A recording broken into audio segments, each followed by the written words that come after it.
go ahead and come on up. I do see I have a guest. Give me 1 second, all right?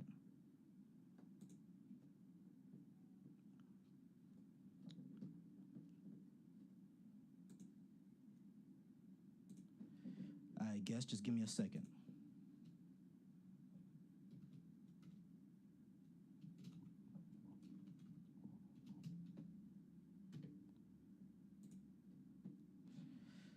All right, let's do this.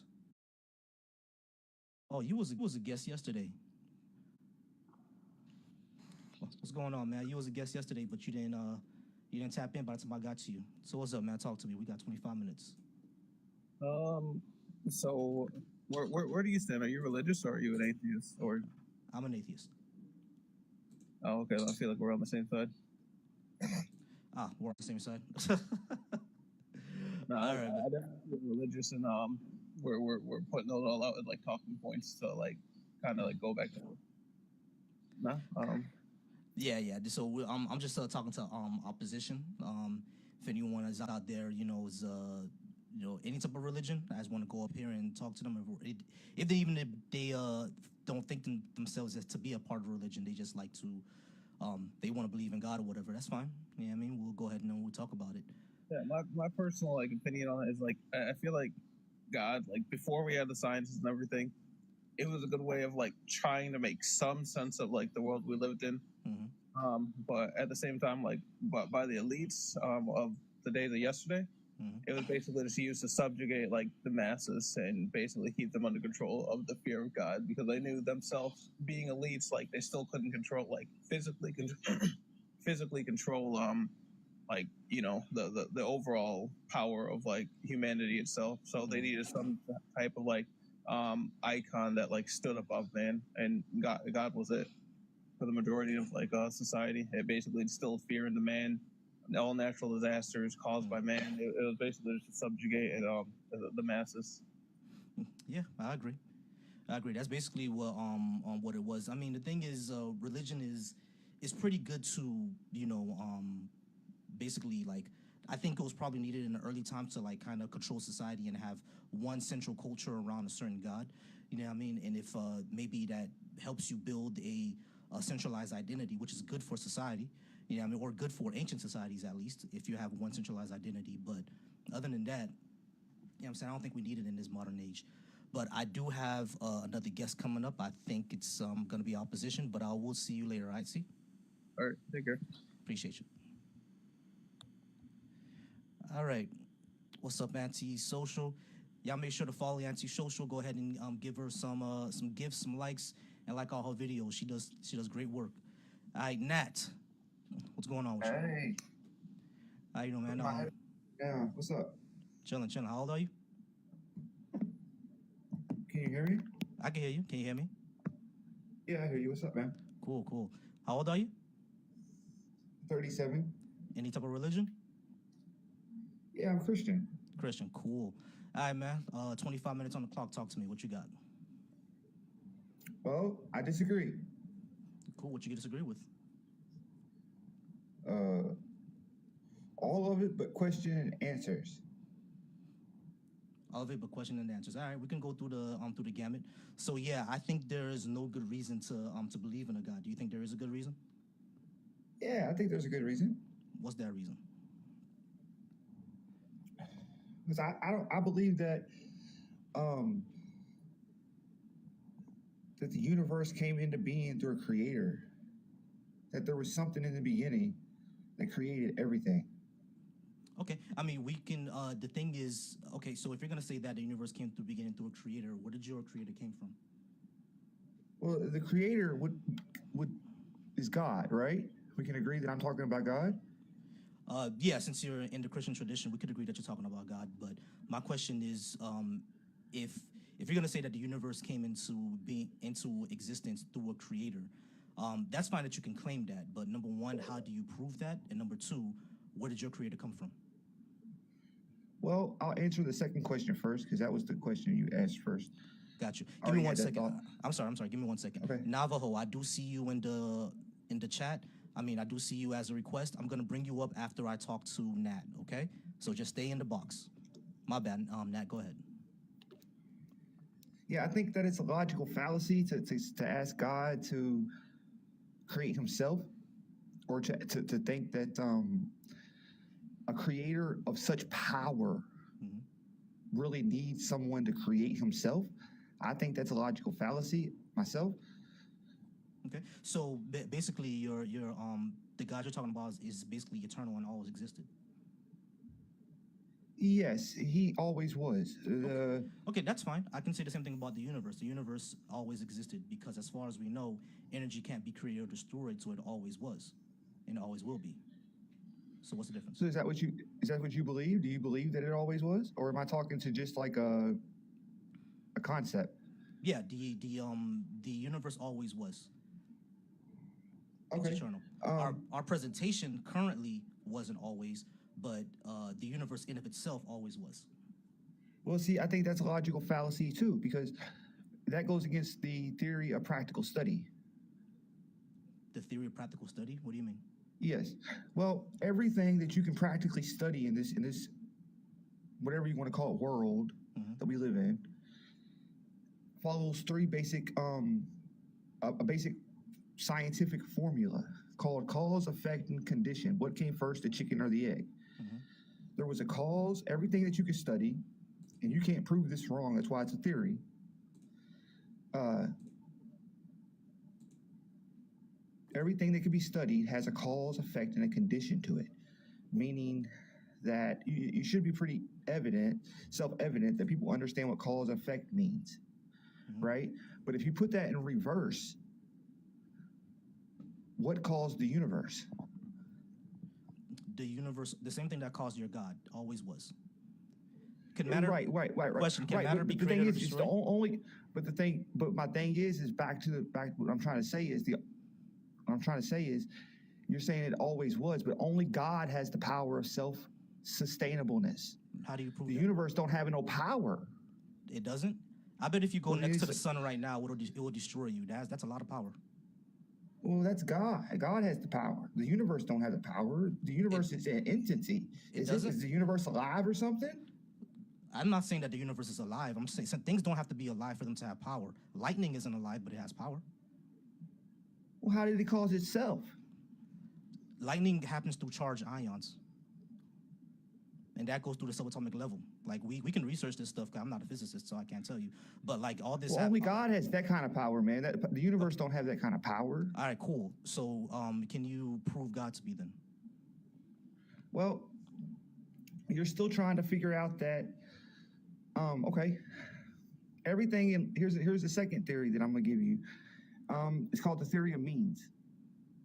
All What right. does that mean? All right. You have the desire to see. Follow the logic. You have the means. I mean, you have the desire to see. You have the capabilities to see. You have eyes. Mhm. Well, the means to see. What's the means to see? The means to see is light. Okay. Well, that exists. All right. You have the desire to breathe. Okay. You have the capabilities to breathe with lungs. The means to breathe exists. Okay. That's oxygen. Okay. All right. You have the desire to worship, I don't have the desire to worship. but humans do. Humans have the desire to And we worship, have not necessarily. Yes. Well, I didn't say all of us, but there are humans in this world that do have the desire to worship. Yes, but so All what? right. Okay. They have the capabilities to worship. Right, but so what? So why do they don't have the means to worship? Yeah, they do. You have the means to worship. If you go to church right now, have you ever heard gospel music? That would Gospel just make music- you a false worshiper, though. That would make you worshiper of a lie. What are you talking about? That means they're not. But that means that hold up. You said if they have the means to worship, then there is a such thing as a God. Then No, there isn't. Just because you have the ability to do something doesn't mean that that thing exists. I have the ability. I have the means. The capability, and I have the means and the capability to worship genies. Genies don't exist. no. You have the desire to worship a genie. You have the capabilities to worship a genie. Mhm. But the thing is when you worship that genie, you call it a god.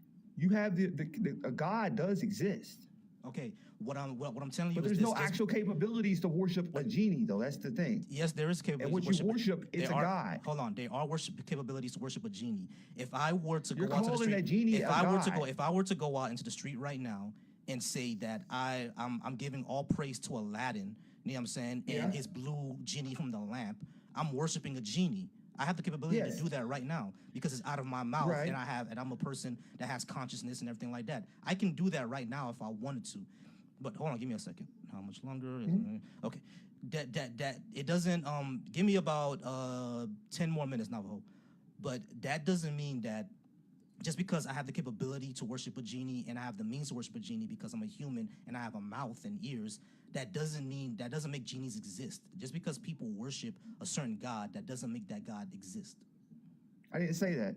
I said that if you have the desire to worship that genie and the capabilities to worship that genie, then that genie must be a god, right? Okay, I mean the thing, yeah, that genie. But would you then don't believe. But you don't believe that there's a Hold on, god, though. Hold on, Nat. Yeah, yes. But what So I'm why saying would is, you worship? Nat, Why would you have a hold desire to hold on, worship Nat, a genie? Nat. Just having desire to worship something does not make that God actually exist. It would become a god to you. I didn't say a specific god exists. That's the question. That's the big question. My phone case can be a god if I wanted it to be, but that doesn't make it an actual god. It doesn't make. I didn't say that it did. I didn't say it actually makes it a god.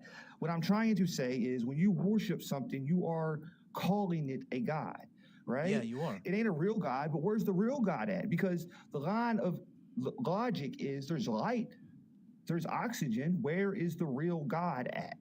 Right, but Where's he at? that's what I'm saying. That you have to show that to me because you're the one saying that God exists. Well, actually, at the end of the day, faith works like this. I have faith, you have proof. I don't have to walk away with this beneficially. I don't have to show you anything. You have to show me something. No, I don't. You're the one saying that. You're the one saying that God exists. I know. I walk away sharing the gospel of Jesus Christ to you, and that He died on the cross and rose from the dead. All right, but that Whether burden you of proof believe is, that.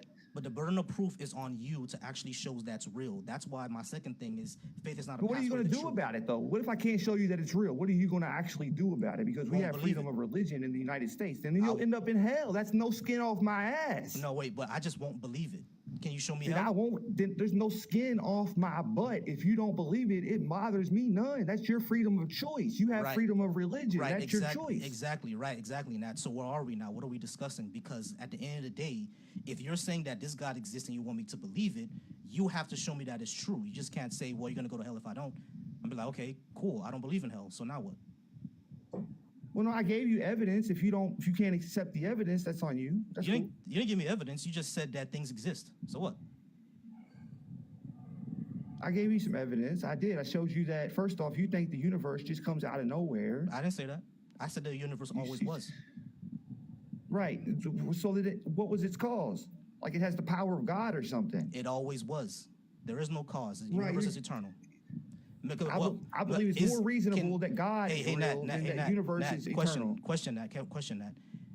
Hold on. Yeah. It's more reasonable that God that you can't show to exist is eternal, but not the universe that we do know exists. Is it not eternal? How does that make sense? Because something had to cause that universe. It breaks the theory of a practical How do you know study. that? What is the theory of practical study? If I Google the theory of practical study right now, am I going to come up with anything? Or am I just going to come up with crap? No, you're not going to come up with anything because you can't Okay, prove it so wrong, though. okay, so that's asinine. Then there's no point in talking about that. If I can pull up the 3 laws of motion and come up with something, but if I Google the theories of practical study and nothing comes up, then you're just making stuff up, bro. Well, I haven't published it yet, but I have made it up. Oh, you hold made on. it up and you haven't But published you it. can't prove it wrong. But you can't prove it wrong, though. What is the theory of practical study? Like, is this published in like physical in a physical journal, or is something that you just made up? No, I don't have to have that. Einstein said I was a genius. All right, brother. Have a good day. All right, have a good one. Yes. All right. So Navajo, how's it going? It's going good. Y'all were kind of going in circles there. So I got a question for you. Are you an atheist? Yes, I am. Okay. And you use the word prove it to you. And what are your burdens of proof thresholds, if I may ask? Are you using the legal term like they do in court every single day? There's that, or they Okay, can. so let's use that for now, for argument's sake.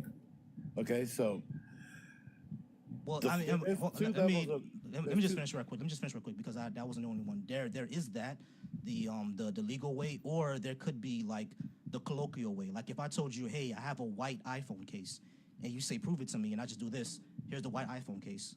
Boom, I proved it. You see what Yeah, I'm but saying? that's not done in court every day. Sometimes you got to go from the two levels of burden of proof thresholds. Is it more likely than not, and is it beyond a reasonable person's doubt? Those are the two levels that are used every day in every court across the United States. Okay. So, all right, so nobody's going to be able to say, "Hey, here's my iPhone. This is God." But let's set aside the writings of man for a second, because I think everyone can agree we're flawed. So let's set that aside and let's use facts. Okay. Sure. The fact is, what I'm looking at right now is basically the car you're driving for about 80-ish or so New Year's days. Your energy that's housed in your brain is what makes you you. Okay? The intellectual energy. So I'm going to use an analogy here. I wouldn't go talk to, you like to go by Volsi? Yeah, I'm Gavosi. Just one quick second. Hey, Lucifer Morningstar, I'll bring you up right after I talk to Navajo. You Go can ahead. bring him up at the same time if you want. Okay. So, Volsi, I would no sooner go talk to your car if you're sitting in my living room. You understand what I'm saying? If you're in your car, you get out of your car, walk into and sit in the living room, your body is just your car, basically, is the analogy I'm using. Okay. Okay? So, like your hands are just part of your car. Your brain is telling your car to scratch your head or whatever you're doing to your head. So Einstein has proved, and it's a fact, that energy cannot be controlled, destroyed, or created. It's transformed from one form to another in a closed environment. So when I get in these debates, a lot of people tell me that you can't say the universe is in a closed environment. And I would beg to differ. I would say we are kind of like, I'm going to use another analogy, an ant. If an ant leaves his ant mound and starts walking east, he will not have enough life to get all the way around Earth, all the way back around Earth, and back to his ant farm because it's just too big. Yeah, sure. Correct? Okay. So we similarly are on Earth, our ant farm, metaphorically speaking. And then the question becomes, if Einstein is correct, and you set aside the writings of man, and you use the words, and you use proof, is it more likely than not that there is a creator or a God? I would say both burdens of proof thresholds have been met, because it is more likely than not that we were created. Okay. How do you And show that? we were basically just the ants. Then you got to think of a motive. Why would Wait, hold why on, would a creator do that? Navo, hold on, because we went through like 5 minutes of you talking, and you just made an assertion. How exactly Okay, do I you got show about that? 10 seconds left if I could give you the motive, and then I'll land my plane. Is that okay? No, I don't care about the motive. What exactly? How do we show that we were created? How do we do that? Well, there's a professor, Ivy League professor, his name escapes me, that our brains are transceivers, kind of like a cell phone, Okay. that we receive and send signals. And that's once our body dies, after 80-ish or so New Year's days, the energy that cannot be destroyed or created transforms and goes to, that was my second point. Is why would he do this? But what a better way to weed out all of the bad people that you want to come to your house is to give them 80-ish or so New Year's days to show who they are. All right. This actually hasn't gotten to my question yet, because you say that with the universe, with everything that we see, it's more reasonable to believe that we were created. All right, cool. I can take that claim, right? I understand what you're saying. Well, my question is, how exactly do we show that we were created? Well, in what way, and what method do we use, and what ways do we say? Because you're just asserting that we were. How do we know that we were? What's the proof? The two burden of proof thresholds. Is it more likely than not that our intellectual energy goes somewhere else? If they want to label it heaven, that's fine. Label But it heaven. If they right, want to but the say thing there's a is, doorman at that heaven waiting, named Jesus or Allah, reading our life resume, that's fine. Label them right, that. right. But the thing is, how do we say that's reasonable? Because as far as we reach, as far as we know, once we pass away, our consciousness is done. Like we don't exist anymore.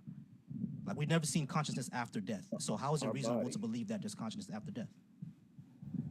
Because Einstein has proved that energy cannot be destroyed or created. It Right, transforms but from one form to another. So Dur- that energy that's in your exactly. brain now, firing up, bam, bam, bam, shooting off all those firing, bam, bam. If you Right. put your brain, But the energy from my body and my brain, once I pass away, the worms eat it, and then it becomes energy that's for the them. physical portion. But if you put your brain under a scan, you'll see everything, the energy in there firing, boom, boom, boom, boom, boom, boom, But boom. all Sending energy electrical- is a property of a system. It's not some ethereal thing like we see on Dragon Ball Z. It's just a property of a system. The ability to move, to do work, which is basically move. That's all. That's all it really That's is. what makes you you. Right. Is exactly. that But energy what I'm in saying, your brain? what I'm saying is like you're using energy as some sort of ethereal thing that goes somewhere. Energy is just a property of a system. It's not some life force ethereal, Dragon Ball Z Naruto thing. It's just a property of a system. The ability to do work. That's all it really is. It's in my humble opinion, it's another version of you hopping into your car and you hopping out of your car. Your energy is put in your brain and then it gets out of your brain and your body is left here to be eaten by worms. So How moving how around. that actually happens, we don't have the knowledge yet to figure all that out. Got you. But that's my opinion. I got you. Give me 1 second, Navajo. Again, Lucifer, I do see you. Stay in the box. And RoboCoy, I see you as well. Stay in the box. I'll bring you up next. All right, my I mean, bad, if you Navajo. look at Go the ahead. writings of man on any of these religious books, I mean, even a tsunami could be someone's idea of a flood, a couple thousand years ago. Yeah, of course. And that's actually my personal theory that the flood stories that we see in the flood Right. story that we see in the Bible is just a local flood that happened. You know what I'm saying? And they thought, and because here's my personal theory about the Noah's Ark. But what we are, you know what we are right now, host? We are two ants trying to figure out how they made the ant farm. I mean, yeah. I mean, the thing is, that's my thing. When we talk about, how everything was created. The thing is, creation Ants aren't gonna implies figure it out. right, and creation implies something deliberate. So we need to actually ask ourselves, how do we know that this universe was deliberate and not just a natural process? Because people used to think that the sky, the rain, and lightning was deliberate. So the Greeks thought it was Zeus. My ancestors thought it was Shango. The Chinese thought it was dragons. But nowadays, we know that lightning is just charged ions. You know what I mean? So nothing was created there. It wasn't deliberate. It's just that we thought it was because we didn't know anything else. So Now we're in a position of... I'm sorry, go ahead. As a fellow ant on an ant farm, what exactly is your opinion on where our intellectual energy goes after our body reaches it stops working? The worms eat it. That's it. No, that's the physical brain, sir. I'm talking about the energy that was firing and finally your body. If your car dies, you're sitting in your car and you get out of your car. Yeah, what I'm saying your is body that dies, what I'm saying is you're- that what I'm saying is that energy is physical. Energy is matter. They're the same thing. There's nothing Okay, ethereal but about it energy. transforms from one form to another, sir. Yeah, it transforms from one form to Einstein the other. Yeah, So where exactly. does it transform to? Is what I'm asking your opinion of. It trans into worm poop because they eat it. They ate it. What? It stops firing when you die. Yeah, it stops firing, and that the neurons in my brain stop firing. That's it. Right. And then the worms eat my brain. So that would be the version of that's the car that's housing you. Okay, metaphorically speaking. So where do you go? What makes you you isn't your body. That's just a car you're driving. I don't exist. That's it. So you just think your energy disappears? Einstein proved you wrong. No, my energy doesn't Einstein said disappear. that. The worms eat the energy that was in my body.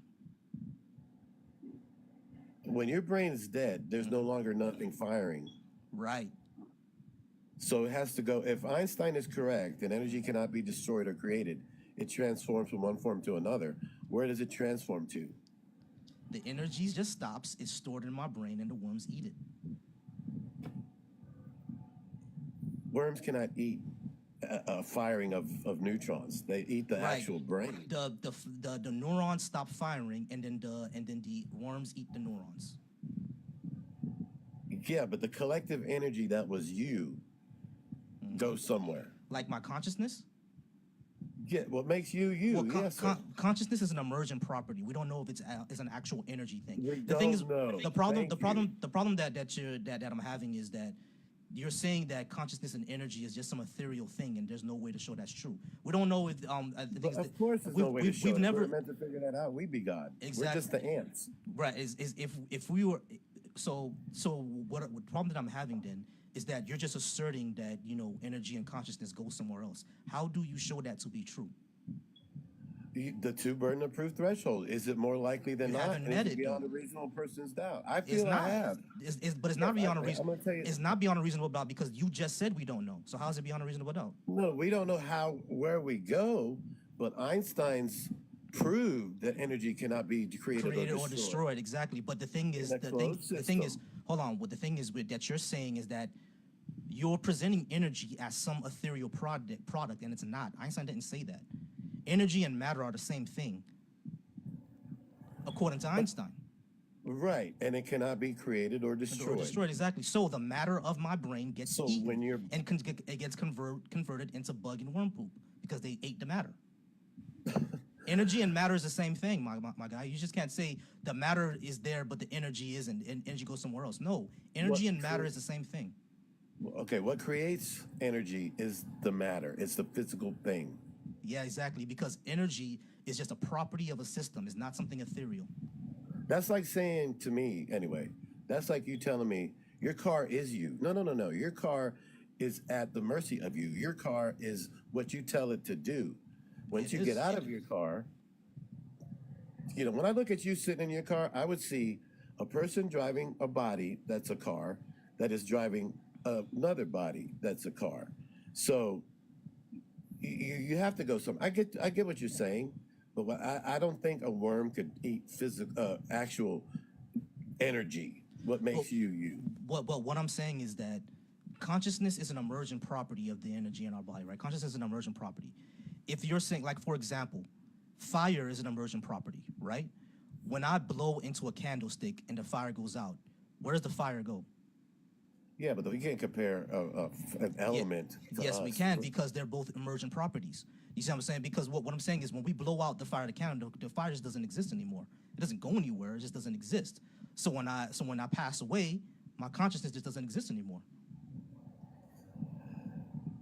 Again, I disagree. I guess we're gonna have to leave it there because I don't want to start going in circles. But No you can't compare a flame to the intellectual energy of what makes you you. And my question is, why not? Because they're both emergent properties as far as we know. Fire doesn't come from anywhere. It just emerges as a form of oxygen and combustion. Yeah, exactly. But And so- what and makes so does you the- you is our a lot more consciousness. complicated of an element. Exactly. Than fire. And our consciousness is just neurons, chemicals, and billions of years of evolution. According to a couple of ants sitting here, yeah, that's what we think. But if this professor, gosh, I wish I knew his name. It was about a week ago. I heard his theory that our brains are transceivers. But anyway, I gave you the motive. I would think our creator wants to screen people that are coming to his home, the intellectual energy, God's house, heaven, whatever they want to call it. If we had to have an ID to get into a nightclub, why wouldn't God, our creator give us 80 or so New Year's days? That would be the motive. And if this were a courtroom of law, I think I would be found as correct. No, you wouldn't, because you haven't presented evidence of the creator or heaven.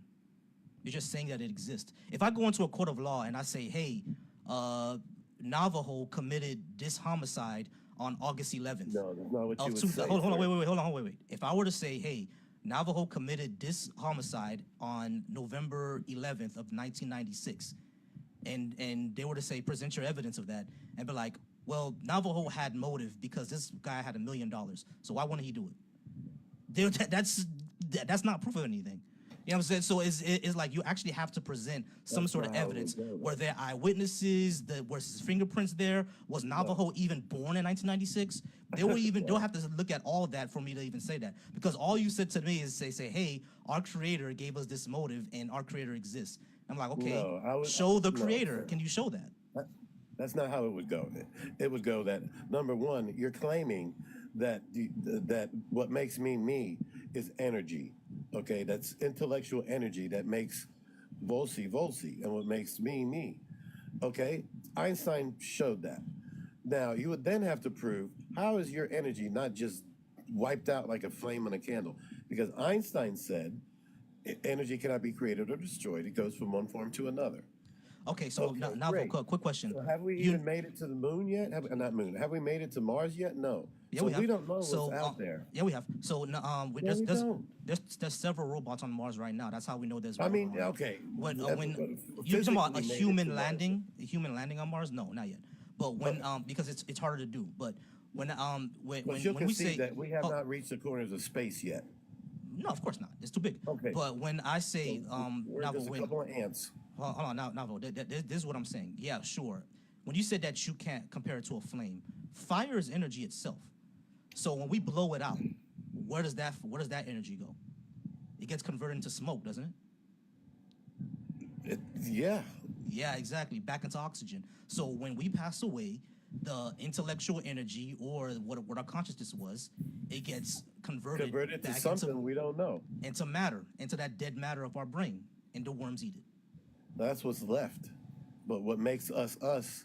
If It's energy gone. can't be destroyed, it doesn't. What you're saying is destroyed. What makes us us, our consciousness is gone because consciousness is an emergent property. We have no evidence as anything else. But that doesn't mean that that's not true. Just because we don't have evidence, that means we haven't figured it out yet. Right. Okay. So do you Science have fiction evidence that it's also sometimes do- turns into science fact. wait, but Navajo, do you have evidence that consciousness is not an emergent property and that it is in fact something else? I just gave you the two burdens of proof thresholds. No, you gave me the through thresholds. What I I'm gave asking you a for, motive of why I created it. Navo. I'm asking you about the evidence. What evidence do you have that our consciousness is actually something else and not an emergent property of the chemicals in our brain? I gave you the motive. I gave you Einstein's theory. That's that not evidence, bro. I'm looking for evidence that our consciousness is actually something else and not an emergent property. Saying that our creator gave us 80 New Years is not evidence that our consciousness is actually something else. No, that was the motive. And Einstein's that's the motive. theory So what that is the energy evidence that cannot is- be created or destroyed is But- the evidence. No, That's it's an not. expert No, it's testimony. not. What I'm saying is no, it's not. Our consciousness is an emergent property. How do we show that it's something else? Saying energy is not created or destroyed doesn't show anything because again, fire is also energy, and when we blow it out, it gets converted It's to not something else. intellectual So energy. hold on, listen. What does intellectual energy mean? What does that mean? It means what makes you is Our driving consciousness? your body right now. Yes, what makes you. That's you, an emergent property, Your bro. consciousness is the intellectual energy in your Right, brain. but that's an emergent property. The religious people call that What a I'm soul. Navajo, that's an emergent property. How do we know that is not an emergent property and something else? I guess you would call that faith, but I take the Exactly. testimony from Do you see the Einstein. second one? Do you see the second one? Faith is not a pathway to truth. Oh, I haven't even read that. Exactly. So that's what I'm talking about. But Religious Einstein, people call that faith. what I'm saying is that Einstein, all Einstein said was energy and matter cannot be created or destroyed. It only converts. Well, would you concede energy? that Hold on, two wait, hold on. ants Navo. aren't going to Energy. figure out how we- the ant farm was made? But the problem that I'm having with that is that you're assuming that this universe is deliberate. We have no evidence that that's even a thing. How do Nobody we know said that this it's universe is deliberate? No, it just exists. It exists, our but that Creator doesn't mean it's exists deliberate. within it, above us. All right, but the thing is, you're inserting something in there that you have no evidence for. We have not even been to the ends of the universe yet. Exactly. So how do we know there's a creator? Because the two burden of proof threshold. Is it more likely than not? Is it beyond a reasonable person doubt? I can't help it. You're not being reasonable. I'm being reasonable, but I'm No, asking you you're these. not. Yes, I am. But you just You're keep knocking saying. on the door of But Navajo, thinking that what you're I'm saying, Navajo, what I'm saying is that you're borderline just. narcissistic. Now, to hold think on, that. Navo. You're just saying that something is there, and I'm asking you, not. how do we know that it's there? And you're saying, oh, the two burn of proof thresholds. There is nothing. Matter of fact, I would doubt that there's a creator if you just say that there is. You just can't say that there is. How do you know that? I just told you, if you use the 2 burden of proof thresholds that are used in court, What is the evidence of the creator? What is the evidence? Because if I go to court right now and I say, if I go to court right now and I say that Navajo is a genie, and they ask me how do you prove that, and I said because I said so. That's Come on, not man. because I said so. Because Einstein has proven That energy cannot be created or destroyed. We've We been through are this already. energy. But okay, but Navajo, Religious people just wanna Navajo. call Wait, it wait, wait. soul. Listen. We are energy, right? Yes. But what Einstein thank you. said, hold on. I never doubt that we're energy. But what Einstein said is that energy and matter are the same thing. They just convert from one point to the other. He never said anything about souls. He doubted that, as a matter of fact. That's just another word But for what I'm energy. saying, hold on, wait, no. I'm sorry. Einstein said that energy cannot be created or destroyed. Yes, that's correct. We are energy. That's correct. But what's also correct is that energy and matter are the same thing. They just convert from one point to the other, between each other. They're not anything different. Energy and matter are the same thing. So what You're saying is that energy is more than matter. What is the evidence of that? No, what I'm saying is when our body dies, our energy, before it just turns into matter that the worms eat, transforms into something that our creator. Can you show that? That's what I'm asking. What is the proof of that? Because you're How saying is an ant- you're saying, hold on, wait. an ant's Listen, gonna show Navajo. Listen, Navajo. that Exactly. Earth is a closed system? That's They my can't. point, Navajo. That's my point. You're not showing the burden of proof. You're not Because bringing evidence. You're just saying that our energy converts to something else. And I'm asking you, how do you show that? And you're saying it just does. How do you show that energy is more than matter? What's the evidence of that? If you don't have evidence of that, bro, then Einstein didn't say that energy is more than matter. He didn't say that. He said it cannot be destroyed. So if our energy cannot Yeah, be exactly. destroyed, It goes back into where is it matter. going? Back into matter. That's what he said. Because he said that energy and matter are the same thing. It goes back into matter. That's what Einstein said. You're saying that he said something more than that. No, you're saying something more than that. What is the evidence of what you're saying? All right. Everything around you is atoms. Yes. Okay. Why are they together creating your headphones right now? Their attraction to another. They're attracted to another. Creates a Sure. solid. Okay. So once our body dies, or unalives, I should say. TikTok don't like the word DIES. So once our body is unalived, our energy is released. And if this professor, whose theory that our brains are transceivers, our energy, like a cell phone, goes right to wherever it came from. Us, we're not going to know because we're a couple of ants on a little blue marble. So there's no I'm evidence going to of end it that. there because we're going to go in circles with this, and I don't want to get angry, and you sound like you're getting frustrated.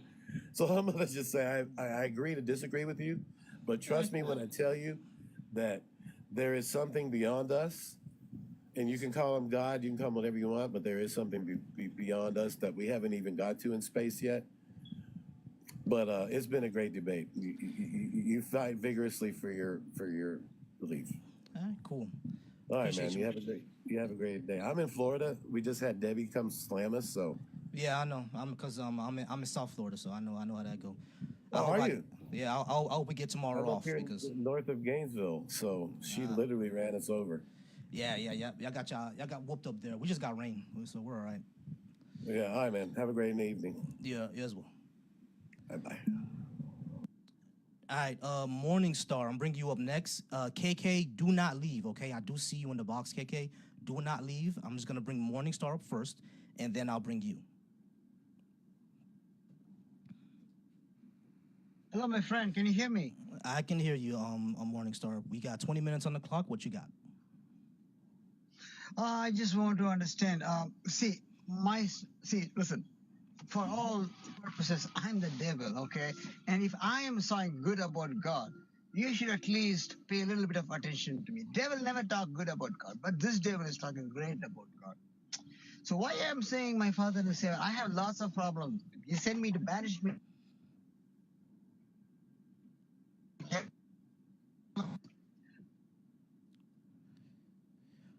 All right, so we're going to go ahead and move on to KK.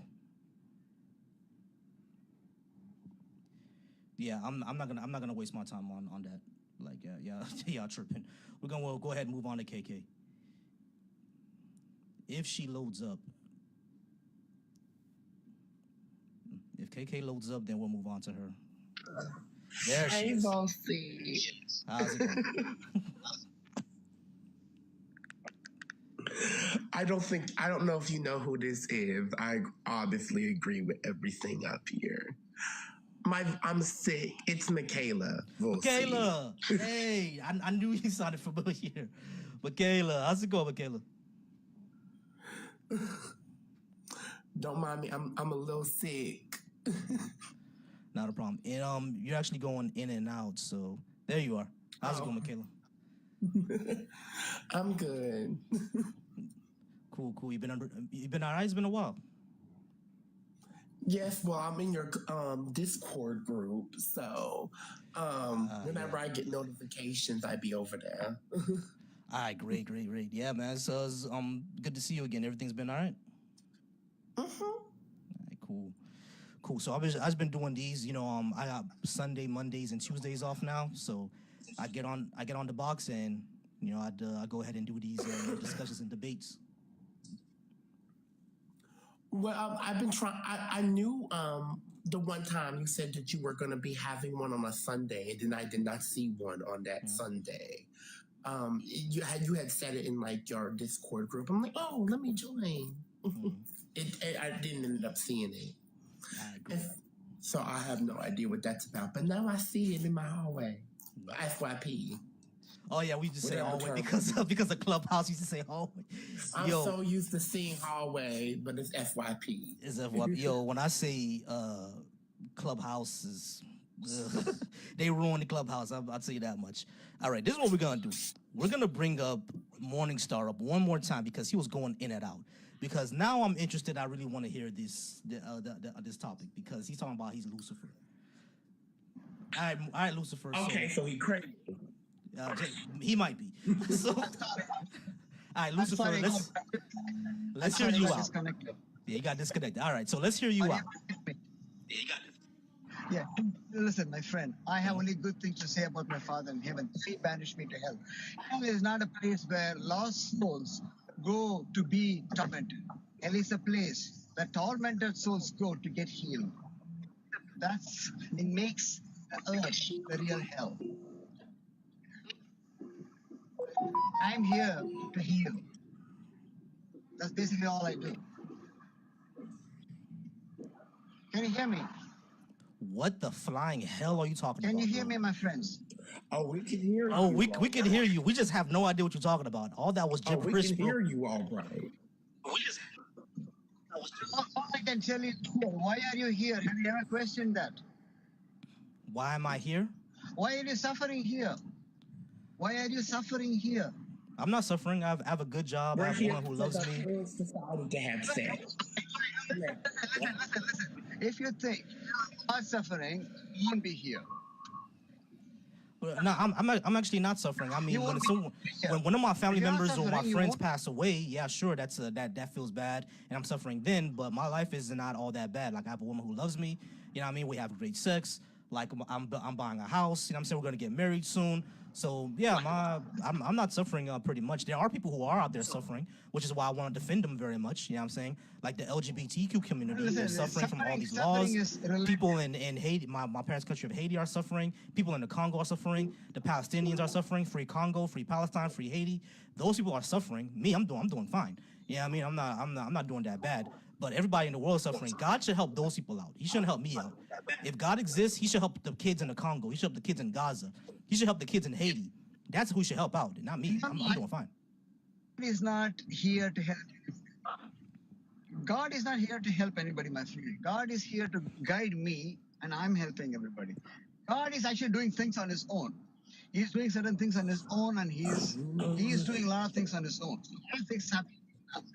Are all these places right now, you think it's getting worse, but actually things are actually getting better because I am in I actually agree with that. They are Father getting in better. heaven, and Okay, so you have Things contact are with God. getting Okay. better. Okay, so things are getting better. Contact God right now and let him know that, you know, kids are suffering in Gaza and they need help. You know, tell them that, you know, Haiti is suffering right now under, you know, gangs and white supremacy of, you know, the United States and France, and they need help. You know, tell them that in Congo, kids are being enslaved and they need help. You know what I mean? If he's out there doing his own thing, tell him that the kids in the Congo need his help. So where he at? You know what I mean? Like, hey, we need some help here, buddy. He said The kids in the Congo is yeah. what he told me is simple. This is all I can do. The rest is on I'm you. just gonna be. I'm gonna just He told put me on a that. little bit of powder, The rest honey, is on cause you. ooh, That's what he told me. I said, okay, fine, Dad, I'll do it. That's it. I can Okay, do it. so all right, so I'm pretty sure all the kids in the Congo, since most of them are Christian, they're praying out to him for him to help them out. So what's going on? Like, God don't like black people? God racist? What's going on there? God is not as powerful as and competent as most people believe him to be. He is doing his best, okay, but he's struggling. His best is a pretty shit job. You know what I mean? Like it's not very good. You're talking to the devil. Tell me about that. All right, bro. Like you oh have my god. you have a good one, man. Yeah, You have a is he great for day. real? I don't think he's for real. I don't think he's for real. I don't think he's for real. Yeah, you have a great day. This is such a big troll. His name is literally Lucifer Morningstar from that show. Like he is such a troll. Oh my God! Like, I should have known. I should have known from the beginning. I should have known. Like I Oh, just man. like, you know what, let me put on some pressed powder, cause Yeah, I should have known. I should have known. All right, y'all. Like, go ahead and keep liking the live, keep sharing it. We want more people to come up. We want some discussions here. We want some debates. Yeah, man. So I do see someone chatting in the comments. I think his name is Binky Blue. So, Binkley, go ahead and, you know, request if you would like to actually discuss this. If you actually discuss this, go ahead and request and come on up so we'll actually have an actual discussion over what we're talking about. Binky have enough followers? Yeah, he might not. He might not. Let me see if I can invite him. Well, yeah, I can't invite him, so he would have to. I think you have to have like what? I think it's 100 now. Oh, he doesn't have. Okay, he doesn't have. I think you have Oh to have no, like. I still have to get to 1,000. Oh, it's still Some like people 1,000? could do it at 100. Some people could do it at 100 though. I, for some reason, could not. I still had to get to 100. Yeah. So Yeah, some people could do it at 100. Some people have to do it have to have 1,000. It's kind of weird. But my homegirl was able to do it at 100. I was thinking it was because we were in different states and maybe that had something to do with it. But yeah, it's weird. I think to you can't go live, but you can request. But I can't send him a request because I think he has to have 50 for me to send him a request, and he has to have, I think, either 100 or 50 for them to request to come up. I'm not sure. But yeah, it's weird. Anyway, this is what we're discussing, y'all. Remember to like the live. Remember to share it. We're trying to get more people in here to have some discussions and debates. You know what I mean? This is what I believe here. There's no good reason to believe in a God. Faith is not a pathway to truth. Holy books are claims and not evidence. God is not necessary for purpose, morals, values, etc. You know that fourth one. That fourth one is what I really want to discuss with people because I do meet a lot of Christians who still say, where do you get your values from, your morals from, etc., oh my etc. God, I'm so tired of that conversation. Oh man, and I definitely want to discuss some evolution and evidence. I'm like, cause let's talk about that. Cause you literally get your morals from a book that justifies enslavement. I'm not taking you seriously on that conversation. Nah, I'm definitely not. Especially if you're black. I'm just not doing it. Yeah, and you know what? I'm in the natural hair group on Facebook, right? And someone actually had that question: how do you be there for somebody? You know what I mean? Without bringing up God all the time. And it's like, well, I do that right now because I'm an atheist, so I don't need to bring up God. But I do know it's important to some people. So I just tell them, hey, if you're a prayer, go ahead and pray. You know what I mean? If you're one of those people who pray a lot, go ahead and pray. But I try to be there for them without bringing that up all the time. You know what I'm saying? Because I do know prayer comforts some people, so I try not to be an asshat about it. You know what I'm saying? So it's just always like, you know, I mean, one thing that I was saying is that, yeah, one thing about the what you were saying about, you know, you get your morals from this book that not only justified slavery, but you know, justifies discrimination, child abuse, Child patriarchy. abuse, patriarchy, child unaliving. If are we gonna get into what's really in that book, honey? Because as someone who was a former Christian and has actually read that book from top to, which is exactly why I'm an atheist now, okay? Because I've actually read the book. Imagine that. Atheists were former Christians. And unlike y'all, we actually have read the Bible, which is why we are atheists. Okay, that's literally why. Exactly. Okay, so we've read your book. For me, I grew up a Black American I'm like in a Southern Baptist household, honey, and a church. I'm like in a Sunday school, honey. So my whole life was surrounded by church. I sang in church choir. Okay, everything from Kirk Franklin to Mary Mary to the Clark sister. That was my upbringing. So when they try to pull this bullshit, they can't pull it with me. They can't. It does not work. As a matter of fact, I read it and analyzed it so much, I started to create a spreadsheet. And one of my other biblical scholars, he actually shared his spreadsheet with me of all the contradictions, all the disgusting things. And you know, when we bring up patriarchy, just as a personal note, I know this is political, but just as a personal note, I've always said this: the Black community doesn't really care about patriarchy. As a matter of fact, we agree with it. We just want it to be nicer. I've always said that. You know what I'm saying? We actually don't care about it. I've actually started to give up talking about it, you know what I'm saying, and telling people to unpack it, because I could tell people don't really care. You know what I'm saying? Even some of the most progressive of us don't really care about that shit. You feel me? We just kind of want it to be nicer. But like, I know that's a bad thing. We should, you know, unpack it. But I ain't gonna lie, Mikhail, I've really started to give up on that. I ain't gonna lie to you. But I still try my best. But yeah, we've read it. The reason I deconstructed, when I started to deconstruct, I wanted to prove my faith true. I wanted to actually read everything in it. You feel what I'm saying? And then when the contradiction started leaping out, when the justification for what happened to our ancestors was right there in front of our faces, I was like, listen, man, I don't know if I should believe this anymore. And not only that, a lot of it is evidently not even true. It's like, I always encourage people to actually read what you believe and see if what you're believing actually has evidence behind it, because trust me, lots of it doesn't.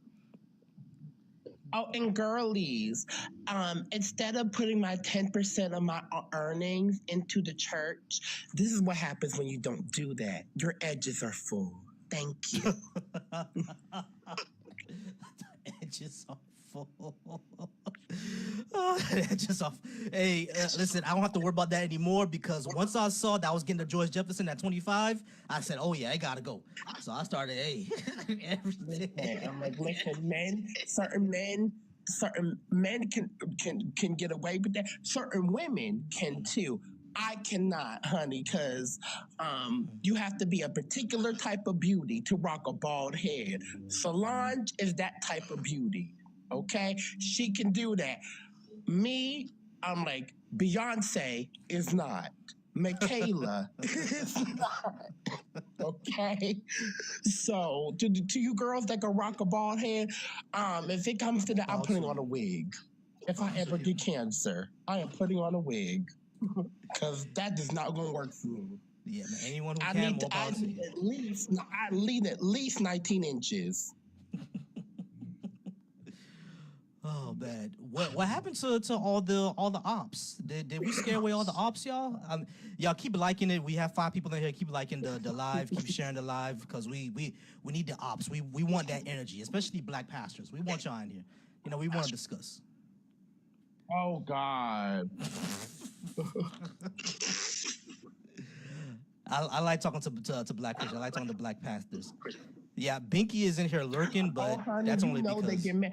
It's so funny because the girls that were on Clubhouse that are now my ops. Mhm. Yeah, I'm like, I'm like, I call them anti trash instead of anti woman. You know exactly who I'm talking about. If y'all know, y'all know. Mhm. They well, it was so fun because when I was cool with them, they we were in a space together, and I think there was a guy that was a pastor that came up there, Mhm. and so he asked like, where is because I said the Bible was misogynistic, and he said, name the misogyny in the Bible. Oh, I cannot wait to give you these verses, honey. Mhm. And I went verse for verse. I went from Genesis, honey. I went to Revelation. I'm like, honey, I went through all of it, honey. And I'm like, and that cognitive dissonance would not allow him to admit that the Bible has misogyny in it. It definitely does. It definitely does. I mean, what was it? Was that a verse in Acts or was it in Corinthians where Paul said that no women should teach over a man and sit and be quiet? I think Corinthians, I believe. That's in Corinthians. Yeah, I think First Corinthians. Yeah, I mean that's right there in front of you. Yeah, I mean, and the fact that God punished and in fact, women. there's a Proverbs wife, but there's not a Proverbs husband. Not a problem. Husband, Right, exactly. like so now I'm like, now there are instructions in the Bible for husbands, but y'all don't follow that for real. Y'all only be worrying about the women, which is that patriarchal nonsense, okay? Because adultery is against the Bible, honey, but I know y'all be cheating on your wives out here, okay? Oh, we know that for sure. Especially the pastors, honey. And if I get into the scandals of the black church, Eddie Long, y'all not gonna like me. There's also Pastor Greg, who was it Pastor Greg or Pastor Gray? I think it's Pastor TGJ, the power bottom. Mm-hmm. The power bottom is crazy. TD Power Bottom Jakes. Bishop Bottom Jakes. That's what we're gonna call it. DJ Power Bussy Bottom Jakes. Yes. Oh man. Damn, Binky can't come up. I really wish Binky could come up so we could discuss, but it turns out that he can't. That sucks. I mean, bro, because we need more ops. We need more ops. It's so funny because everyone thought I was a bot. Some people thought I was a bot on Clubhouse, and now y'all know I'm a real person. You're a real person. I think right now. I'm bringing Chris up. I think Chris is not ops though. Chris, what's up? I'm not ops, Bossy. Look, y'all killing me. I almost choked to death drinking my fucking sweet tea when I come in here and y'all talking like that. I almost spit my sweet tea out across the room and died. I guess I would have met God or whatever they calling it now. Oh, man. Yeah, Chris, I think I scared all the ops away. You had a bunch of them in here earlier. What did you do to them? I scared them. I scared them with facts and logic when I see that, when I told them, when I was able to dismantle all the arguments, I think that happens all the time. I get 2 ops and then all the other ops goes away. They just run away. They're like, I'm not speaking to that guy. They run. Yeah, they was here for a little bit. I got 2 and then they left. They didn't have the Holy Spirit. The Holy Spirit wasn't. And then we had a troll up here, and literally his profile's name was Lucifer Morningstar, and he was Oh my God, that's Krish. You know Krish, don't you? Yeah, I know. That's who that is. Yeah, I should have known. When he started saying, I was like, okay, bro, have a good day. I should have known. When he started saying crazy shit, what kind of crazy shit was he saying? He's always saying crazy fucking shit. Bossy. His name was Lucifer Morningstar. Yeah, the moment he said God is my father, I don't talk bad about him, but I'll tell you why you should believe him. I'm like, okay, this is a troll. Bossy. Before he even said that, his name was Lucifer Morningstar. Have you not watched any Netflix? Yeah. That comes from the Netflix show. I should have known. Yeah, Is that on a Netflix show? It's literally the character from a Netflix show. Yeah, I was like, I should have known.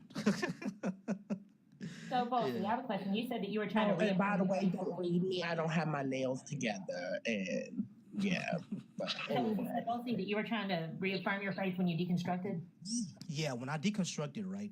Um, back in the day, like I'm old. Like I was around when YouTube first started. So when Me too. YouTube How old first, are you? yeah. Well, What you said? You're in your how 30s. old are you? You're in your 30s, right? I'm in my 30s. Yeah, I'm in my 30s. Quit saying that's old. I'm 30 30s years. are Like, not you old, young and fuck Bossy. through the phone. I always assume that my audience is young, because of TikTok. So, but I'm yeah, like, I mean, granted, but like, yeah, I got as you. someone who just, I'm like, it's funny because people always thought on Clubhouse I was older than I actually am. And then they're shocked to find out I was born in 1997. Oh shit, she young.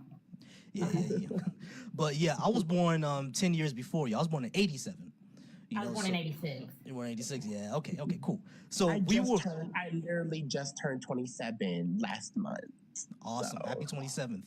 Happy belated. Thank you. But what I was saying is that right, Chris, remember when YouTube first came out and there was a dude called Thunderfoot. Oscar, shout out to us 90s baby. Her. Shout out to the '90s babies. Yeah. So when Thunderfoot first came out, right, there was a meme on YouTube that the internet is where Christianity goes to die or religion goes to die, right? So like I ran into that because I started watching Why Do People Laugh at Creationists, the 15 foundational falsehoods of creationism. Those people, I started watching them. I started watching Ken Ham debunked, Kent Hovind debunked. I started watching, those type of things, right? And I was a Christian, like a fundamentalist Christian at that time. Like I was a extremely homophobic, patriarchal, chauvinist Christian. That's what I was. So I started looking into this stuff, and I started saying, okay, Bossy, that is so hard to imagine in my brain right now. man, listen. That's why I've always said I believe in the power of change. Also you're Haitian, but also you're Haitian, so I can't imagine it at the same time. Because everything I've heard about Haitian man is literally that. I have a Haitian homegirl. She says they're worse than the Black American niggas. Man, I would believe it because trust me, my uncle got a family in DR, in Canada, and in France. It's like, when did you even go to France? I don't even know where you went there. I'm like, all of my Caribbean homegirls be like, stay away from Caribbean BM. Stay away from them, girl. Okay? They be like, I hear from the Jamaican girls, the Haitian girls. They be like, I'm like, the African girlies definitely be like, listen. I'm like, I'm listening to y'all, Nigerians, honey, boy. because y'all know y'all men, okay? Y'all know y'all men and y'all patriarchies, okay? I'm You said you listening started to. watching that, right, Bossy? How did you change? So what got you? Yeah, so when I started watching it, right, I was arguing in the comment section, stuff like that. But then people started encouraging me to read this stuff more, and they started actually sending me proof of it because I used to think that, hey, Noah's Ark was found, and then the person linked me an article that said no, Noah's Ark is not found, and it was from a Christian person. You feel what I'm saying? So I'm like, okay, I know that I'm believing in crap, right? So I said, excuse me, my bad. And it's funny So because I always heard that the Noah's Ark was found too. and it wasn't. You feel me? And he started telling me, hey, listen, this person said they found Noah's Ark, and that person said they found Noah's Ark, right? They can't all be correct because they found it in two different places. So who's right? And me, I was always one of those kids where, like, I was always inquisitive. I always wanted to know what stuff is. I used to want to be an astronaut, you know what I'm saying? Which is why I love space science. So, like, I started actually looking into these things and seeing. I can see that. Yeah, I started actually looking into these things and seeing, like, is what I'm believing actually true? I should actually be more skeptical, and not only that, at the same time, I took a philosophy course, right? I took a philosophy course, and in the philosophy course, they always ask you, how do you know what you believe is actually true? Just because the Bible says so, or just because the Quran says so, or just because your parents or your culture says so, it doesn't necessarily make it true, right? Because we all know that our parents used to tell us that Santa Claus exists, and we know that he doesn't. So how do we know what they're saying about your religion is true? And I say, you know what? I need to find out that my religion is true. So let me reinforce it because this is all I know. This is all I grew up in. I know it's true. But when I started actually doing the research, when I found out that Adam and Eve, Noah's Ark, Jonah's well, Sodom and Gomorrah, all these stories are crap, or at least more allegorical than actually real. What else isn't real? You see what I'm saying? And that's when I ran into the Bible, something called the synoptic problem. And the synoptic problem with the Gospels shows that with the Gospels, you can tell that at least Matthew, Mark, Luke, and John, they're copying each other. And not only are they copying each other, Yes. it can't be a situation where they're all, telling the same story from different perspectives, but they all have the same exact wording in the same exact spot. They're copying each other. You know what I'm saying? There's collaboration going on here. So it was that problem. And then I found out there was other problems where they have, in key spots, they have different stories. Like, for example, when it comes to some parts of the gospel, it would say that only Mary Magdalene went to go see the tomb. In the other part, it would be like 2 women went to go see the tomb. In the other parts, it would say true. multiple women went to go see the tomb. It can't all be Right. true. It can't all be right at the same time. You see what I'm saying? One of them had one angel standing on the rock. The other one had 2 angels standing on the rock. Another one had 1 man inside, and another one had 2 men inside who were angels. Which one is it? They can't all be true. You see what I'm saying? Which So is stuff like true. that. I'm like, I have heard all of those variations. Exactly. And if I started to look this up, I said, is that actually what the variations say? This is an atheist. He got to be lying. I went and I read it. It was true. All these variations are different. So I'm like, wow. Yeah, I mean, it can't be, everyone is saying all this and, only my pastor is right. Oh, Tiny brought something up too. Judas also weird because in some spots, Judas, he passed away in the field. In the other parts, Judas actually hung himself. Which one is it? And speaking of Judas, there was a scandal when I was in high school with Christians when a certain artist came out with the song Judas. I think I remember that song. And it was a big scandal, and I'm like, I remember that. I remember that song. I just wanted to point it out that was actually just irony. Yeah. And the thing is like deconstruction showed me a lot because when I deconstructed my faith, I started to deconstruct other things that I believe that's on my social and my political beliefs. Because I'm like, okay, I've accepted this my entire life. And people told me my entire life about the LGBTQ community of I used to believe really terrible things about, homosexuals and transgender people, right? People used to tell me that homosexuals used to do things to children. They used to eat certain things, Which is irony because we know who majority of those people are, and they are Exactly. all right. Exactly. You know what I mean? And that's when I went into, okay, if I was wrong about that, am I wrong about these other people? Am I wrong about the actual social beliefs that I have? You know what I mean? So I actually look into that. And I actually had to learn, a few years ago. I'm actually still learning about, transgender issues. I didn't know 5 years ago, I didn't know that sex and gender were different. I didn't know that. I really thought they were the same. And this was maybe back in 5 years ago. It's not that long ago. That was 2019, 2020. Up until that time, I thought that sex and gender were the same. It was after that I learned that they're different. You know what I mean? And I was like, wow, okay, I was wrong about that. What else am I wrong about? I think that's when I used to actually believe, I was actually very close to Republican because I used to actually believe that cutting taxes for the wealthy will make it trickle down. And then I learned that was crap. You see what I'm saying? I used to believe a lot of things that I found out weren't true. And it all started off with deconstructing my religion. You know what I mean? I think that's why you don't see a lot of conservative atheists out there. You know what I mean? You do see a few. You still see some. But they either don't stay conservative for long or they don't stay really atheist for long. They'll talk about they're a cultural Christian and stuff like that. You see what I mean? That was a long diatribe. I'm sorry, but that's basically that story. No, I appreciate it because a lot of people don't share their stories of how they deconstructed, or they're not willing to talk about how they were trying to reaffirm their faith when they actually deconstructed their faith. It's really interesting how that works. Yeah, and it led to a lot of other things. You feel what I'm saying? There are. I'm not. I'm right. My bad. Go ahead. No, what else did it lead to? I'd love to hear it. Yeah. I'm not gonna say that I'm knowledgeable. Excuse me. I just ate. I'm sorry about that.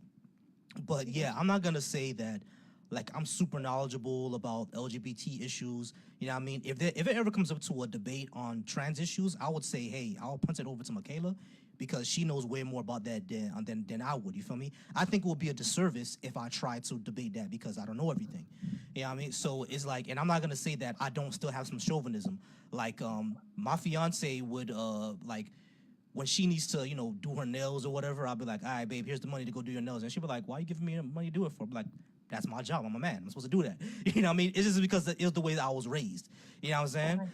But so I'm not going to say that I don't. I don't necessarily, because here's the thing. I don't actually necessarily think those are necessarily bad things. If this disagreement that is in your particular, because here's the thing. You can have like, you can fight for the rights for women. In social and economically, but how you structure your interpersonal relationships can differ. Exactly. And I don't necessarily think that is a bad. It's not necessarily a bad thing, but it more so should be like a conversation. Exactly, and I agree. You know what I mean? Your interpersonal relationship is your own private thing. Like my sister, for example, she believes in gender roles. She's very patriarchal. She believes a man should do this and a woman should do that. However, she doesn't think that it should be that way for all of society. She thinks if that's what I want in my household, if your household is different, that's on you. But this is what I'm gonna have for my household. And I told her, hey, that's fine. The problem is expecting every woman to do that. You know what I mean? And that's not going to be the case. So yeah, this is just my and thing. that is the problem because in my like if you're a woman who desires that, I don't actually think there's an issue with that. The issue comes when you're trying to structure society in a way that. Based on the things that are in your household, you're trying to take away women's rights to access reproductive care. When you're trying to take away, you're trying to say that that a woman can't be a mother and a CEO, right? Right, exactly. That's the type of things and those are not synonymous. You can't. You can want equality and social and economic opportunity and equity and equality between the sexes, while also having deciding how your interpersonal relationships are going to be in your romantic relationship in your particular household, and that and you can structure that how you want to, but the other women get to make those choices for themselves as well. Exactly. And that is where my mind goes. I agree. I'm sorry, y'all. We're talking social issues now, but I'm still talking atheism. We're just waiting for ops to come. We're just waiting for the ops to come. All right, and I do appreciate the 12 people who are in here. I do appreciate the 5.4K likes.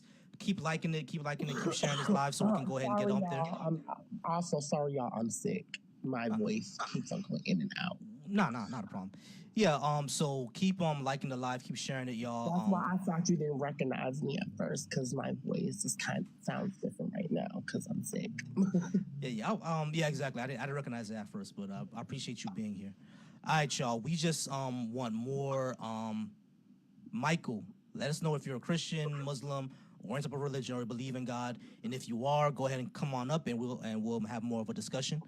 But we're just looking for the ops right now, y'all. I do have Chris and Michaela up right now. You know what I mean? 2 atheists, or at least non-believers, of the Christian faith. Yes. And I was also a former member of the Christian faith. Yes. Same. I'm an atheist now. I was a former member of the Christian church. How about you, Chris? We're agnostic to anything, and I grew up in the church. More agnostic. All right, cool. There every single time the doors open. Now a question: what denominations were you part of? Because I was a Southern Baptist. I was. We were Haitian Pentecostal. Okay. You know Pentecostal, the talking tongues and prophets. Yeah. That thing. Yeah, there was a little bit. I was Pentecostal.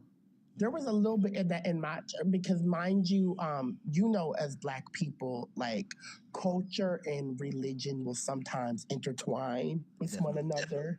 So even in like Black Baptists, in Black, like you will have like tongues and stuff because culture and religion tend to intersect with Black people. Like yeah, you will see different variations of that depending.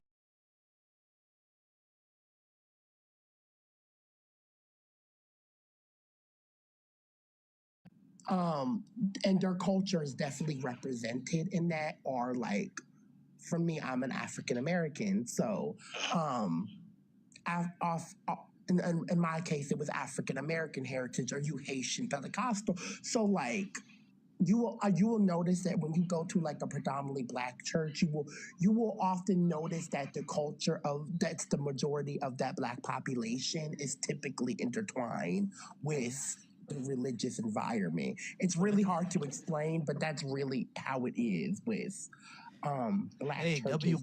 W Benny in the chat. Thank you for the gift. Thank you for the gift. But yeah, I agree. Kay, we do see a lot of that is like in Haitian church, for example. You know, our worship music use a lot of compa. You know what I mean? And compa is basically the a Haitian music genre. So we use a lot of that. You know what I mean? So it's We you'll have see a lot of that in there. African American hymns. Yeah, exactly. And a lot of times we'll take African American hymns and just put a compa beat behind it because it sounds nice. Yeah, yeah, we do that. We do that all the time. Yeah, I mean we'll even take like white worship music, you know, worship music from like the Hillsong churches and just put a Oh my compa beat God. behind it. Yeah.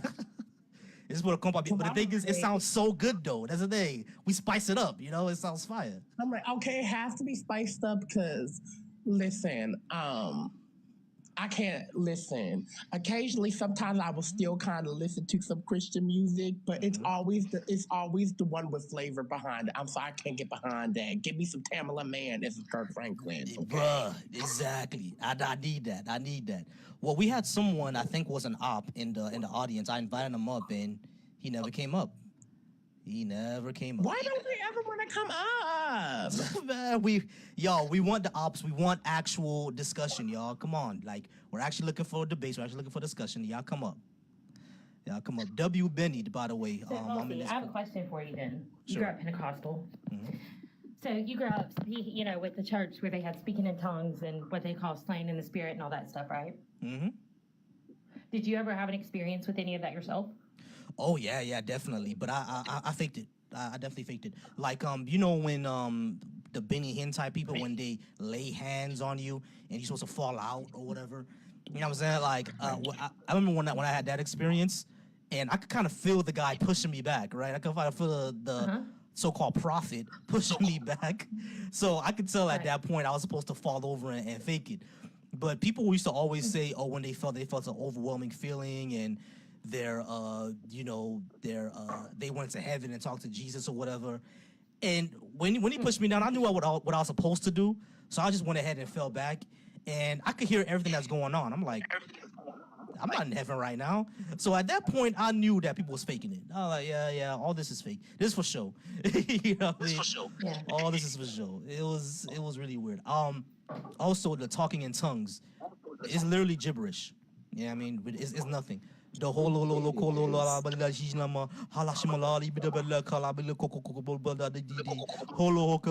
that is fake. All that's fake. We're just faking it. You know what I mean? Yeah. Why did that sound like, why did it sound like a Haitian accent came out? Like, that sounded real Haitian and I can't explain.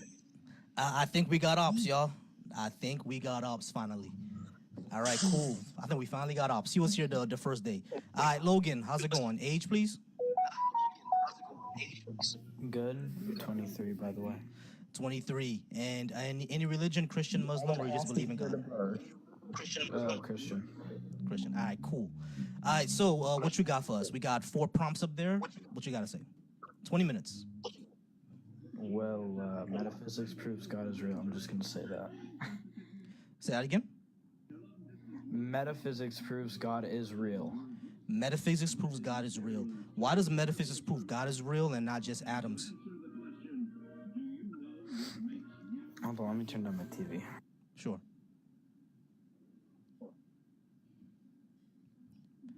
All right, yeah, that sounds way better, Logan. All right, so you said that metaphysics proves God is real. How so? Because how can something be so vast and infinite and come from absolutely nothing? Who said it did? It didn't come from anything. Right, the universe is eternal. It always existed.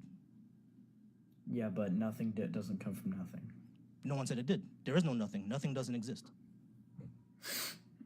Well, how did hydrogen come from nothing?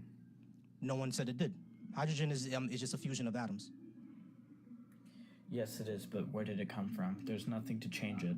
No chemicals to change it. No nothing.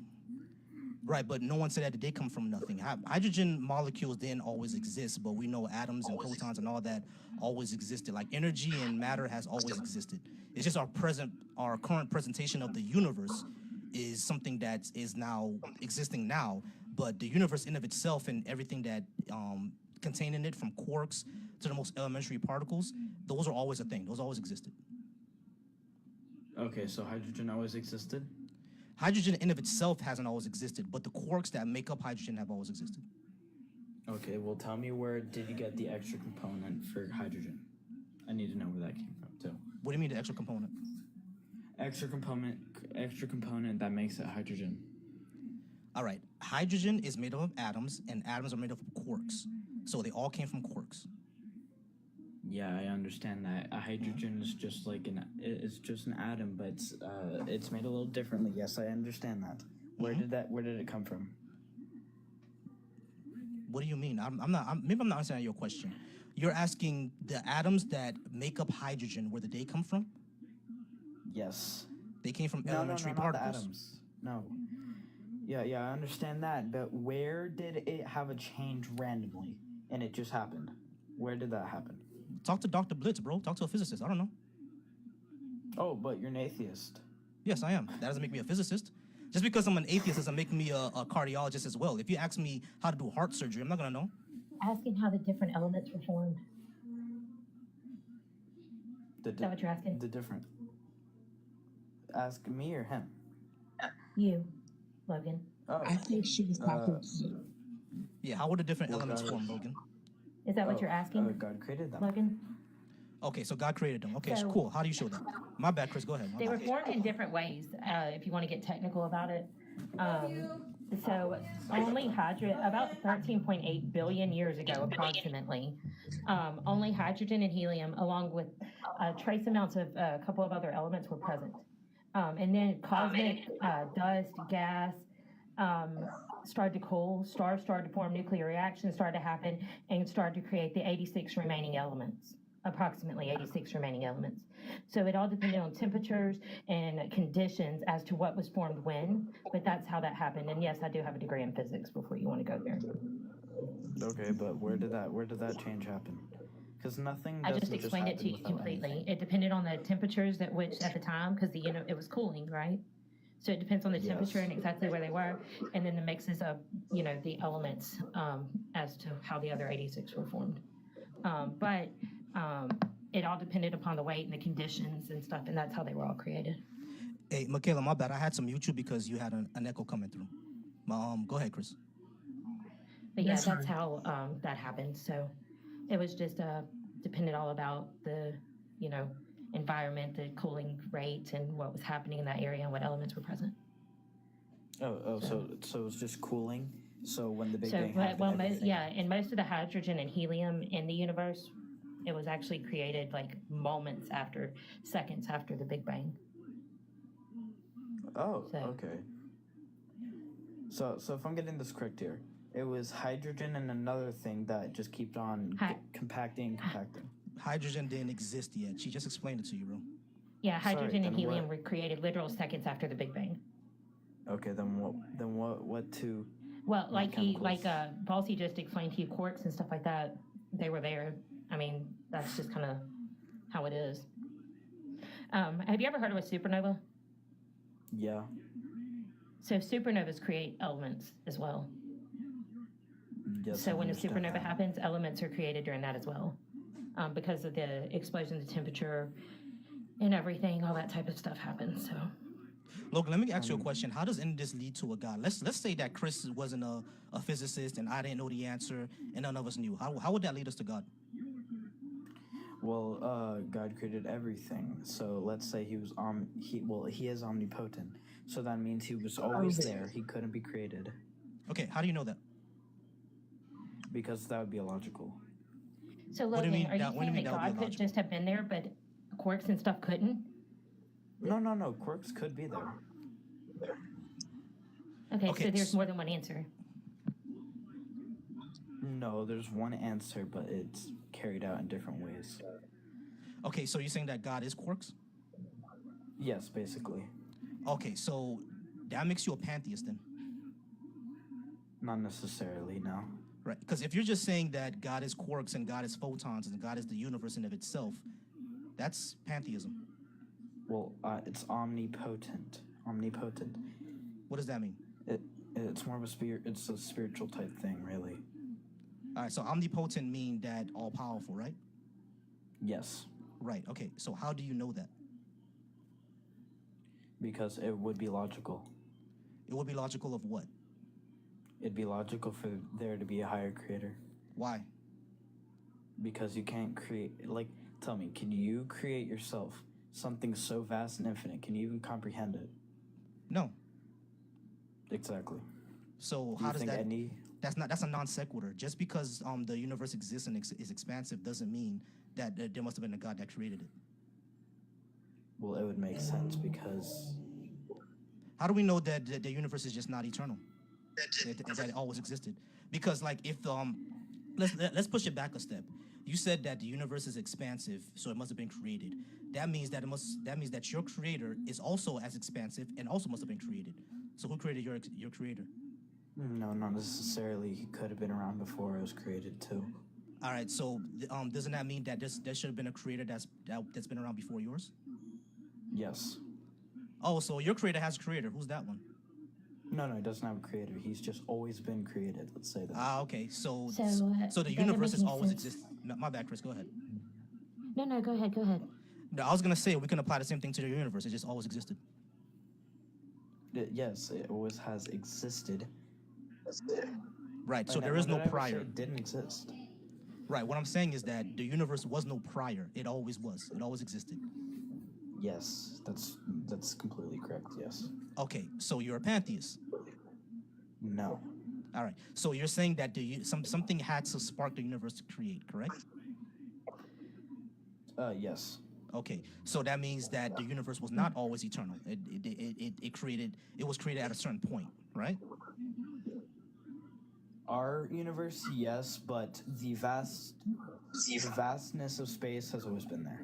Just empty has always been there. Ah, okay. So now that I see it. So space was always eternal, and then something sparked into space to create all the matter. Yes. Ah, okay, great. How do we know that? I don't know. It's just an observation. Oh, you observed 13 billion years a ago? logical How did you do that? observation, not necessarily absurd. Can I ask you a but- question? Logan? I have a question. So, Yeah, sure. What's up? if God just was, God just is, and God just will always be, how do you know that the same thing is not true for the universe? Not just our universe that we reside in, even in infinite regression, where something, continues to, it's a repetitive cycle. How do you know that it's not just that it was, or that it is, or that it will always be? How do you not know that it's not the same thing as your God? Except for, it's not intelligently designed or created. It just is. Because then you run Well- into the conundrum of who created your God? Is your God an infinite regress? Well, there's also transcendentals about it. But logic. You know the first rule of science, right? Philosophy. Chris, you know that, right? Philosophy Yeah, comes before yeah. science. Yeah, And the first correct. rule of Philosophy is what, meta. yes, I get that. Yeah, yes. And if you fill in these transcendentals, which would be logic, and I can't name you the other two at this moment, but it fulfills the logic and it fulfills the other two transcendentals. How does it feel the logic? Can you explain that to me? Because in my mind, in my reality, in my existence, it does not feel the logic. Thank Well, you, it Jayla. W. created- Jayla. It created everything, so in turn that would be fulfilling the logic, and the other two. My friend taught me this, so I don't. But Logan, get the it. problem that we're running into is that you're simply asserting the creator. You have to actually show the creator exists first before you just assert it. How do I word this? Can you actually see other planets with your own sights? Yeah, we can see Venus at night. Yes, if I look through a telescope.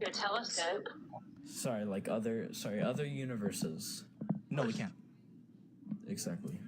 So how does that? What do you That's a mean, non sequitur, universes? bro. That doesn't bring us to a God. But the problem is, but that's a non sequitur. How does that God? Because here's the thing: you're talking to atheists, so you first have to prove that your God is real. Then everything else follows, and I'm like, and the burden of proof is on you. That's how this works. Oh, And okay. what do you mean by other? What do you mean by other universes? There's been no definite in science as to whether other universes exist. I'm like, Logan, do you mean like other planets when you mean other universes, or other universes like Other universes. Other galaxies? Right. Yeah, that has never been Hold on. a thing that's been proven. Did you mean other galaxies? Yes, sorry, other galaxies. I can see other galaxies. Yeah, I can see other galaxies through Yeah, I can telescopes. see that. Yeah. Yeah, we can see that. There's matter of fact, the Hubble Space Telescope took a picture of the sky and showed millions of galaxies. So yeah, we can see other galaxies. A lot of the things that We we can't see at night travel that we there, believe to be but- stars are actually galaxies. Galaxies, exactly. Other We can't travel galaxies, there, yeah. but yeah, there's galaxies. We can see them. I mean, at least we can't yet. I mean, in the future we might be able to, but not yet. Not yet, exactly. I have a Probably in a question, million Logan. more years. My bad, Chris. Just Go say ahead. that I'm going to, why has God, if, such thing existed, why has he not been doing miracles or being seen or being in contact with people for 2,000 years when before that he was very involved? What happened? Thank you, Benny. W. Benny in the chat, y'all. W. Benny. Yes, go ahead, Logan, answer that, please. So, you know how Jesus came down and reaped us of all our sin? So that means that God has to ghost you for 2,000 years because Jesus came here? Yeah, basically. Why? I can answer that. That doesn't make any rational sense.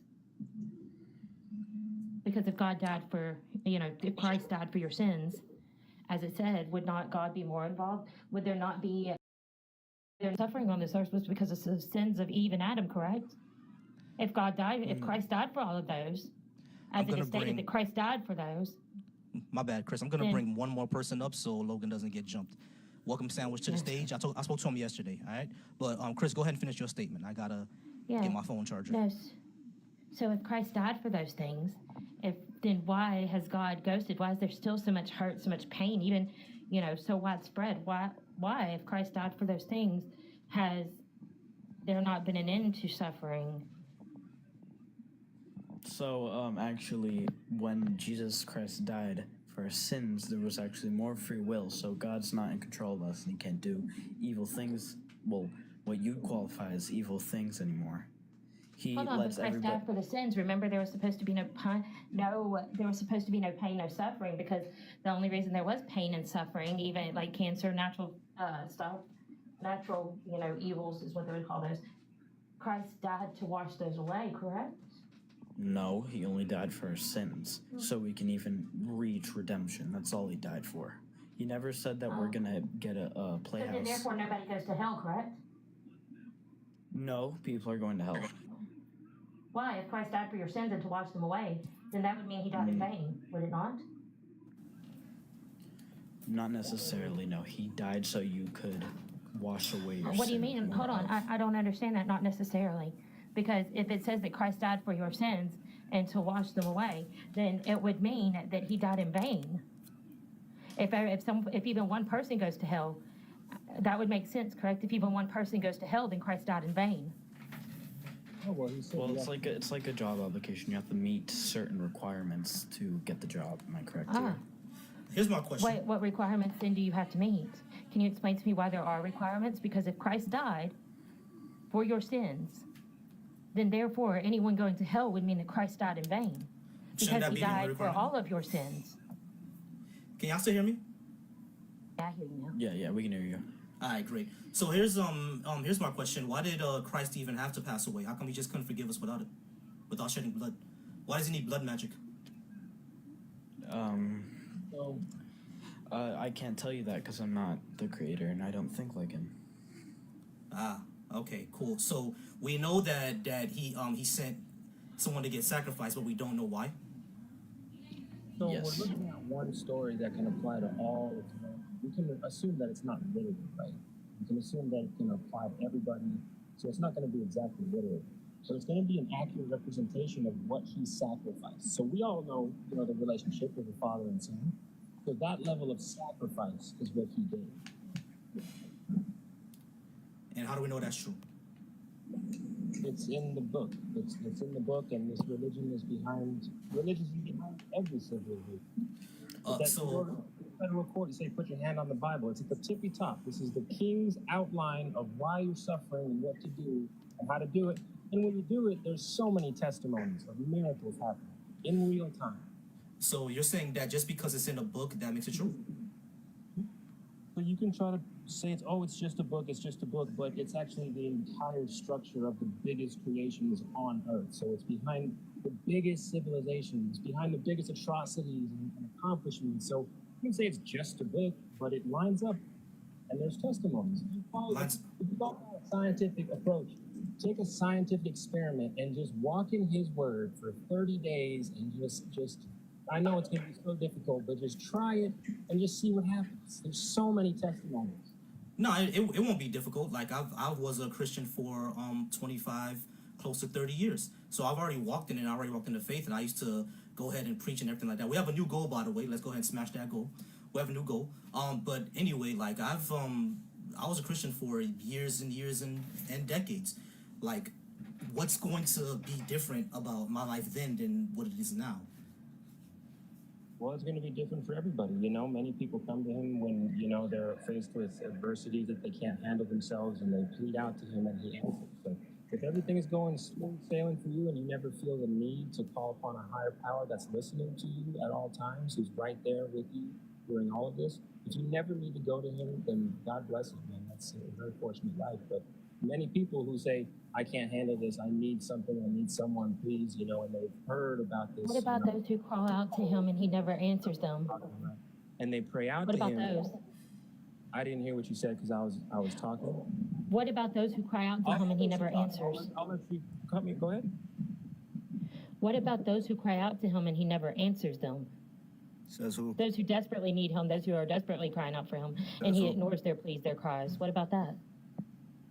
Well, I don't know God's mind, and every situation is different. I'm not saying everything's good and great and he's perfect and he'll heal anything you have wrong with yourself.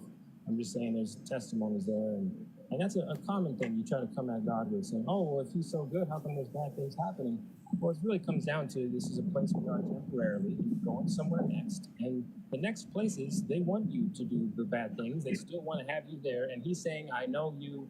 I want to keep you from that. So walk in my word, like all religions do. All religions say, we want humans to do this. And it's so controlling to say not to do these bad things. But all religions say, we need you to do this, and you will have God's grace, these miracles. And Christianity is the only one that says, I'll forgive you even if you were going against this word. Other religions don't do that. So that's why he's good.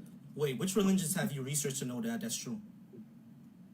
Because a lot of religions don't even have any concept of, or really have your concept of what sin is or sacrifice or anything like that. For Sikhism, for example, I would just become a Sikh and follow in the ways of their book, and boom, I'm good. I'm gonna go to heaven. I don't have to ask for forgiveness or any of that. Are you denying that religion is like a construct of ethics and morality and I'm not denying. points? Give me 1 second. I'm not denying that religion is a social construct and that it was used in society. What I'm saying is that not every religion has has a concept of needing forgiveness for being a bad person or whatever. That really only exists in the Abrahamic religions. Okay, so you'd admit that you need to change your ways and walk in this way of this God. What do you mean?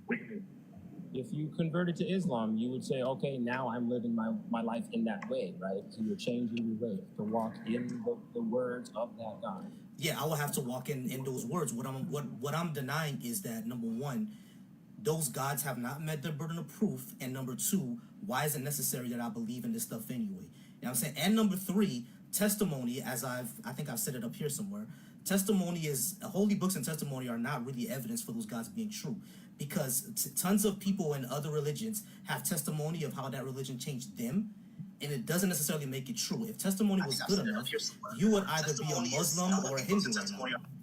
Wait, hello? I have a question really quick. Sure. Actually, I think someone was trying to address the last 2 points. Who was that?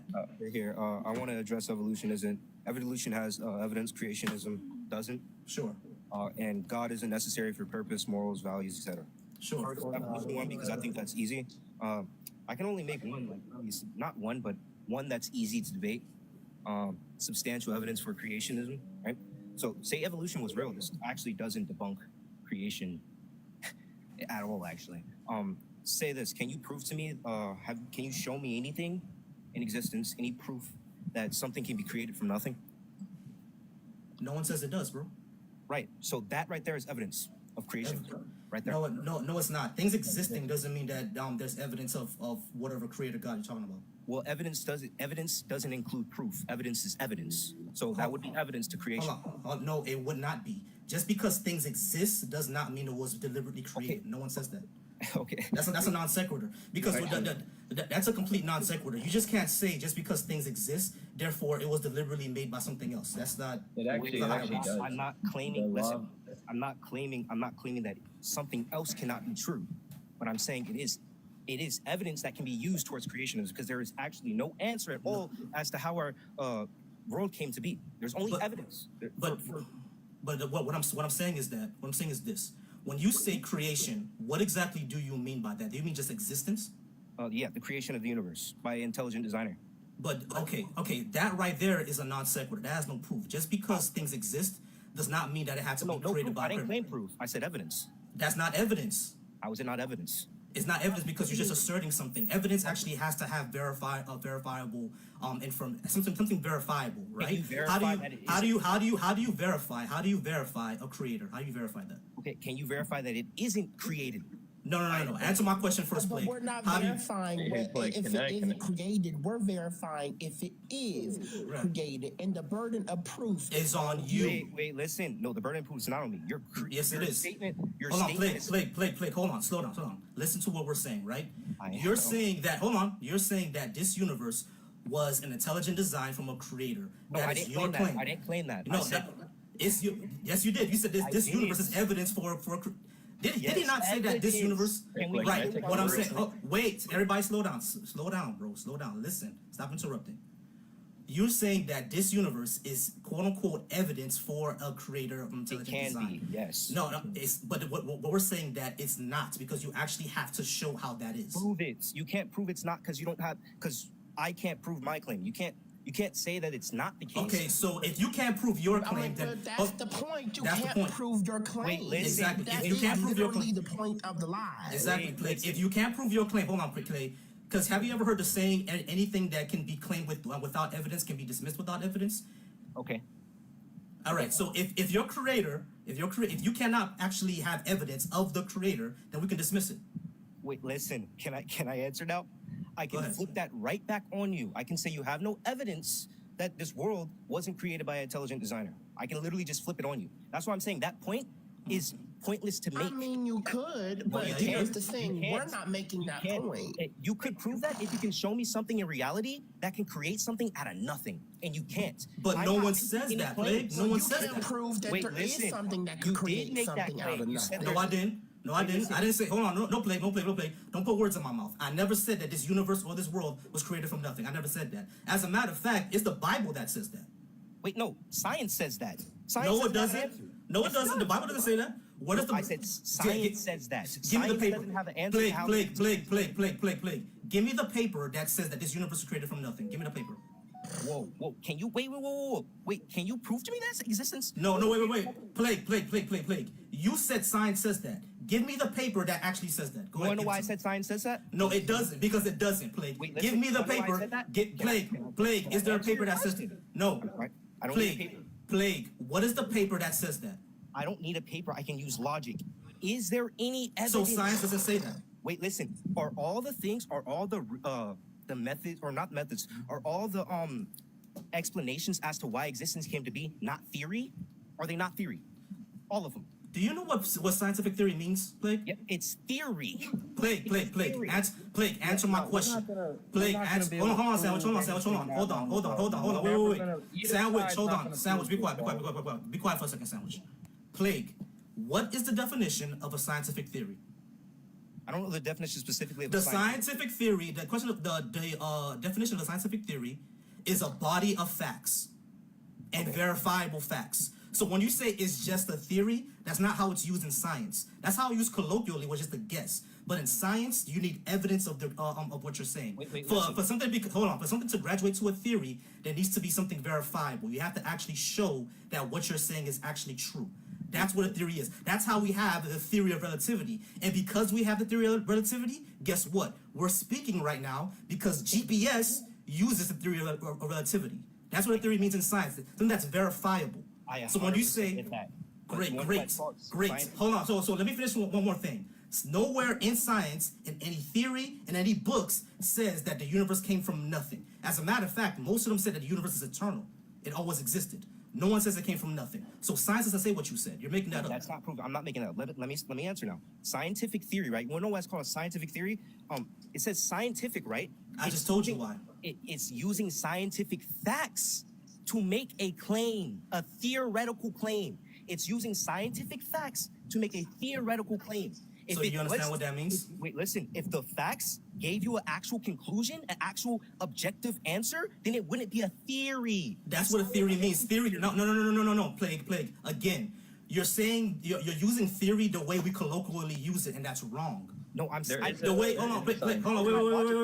Plague. No. You're not being logical because again, I told you the definition of a scientific theory. A scientific theory is something that's verifiable. They just don't guess at it and make a conclusion. That's not what it is. They use facts and show that we can. Hold on. Everybody, be quiet. When it's a scientific theory, Plague, is something that they can actually show to be true. Are you saying right now that relativity cannot be shown to be true? No, I'm not saying that. Listen. Okay. Wait. Stop. If the theory of relativity, Kayla, can you mute for a second? Plague. If relativity can shown to be, if we can verify relativity and we can show it to be true, and it's still called the theory of relativity, what does that say? That says your entire point right now was bullshit, because scientific theories are verifiable. They just don't say their theories are guessing at it. Scientific theories are verifiable. And just like how Satan said in the comments, germs are a theory. Gravity is a theory. Are you flying right now?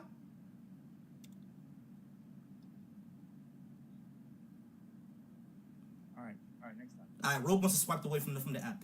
All right, next up, Armonte, what you have for me? Yeah, so talking about Wait, what happened? Wait, what happened? I think you got a call. You swiped away, but you're right. I accidentally swiped away. What I was saying is that the theory of relativity is a working fact in the sense that they think that they're seeing something that's happening in reality, and they're making an assumption with the facts that they have as to why it works that way. Can they verify it? You a conclusion? Can they? Yes, they are. They are giving us a conclusion. But the conclusion is theory, right? No, the theory is not. No, the conclusion is not a theory. The conclusion is a fact. Theories are facts, my guy. Theories are facts, my guy. Can we look this up? Yeah, I can look it up. A theory is again. You need to understand what a scientific theory means. I know what it is now. No, you don't, because you keep saying that it's a theory. It's a theory. It's not a fact. It is a fact, because in science, a scientific theory is a body of facts. That's what they are. It's a working fact. No. It is a body of facts. They are facts. It's a body of facts. They are that facts. Make a theoretical claim. Why are you not understanding that? It's not making a theoretical claim. It is a fact, my guy. Listen, they're not saying the theory is true. They're Yes, they saying are. that Listen, they're saying that the facts that we have support this theory. That's what they're making the claim. They're not saying that the actual theory is objectively true. They're saying that the facts that we have, that we can prove, support the theory. It's still a theory. Do you know what a theory is? It can Yo, be disproven. Plague, do you know what a theory is in science? Again, I'm gonna ask you again. Do you know what theories in science? Wait, scientific theory, stuff that's theories, they can be disproven. Plague, do you know what a theory is in science? That's not true. Wait, scientific. Plague, do you know what a theory is in science? Explain. What is your point? It's a well-sustained explanation of natural phenomenon that's repeatedly tested and verified by the scientific community. It can't necessarily be 100% proven because it's not 100% repeatable, but it's something that has been tested and verified by scientific community. That's why the Big Bang Theory is still. I'm not done speaking. You hear the words coming out of my mouth, sound as words. That means I'm doing something, talking. That's what that's called. So the Big Bang Theory, the reason that it's still a theory is because we can't repeat it in a lab. Okay, listen. Can I? Yes. Hey, Plague. Here's a question. Here's a question, Plague. Is gravity a fact? I believe in gravity. Yeah, I think it's a fact. Yeah. No, it's not. According to you, it's a theory. Well, yeah, it's a theory. It's working. I can have a theory. Like, what's your point? You just said that theories aren't facts. Wait, listen. Can I finish? Plague, you just no. Plague, you just said that theories aren't facts, but now you're saying that gravity is a fact. Wait, listen. What's a theory? Can you believe a theory and acknowledge it's a theory? Plague, is gravity a fact? Just answer my question. Can you believe? Plague, answer the question. Is gravity a fact? I believe it's a theory, but I believe it. No, is it a fact? It is a theory, but I believe in it. Is it a fact? Yes or no? No, it's not a fact. So gravity is not a, so okay, you're flying right now then? No, he's not. Gravity. That's not what I'm saying. Yeah, exactly. Are you flying right now? If you jump, Plague, if you jumped off your house, will you break your leg? Gravity doesn't exist Why? because of the theory. Why? Bro. Hold on, Sandwich. Why? I didn't why would say you, gravity exists. Plague. If you were to jump off your house, would you fall to the ground and break your leg? Yes. Why? You're missing my Why? point. Plague, why? Why is that? Because of the working theory of gravity. So gravity is a fact. It's a working theory. Listen. So gravity doesn't exist. You should fly then. Wait, can I please answer something? If it's a hypothetical. Plague. No. If it's a working theory, why don't you fly? Wait, listen, can I please? If it's a working theory, Plague. Wait, hold on. Yes or no Plague. question. Yes, it is. Plague. If it's a working theory, Plague. If it's a working theory, Plague. If gravity is not a fact and it's a working theory, how come no one has flown? Because there is a phenomena that's happening in reality. And what do we call that? Gravity. It's still a so theory. It's a fact. So it's a fact, right? Can I finish, please? Okay, if that's the case, tell me the working theory for the phenomena of existence itself. We don't have one. That's my point. There is no theory of everything. Big Bang There is no theory of everything, Plague. But that doesn't mean okay. You got the listen. Plague, you got the claw. You got the claw. I'm sorry. Sorry, Claw. You got the claw. Your point is stupid because just because we don't have a theory of everything does not make your God exist. Sorry.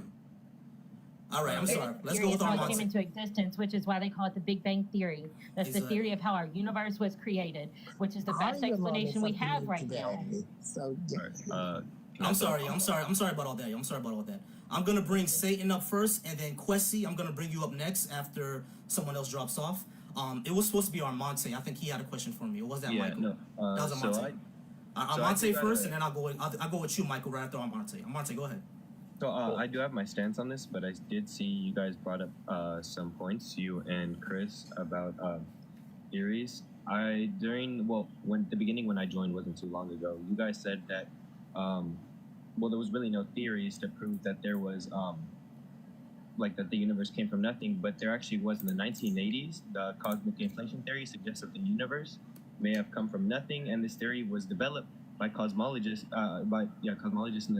in the early 1980s, and considered. I'm sorry. What theory did you say it was? I didn't hear that. The cosmic inflation theory. Oh yeah. Okay. So cosmic inflation theory, it's a little. It doesn't really say that something came from nothing, though. Oh, no, that's the definition of the cosmic inflation theory. Well, throughout the studying it, and I mean, even that. I mean, that's well, cosmic. That's not what that is. Yeah, cosmic inflation theory is just the theory of exponential expansion of space in the early universe. which created the Big Bang. No, inflation after theory. the Big Bang. Inflation After the explains Big Bang. universe It's is after the Big Bang. vastness, Yeah, it's that smoothness, but it's also seconds has after some the Big Bang. It goes back. It says that it lasted from 10 to the negative 36 seconds to between 10 to the negative 33 and negative 32 seconds after the Big Bang. Okay. And it says that following that inflationary period, the universe continued to expand, but at a much slower rate. So no, one other point. One other point that you guys brought up is that scientific theories. hold on. Let's go back and address what we were just talking about. Though you're not going to get off of it. Oh no, I'm not. It literally doesn't state that something came from nothing. Hold on, but it doesn't state that something came from nothing. We need to correct that. I'll give you that point if you want. Like, obviously, you know, I might have been misinformed about that. I'm just kind of like, these aren't actually my main point. I'm just addressing different points throughout your guys' debate with like. Pause real quick. Pause real quick. I just want to tell everybody I have a new goal. Let's go ahead and smash that goal. I do want to thank everybody for being here. We have 16K. I'm sorry, not 16. We have 6K likes. Let's get us up to 17 people in here. We can do that. Plague. The reason you were kicked is because you got the Panther Claw. Once you get the Panther Claw, that means you get kicked. All right, we're gonna go ahead and bring someone else up. Questy, I'm gonna go ahead and bring you up. And yeah, you guys can keep going talking about cosmic inflation theory. Yeah, I heard the same thing about cosmic inflation theory. It doesn't say that it came from nothing. It was just about the early expansion of the universe, not that it necessarily came from nothing. But go ahead. I'm sorry, guys. It came from nothing because that would be directly against the second law of thermodynamics. I could pretty much just because I don't have much time left. I can just bring up my main point. So on your first point, you said there's kind of no good reason to believe in God, and I just want to bring up that personally, I believe. Obviously, I'm a Christian. I don't believe that there's any Christian that you could bring up here that can substantially prove the existence of God, simply because that's the whole basis of our book being faith. I mean, on top of that, mostly you wouldn't be able to even prove that the universe was created without a God, as you can't prove that the universe created with a God. I mean, the only way you'd be able to really prove it is by even trying to go back to the old books that were written about the Bible. But even if you don't believe those, then you would have to pretty much throw out every other book, such as Xenophon's book, Flavius Josephus' book, Polybius' book, Diodorus' book. Like, they weren't actually written as the authors of those books until 1,000 years later, but we still take those as facts. So I just want to kind of ask you. I mean, there's So like are more you a that Christian, Armando? Are you a Christian? Yeah. All right, Amante. Okay, so I have a question. Chris, one second, Chris. Amante, do you see my third thing here? What does that say? So that's kind of what I'm leading into. So obviously these people that I had just named, obviously Flavius Josephus, The Iniquity of Jews, he wasn't actually named the author of that book for years, and obviously Xenophon's Anubis book, those weren't actually like connected to them, and I just want to see like why do we take those as facts and not just like as kind of falsehoods that were written in history? Why do we still take those as facts? We take those as facts because they can be verifiable, and for the same reason that we don't take the Iliad or the Odyssey as facts, because they claim things that are supernatural that we can't test, that we have no data for. The Iliad has Zeus and Aphrodite, basically intervening in the Battle of the Trojan War.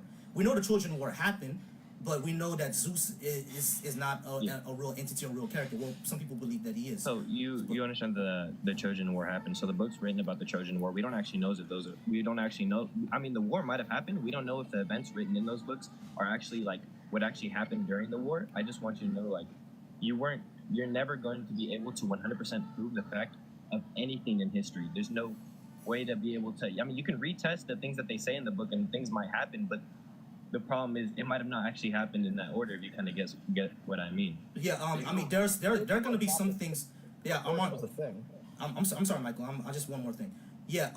We know that, of course, there's not everything in history that we're always gonna know. Like, for example, the hunter-gatherer societies. We don't know what they worship, what their names were, how they even discovered agriculture in the first place. We may not know these things.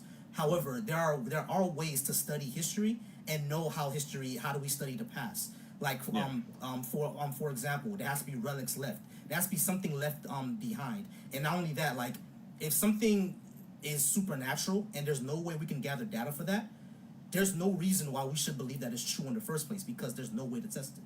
Okay, so I mean, we don't have to say that it's 100% true. I just want to ask you, do you believe it is a possibility? Because we already know that Jesus was, in fact, the real person in history, that it exists. It's only debatable if he's the Son of God or not, correct? Right. I just want you to know, like, because I mean, this is pretty much going to set the basis for pretty much anyone else that's going to come up here and debate for you for the rest of this life. Do you think that there's even the slightest chance that what happened was true? Even like, if you're I have not a even going to be able question. to 100% test it, are No. you going to be? So you don't think like at all, like in your mind, that there's not even like the slightest like 1% chance that what he has been doing might have been true? Correct. No, I don't believe that. Okay, so I have a with that question for you. standpoint, Hold on. I have a genuinely question don't for you first before you continue this line of thought. I'm Go sorry, I ahead, didn't know we were Um, interrupting. Christianity is not the oldest religion, correct?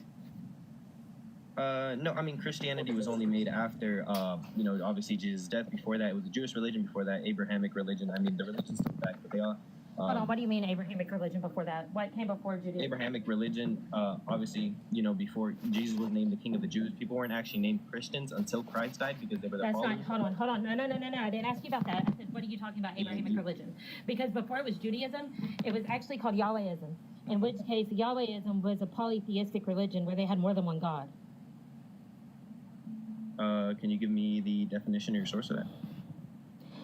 There's tons of sources everywhere. Just Can Google. you name me one really quick so I can just search it up? I mean, I'm trying to get more educated, obviously. Yeah, hold on. Let me pause real quick and I'll give it to you. It's actually a Canaanite religion. If you literally Google Canaanite religion Yahweh, it'll tell you all about it. But hold on. And if you want a scholar, there's a scholar named Dan McLennan. He's here on TikTok as well. He wrote a book called God's Divine Name, and he sources another scholar as well in his videos that talks about Judaism before it was Judaism, where it was Yahwehism. He talks about that yes, too. but There's it also doesn't- Yahweh's wife Asherah, which was also in the Bible, and there's actually Yeah, spaces this in is the on Bible. Britannica. Go ahead. You can go to the worldhistory.org, and it literally just type in Canaanite. It talks about the lesser god of Yahweh, and But all kinds of stuff.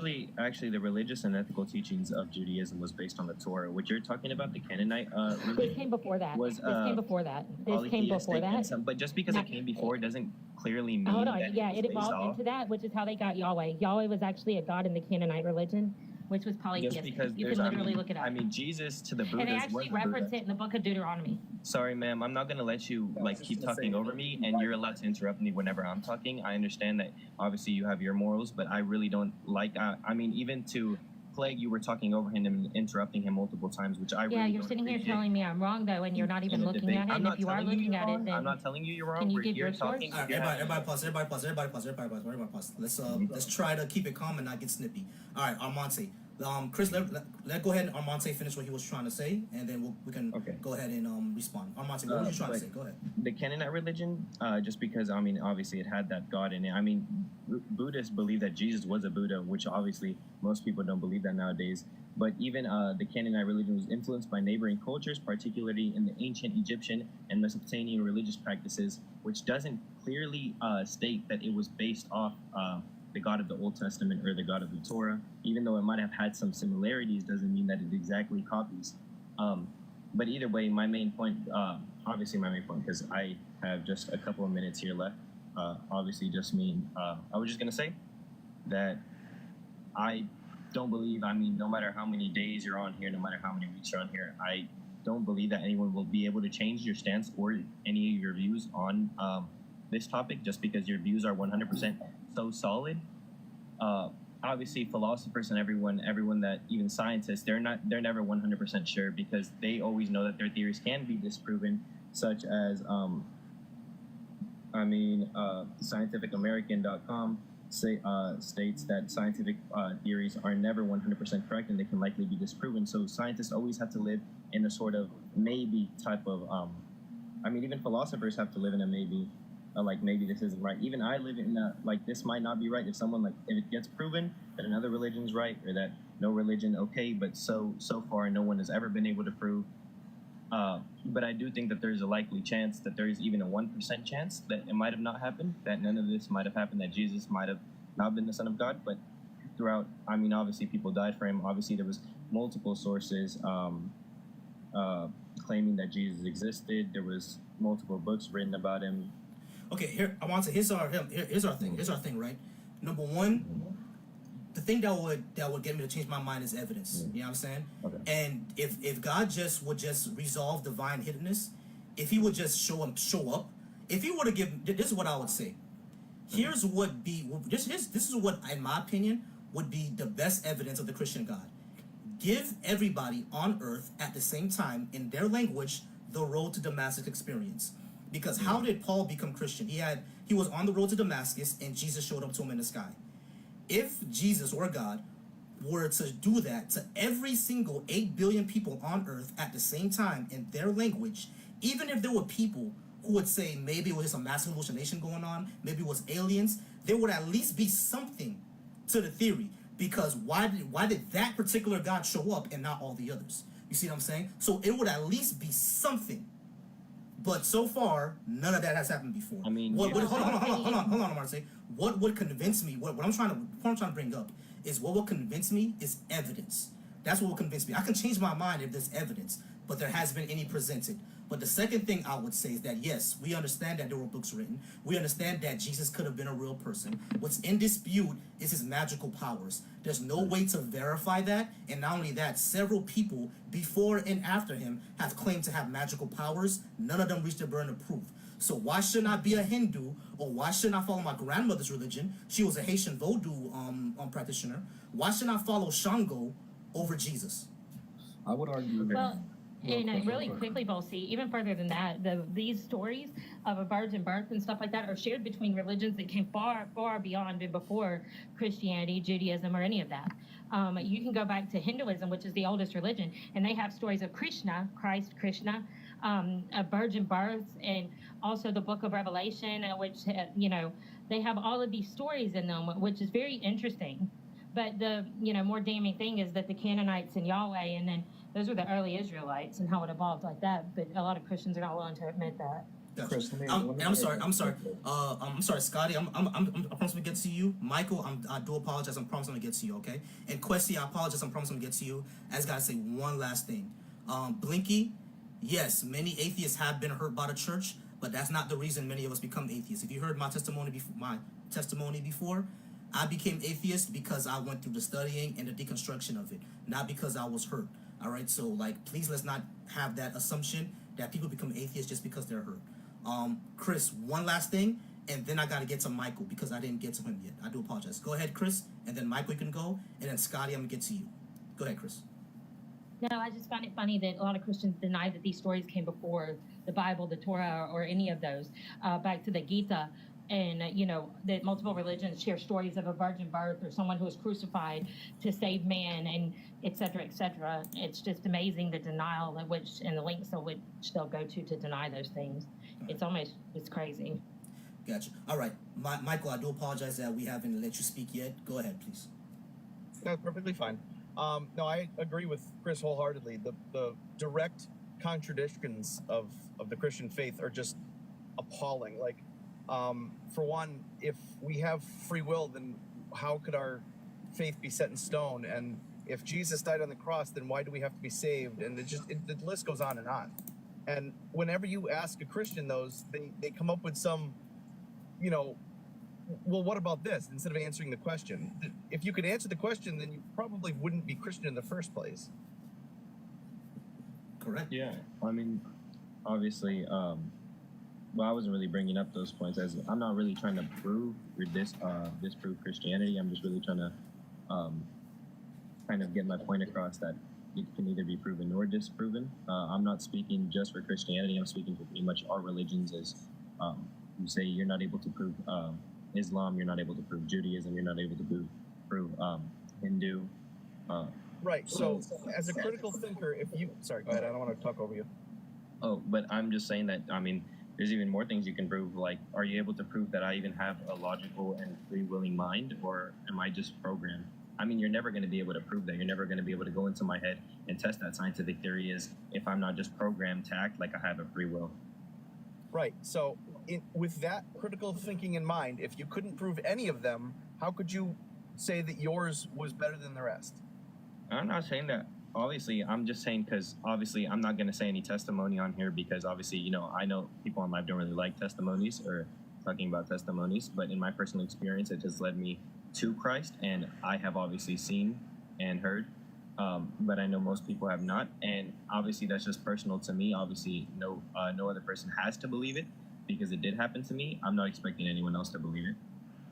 So that just kind of calls into question, obviously, on my critical thinking that I 100% know that God exists, a God exists at least, because of what I did see and hear. So Something really interesting, really quick, you said a God. Mm-hmm.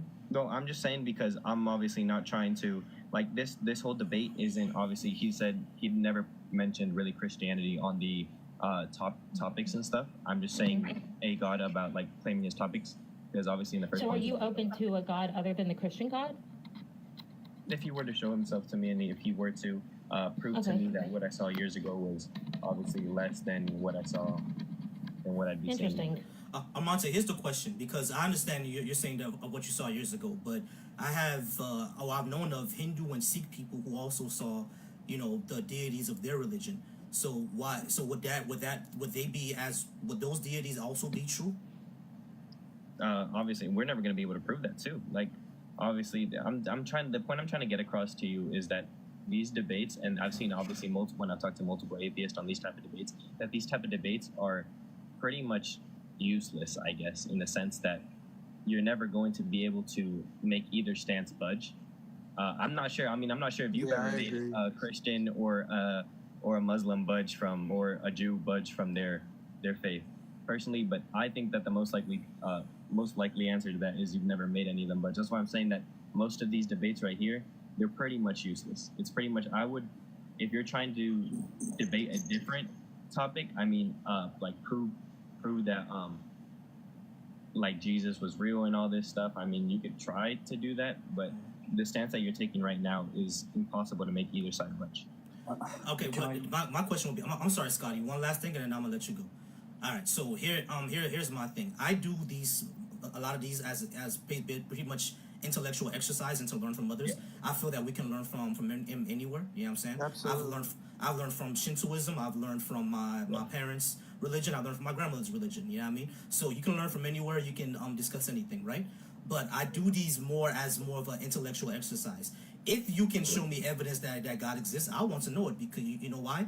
Because I want to believe in as much true things as possible and as less false things as possible. I don't mean to interrupt. Go ahead. I'm really sorry. I know it's not my time to speak, but I can answer that question later on.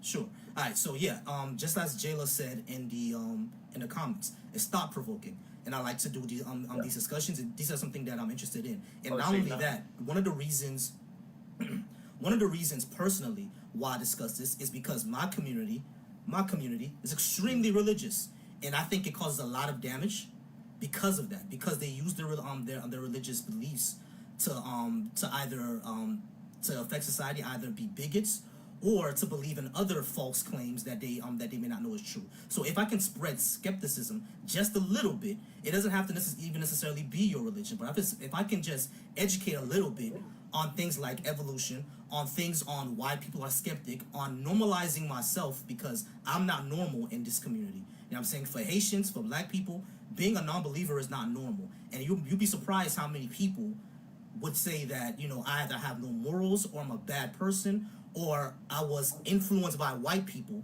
just because I'm not a Christian. You see what I'm saying? Yeah. So I want to normalize myself, which is one of the ways that these discussions are one of the ways that I do that. Oh, so it's not really, you're not doing this in bad faith at all. You're just kind of trying to, I guess, have like educated discussions. Because exactly. I did get the wrong idea, because when I joined, everyone was kind of like talking and like getting louder when Plague was here. I wasn't sure if like you guys were just teaming up because you guys were doing like debates like this in bad faith to like attack religions. But if that's your whole stance on it and that's why you're doing it, then I really have no, I guess, problem with it. If it's just you're trying to invoke thoughts or kind of more thinking in people. Appreciate you. Scotty, did I get your name right, or is that Karate? I'm gonna go ahead and head out, so I'll talk to all of you guys later. No problem, Monty. Thanks for being here. Cheers. It's Lacrati, right? I'm sorry. Yeah, yes, sir. My bad. I kept on calling you Scotty. My bad. No, that's good. But anyway, what you got for us, man? I'm sorry about that. Go ahead. Yeah, no, I just wanted to say that there was like some merit to what that one brother was saying, but I do disagree in the fact that I think it is possible, and I think it is virtuous to try to allow someone to change their position, or at least give them insight, right? In the comment you made earlier, saying that your standard of evidence is almost it's fair, but I would argue it's almost irrational in terms of like proving God, right? And I feel like everyone has like a default position. Your default position would be like, well, there's no God until proven otherwise.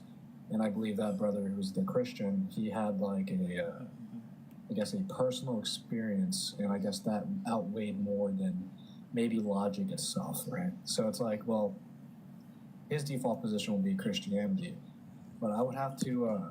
I have an argument for my position, but I would like to present it in such a way to where I'm not really here to change one's mind, for instance, because I don't think I would be able to meet the criteria you're trying to, because you could be as skeptical as you want. Like, in your words, you would want God to like reveal himself to you, right, to some extent. But I would even argue that if that was even the case, you could even doubt that.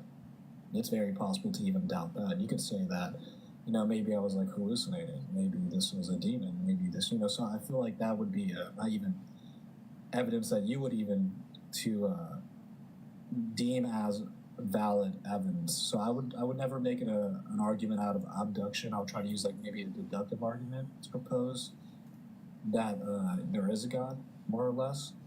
But it seems like when I talk to atheists, where we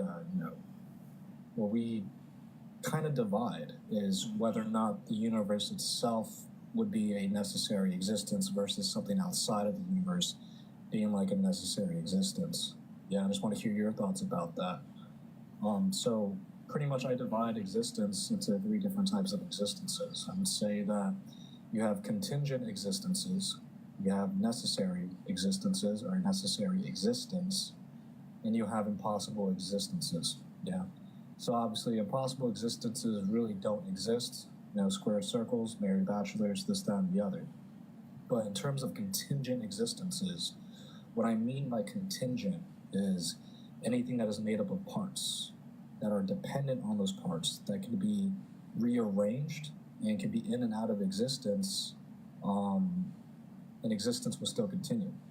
So practically the argument I'm trying to make is that, well, everything in the universe, I'm not saying even the known universe, I'll make the argument that existence in the framework of the universe is contingent. Yeah. So if we accept that, I feel like, well, how can it be? How can absurdity not arise if you were to have a set of contingent existences? How can a set of contingent existences that goes on for infinity actually even exist? How can it actualize without something that's actually outside of that set? So my argument would be, well, this will have to necessitate a necessary existence outside of the set to bring rise to contingent existences. So anything that is the opposite of a contingent existence is necessary, something that's uncreated, something that has no parts, something that is infinite by nature and unlimited by nature. Yeah. Now we can make an argument of whether that it has agency or conscience. That's a whole different argument. I would want to hear your thoughts on that. Me proposing that argument to you. I don't think that's necessarily true, because then we would have to ask ourselves, well, we can't really even verify that something outside of the universe is even a coherent thing, because that's kind of not coherent to me. But when it comes to the universe in of itself, why can't the universe in of itself just be a necessary existence in of itself already? Because as far as we know, if matter can't be created or destroyed, every atom in this universe has already every atom or every quark in this universe has already always existed. So why does it need something else? So I would argue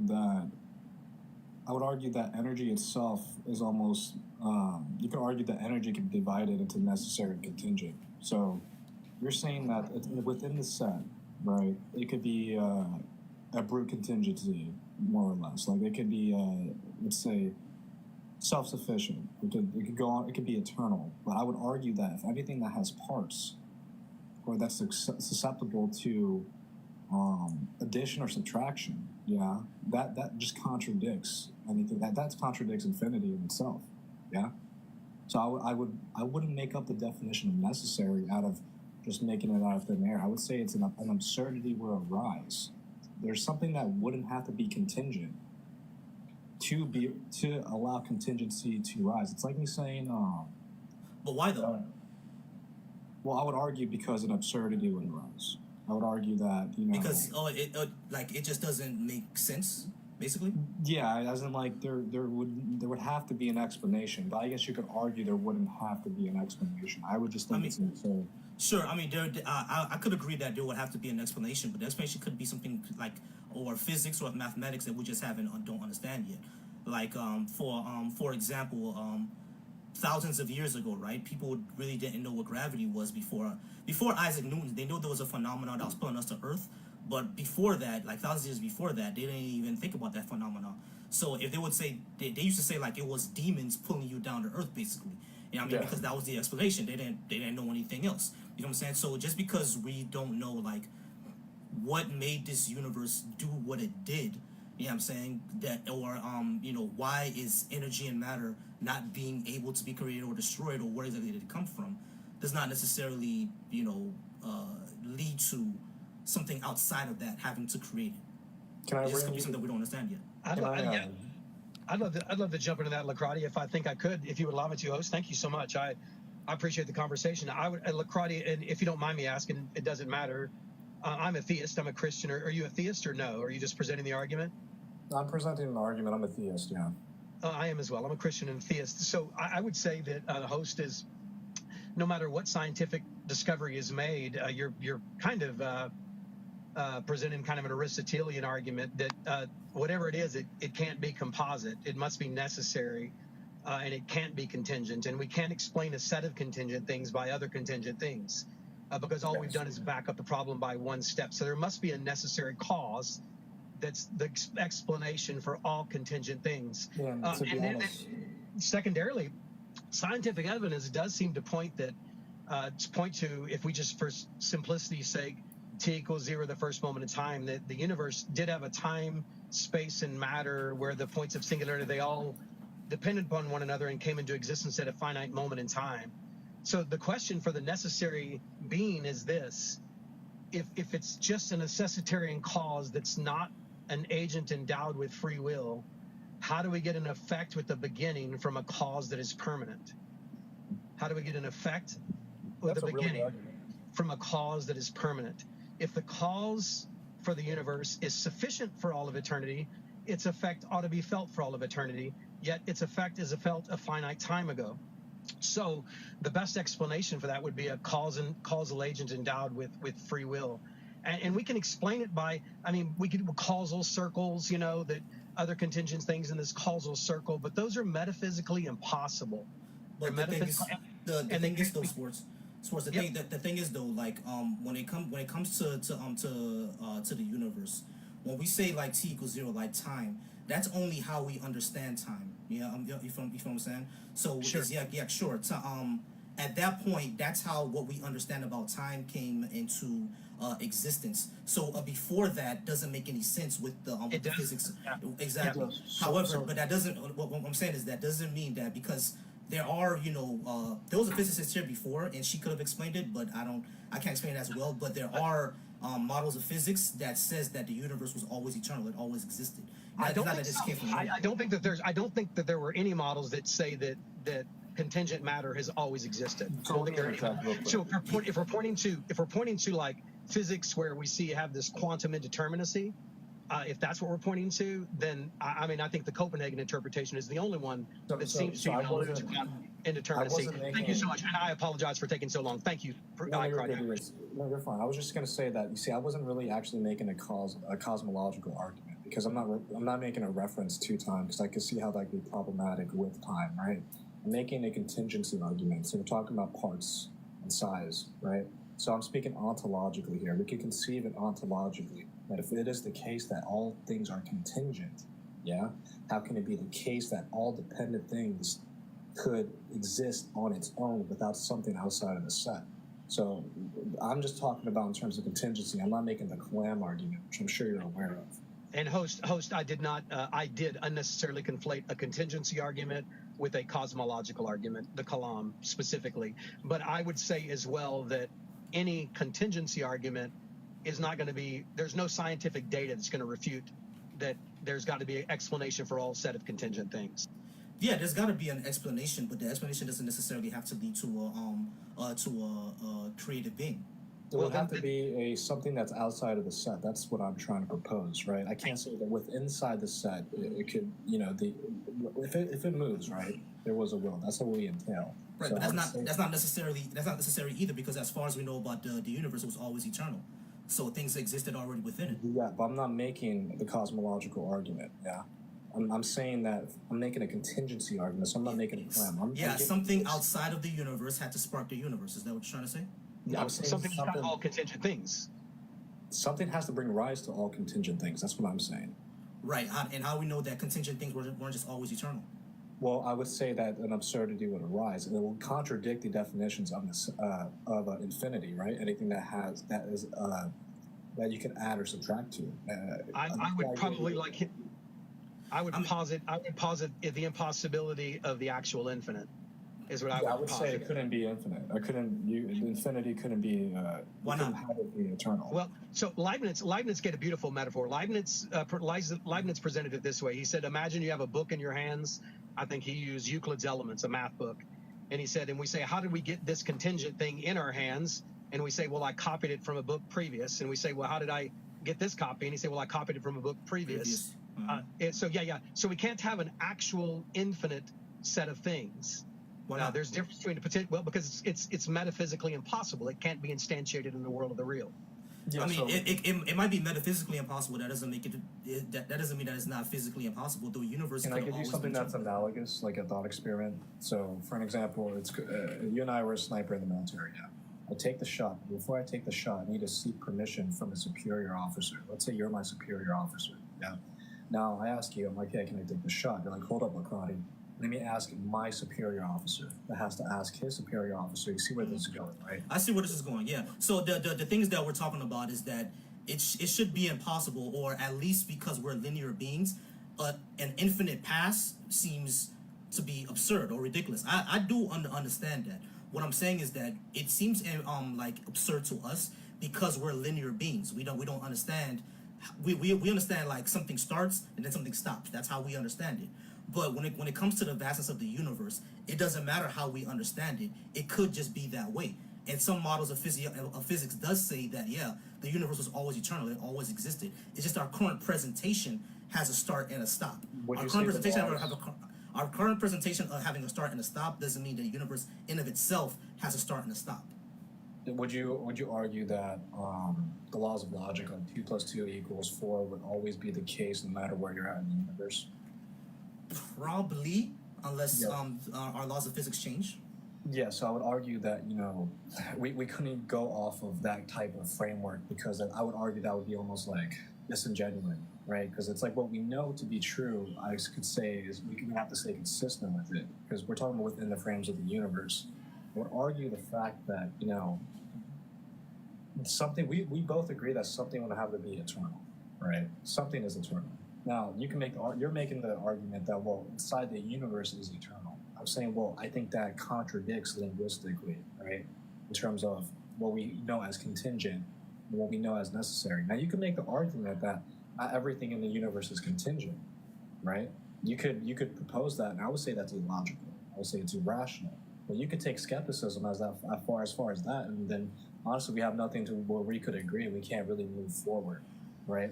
So that's why I was saying, I'm not here to, I guess, prove to you that God exists, but I can show you the consistencies within my argument, right? So my default position that there is a necessary existence, a prime mover that would have to be outside of the set. Now, if you could show me something, how it could be ought to be otherwise? How can a existence of only contingent existences could exist on its own? I would like to hear it.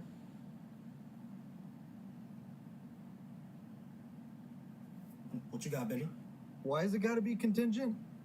Well, I divided existence into necessary, contingent, and impossible existence. And what I mean by contingent, I added things to contingency in the sense of not the traditional definition, right? I'm saying that, well, it's made up of parts. It could be in and out of existence, and it's dependent on those parts, and it would have to be finite. Yeah, I always think of the universe as a whole. You know, like there was all matter and all, you know, all mass, everything that ever existed in one single point, and then that's where the Big Bang came from. That's where the expansion comes from, and it crunches back down to that one big point, and it's that, you know, expansion and then, you know, crunching that is just going on over and over again, and really everything in between is just particles or atoms or quarks or however you want to call it, rearranging. I would say that the big bounce and big crunch have been refuted by contemporary science. I think that's something they moved away from. Secondly, we've even talking about the universe because unfortunately I messed up Lacrati's argument, and I brought in a cosmological argument when he was focusing primarily on a contingency argument. So I think that it doesn't matter about the universe even. His point is how do we get a set of contingent things, and it can't be explained by another contingent things, once again, because it can't be instantiated in the world of the real. And I would also, again, posit causal finitism, that every effect can only have a finite number of causes. Hey, I'm going to jump off, but I want to say, host, thanks for letting me jump up. Lacrati, I apologize for stepping in and messing up your argument. But I will let you know that I'm going to rip off your sniper illustration and give you 0 credit, okay? No credit whatsoever. That's the way I do things. So, yeah, have a good one, guys. Thanks for letting me jump up, man. All right, peace. Lacrati, what I'm trying to understand, because you're saying when you say contingent things, you mean like contingent thing like physical things that exist, or what are you trying to say? Well, we could say that things like within this universe is contingent, like from a causal standpoint, right? And if we're going to go off science, right? I know you're a true believer of science. It's like, well, I could give you almost 1 billion examples of contingent things. Yeah, I would argue that you wouldn't be able to give me even one example of something that's not contingent, right? So because like nothing is not a thing. There's no such thing as nothing. Nothing all has. Well, I would say existence is actually made up of variables, right? So it would be dependent on its variables. Well, what about energy? Energy is neither created nor destroyed. Well, that's the argument, right? We could liken energy that can be divided into necessary and contingent. I would say energy could be contingent in itself. What I'm trying to understand is that when you say necessary and what was the other thing you said? Necessary and contingent? Yes, necessary and contingent. What exactly does that mean? So what I'm saying is that contingency is a existence where it is made up of parts. Mm-hmm. It is dependent, and it could be rearranging those parts and be in and out of existence, mm-hmm. right? So like quarks? Well, that's the thing. It's like, well, we could argue in terms of like, well, are quarks contingent? I would argue that quarks could be contingent. Well, we wouldn't even know. That's what I'm trying to get at. When you say quarks are contingent, something is contingent. What does that mean? It just means it's dependent. It means it's dependent on something. Dependent on what? Dependent on something that it can't actualize on its own. Like, it can't exist on its own. It had to come from somewhere. But did you just say that energy was contingent upon itself? I would say you could even use energy, because when you say energy, I could just say existence, right? Right, but that's the thing, Lacrati. As far as we know, when it comes to physics, energy and matter was always a thing. It always existed. Yeah. So, for instance, like we could argue that we could divide energy, right? Because energy could be attributed to anything that's physical as well. And something that's physical doesn't always have to be, something that's physical, right, is contingent. But I would argue that energy in itself could also be necessary. Why would we argue that energy can be divided, and what exactly does that even mean? So when you use the term energy, right, what do you mean? What do you mean by energy? I mean the scientific definition, the ability, the capacity to do work, property of the system. Yeah, so that could be demonstrated within the universe, right? Yeah, I have energy. We all have the capacity to do work. Exactly. So I would say energy in itself would be contingent on the matter, would it not? Well, energy is matter. Well, that's the thing. It could be contingent on itself, contingent on existence, right?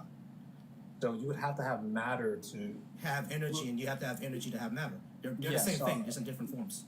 Yeah. So what I would say is that, well, with that line of reasoning, we could also divide in. Energy could also be necessary. Now, it could be necessary within the chain. You could argue, well, why can't the universe itself be necessary, right? Yeah. You know what I'm saying? Well, yeah, we could interchange these words with energy and existence, whatever you want to use. It's the same thing, right? I'm saying that, well, it can't be the case where within this set, if it's contingent, right? Energy being contingent, then it will an absurdity will arise. That's all I'm saying. Why? Well, because how can a set of dependent things actualize without something that's independent of the set? Well, and what you see that's the thing. The universe could literally just depend on itself because it always was eternal and always existed. Yeah, so that's why I broke up these definitions, right? That's why I was saying, well, you could go with the argument that, yeah, maybe the universe itself is eternal. I'm saying, well, that's absurd. There needs to be an explanation for that. You'd be like, no, there doesn't have to be an explanation for it. Yeah, there doesn't have to be an explanation for that because the thing is, like, there's the universe and there's our current presentation of the universe, right? Like, our current presentation of the universe, as far as we know, started 13 or 14 billion years ago with the Big Bang. But that doesn't mean that there was nothing before that. Like, there was probably existence before that, or some sort of existence that we don't understand because of. Are you talking about existence within, or so you're saying the Big Bang start? Let's just say you're saying this, right, for the sake of argument. So the Big Bang started the universe, right? The Big Bang started our current presentation of the universe. Okay, so what was before the universe? Don't know. Would you say it would be another universe? Possibly. Well, what I'm saying, even with a multiverse theory, right, this doesn't escape contingency. This would have to that other universe would have to be contingent regardless. Right, something had to have started the expansion of space-time, right? Yes, I could get that. Something could have to start expansion of space-time, but we may not understand what that is yet because our math breaks down at that point, at the singularity. So we don't really know or understand that yet. But what I'm saying is that how does that lead us to a God? Because that could have just been a chemical reaction or a physical reaction or some sort of physicals that we don't understand. Well, that's where you get like theist, right? It's like, well, you could say, if you're saying it's outside of the set of the universe, you don't have to attribute that to be God. You call it what you want, right? Call it necessary existence, call it all of. I know we're not going to call it Jesus Christ, right? We're definitely going to call it a prime mover, an initial mover, right? Now, whether you could cry on this one's shoulder and talk about your day about it, that's a whole different discussion. I'm not making any argument for that. I'm saying that it has to be or ought to be the case where there has to be something that started it. Here's the thing. I don't think anyone disagreed with you that there had to be a case that something started the Big Bang, right? I think the issue people run into is that, yeah, something could have started it, but is it necessarily an anthropomorphic being that, you know, grants wishes and stuff like that? You feel what I'm saying? I think that's what we're going with. If we could agree in the sense of like, well, something is eternal, right? Something has to be eternal, whether it's the universe or something that's outside of the universe. I'm just showing you how it would be irrational if it was within the set of the universe. So it would have to be something outside of the universe. And that's the thing. I don't think it necessarily has to be something outside the universe. It could just be the property of the universe itself. I mean, that's the thing. We'll never really know, right? And what we do know is that just based out of the mere definition of contingency, we can attribute what would have to be the case for something like a necessary existence and what would define a necessary existence just based off the opposite of contingency, right? I would say that, you know, it gets a little semantical. Because you could say, well, I'm talking about existence in a whole. You call it a universe, you say another universe put into play. I'm like, no. I'm gonna end with this, right? I'm gonna end with this before things just get more redundant, right? But my perspective on the current state of affairs in terms of the universe is as simple as this, right? I believe that this necessary existence is a state of awareness, right? Just a state of awareness, as if there was a person who's casting a dream, right? Now, this dream, the one who's casting the dream is having this dream. And let's say the dreamer is having a dream of all of us on TikTok right now, right? Now, we are contingent. Our very own existence is contingent on the one who is casting the dream. We have a contingent existence.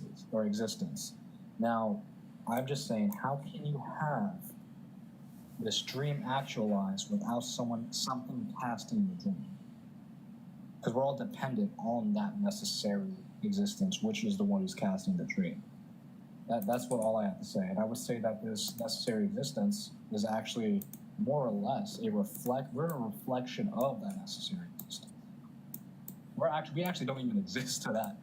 We are not as objective, or we don't even exist as much as the one who's casting the dream. We're just a reflection of the light of the necessary existence. That's what I would end with.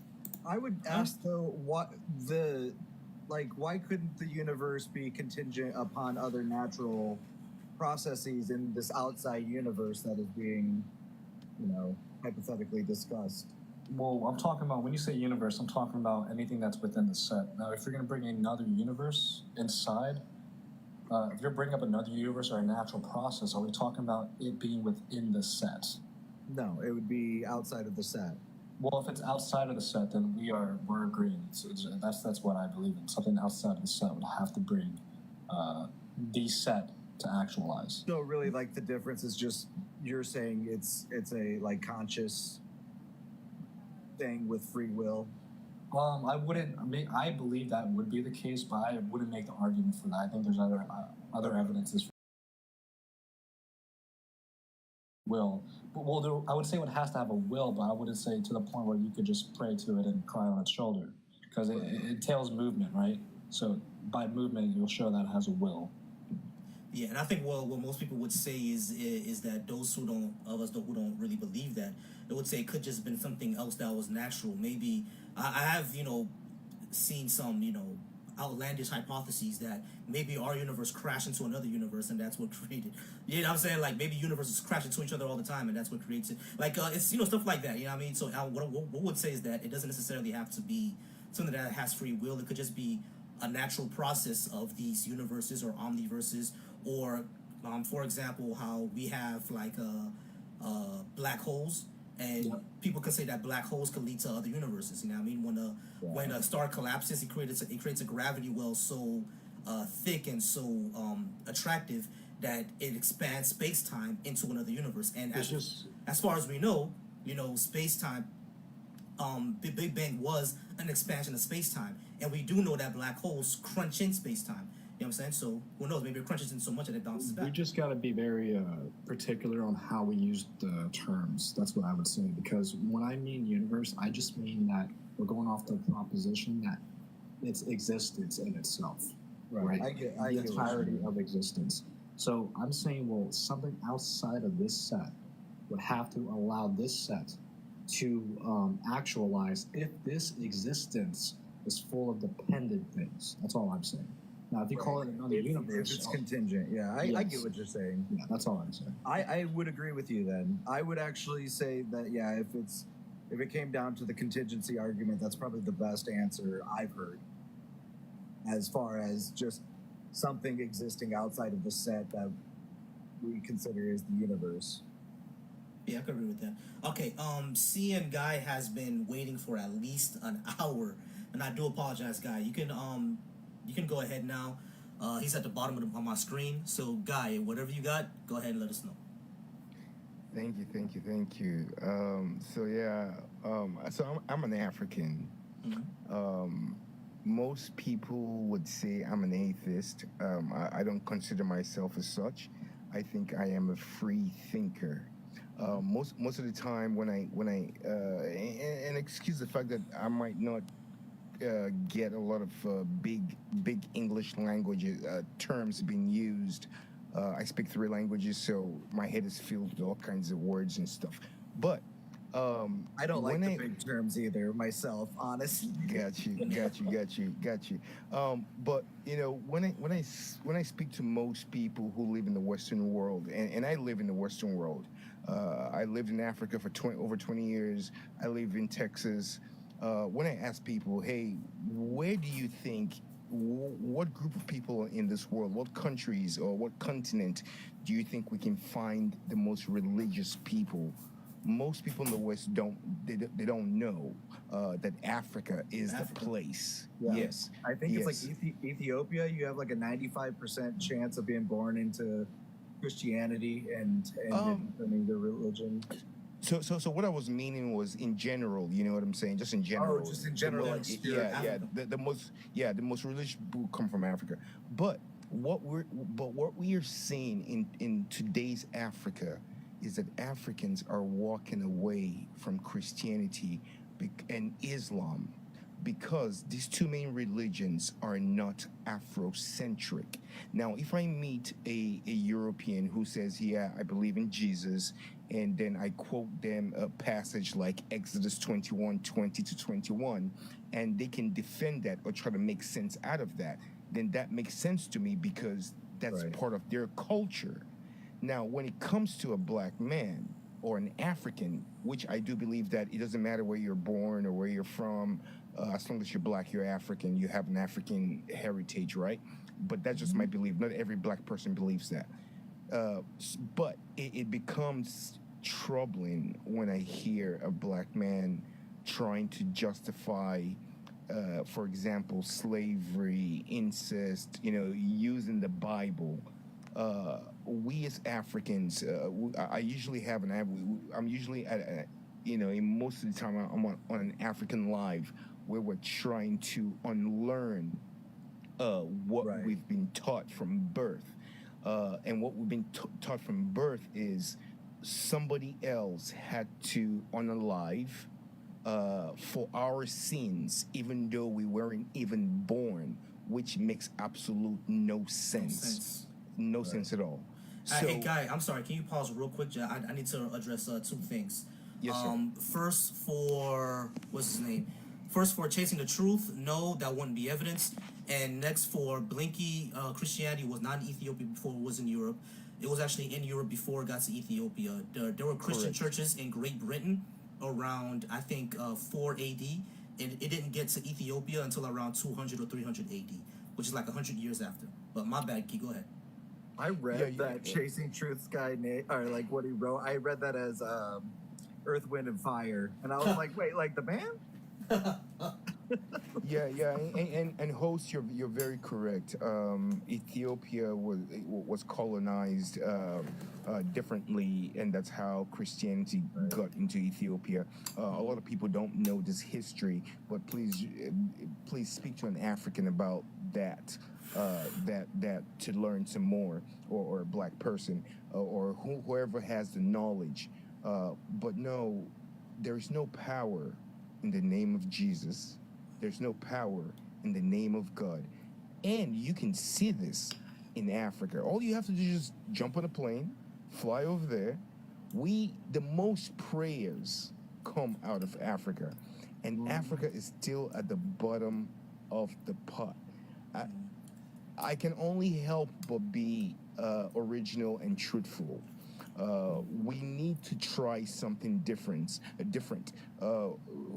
The definition of insanity is doing the same thing over and over and over while expecting change. We even saw here, we witnessed here in the U.S., where a black lady, the last two words that came out of her mouth was, "I rebuke you in the name of Jesus. Jesus, Jesus, Jesus."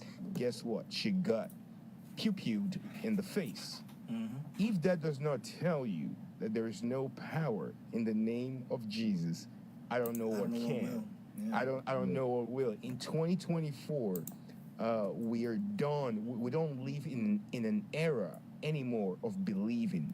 We now live in an era of knowing.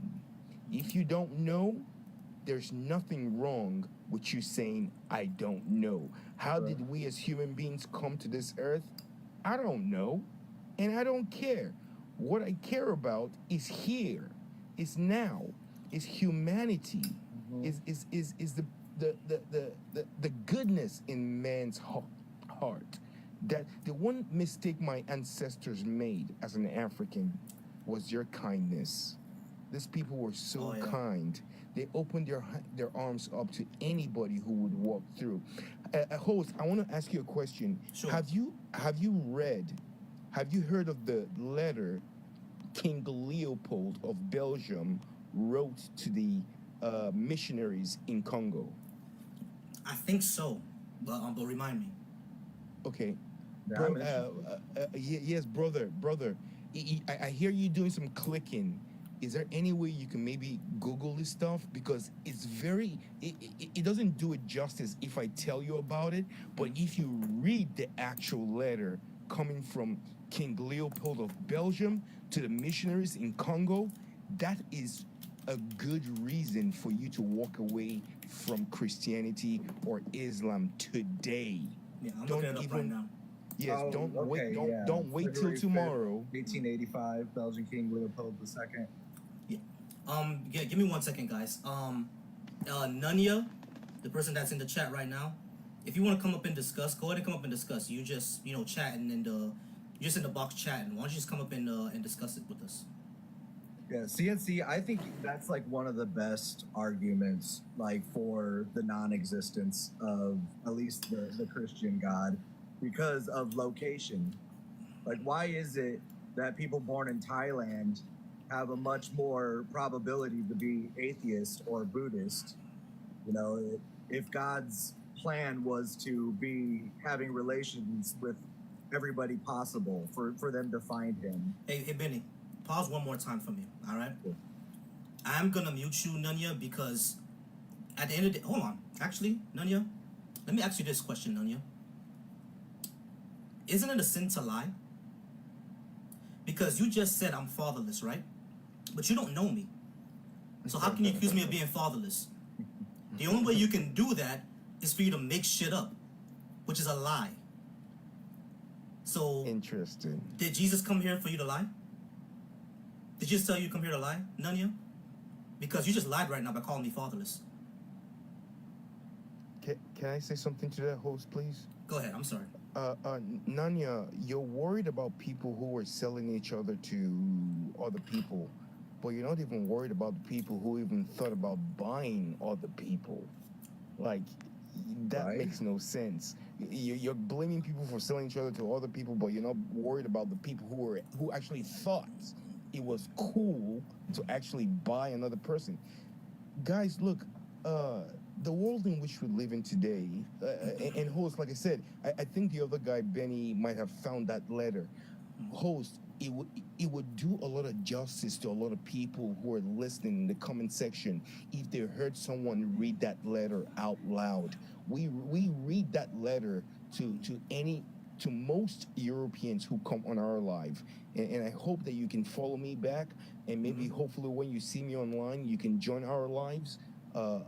Because we're out to deconstruct, we're out to unlearn the lies that have been fed to our people. The letter that was written to the missionaries going to the Congo from King Leopold. Man, please, if you can read that, man, that would I got it here. I'll read it for you. Please. I think I pulled it up too. If the host would allow that, I would love to hear that. Definitely. It's not too long. So it's King Leopold's public letter. It's to all Belgian agents working in the Congo back in 1885. So it starts off like this. The task which the Belgian agents have to accomplish in the Congo is noble. It is incumbent upon them to carry on the work of civilization in Africa. The aim is to regenerate races whose degradation and misfortune is hard to realize. The fearful scourges in the eyes of our humanity, these races are the victim. This is already lessening. Little by little, through our intervention, each step forward by our people should mark an improvement in the conditions of the natives. In those vast regions of land, mostly uncultivated and mainly unproductive, where the natives hardly knew how to get their own daily food, European experience, knowledge, resources, and enterprise have brought to light unimaginable wealth. Exploration of virgin lands goes on, communications are established, highways are open, and legitimate trade and industry are established. Benny, let me stop you right there, right? Sure. For one quick second. That is actually not the original letter. And really? Yeah, I have it. I have it. Yes, I have it. please.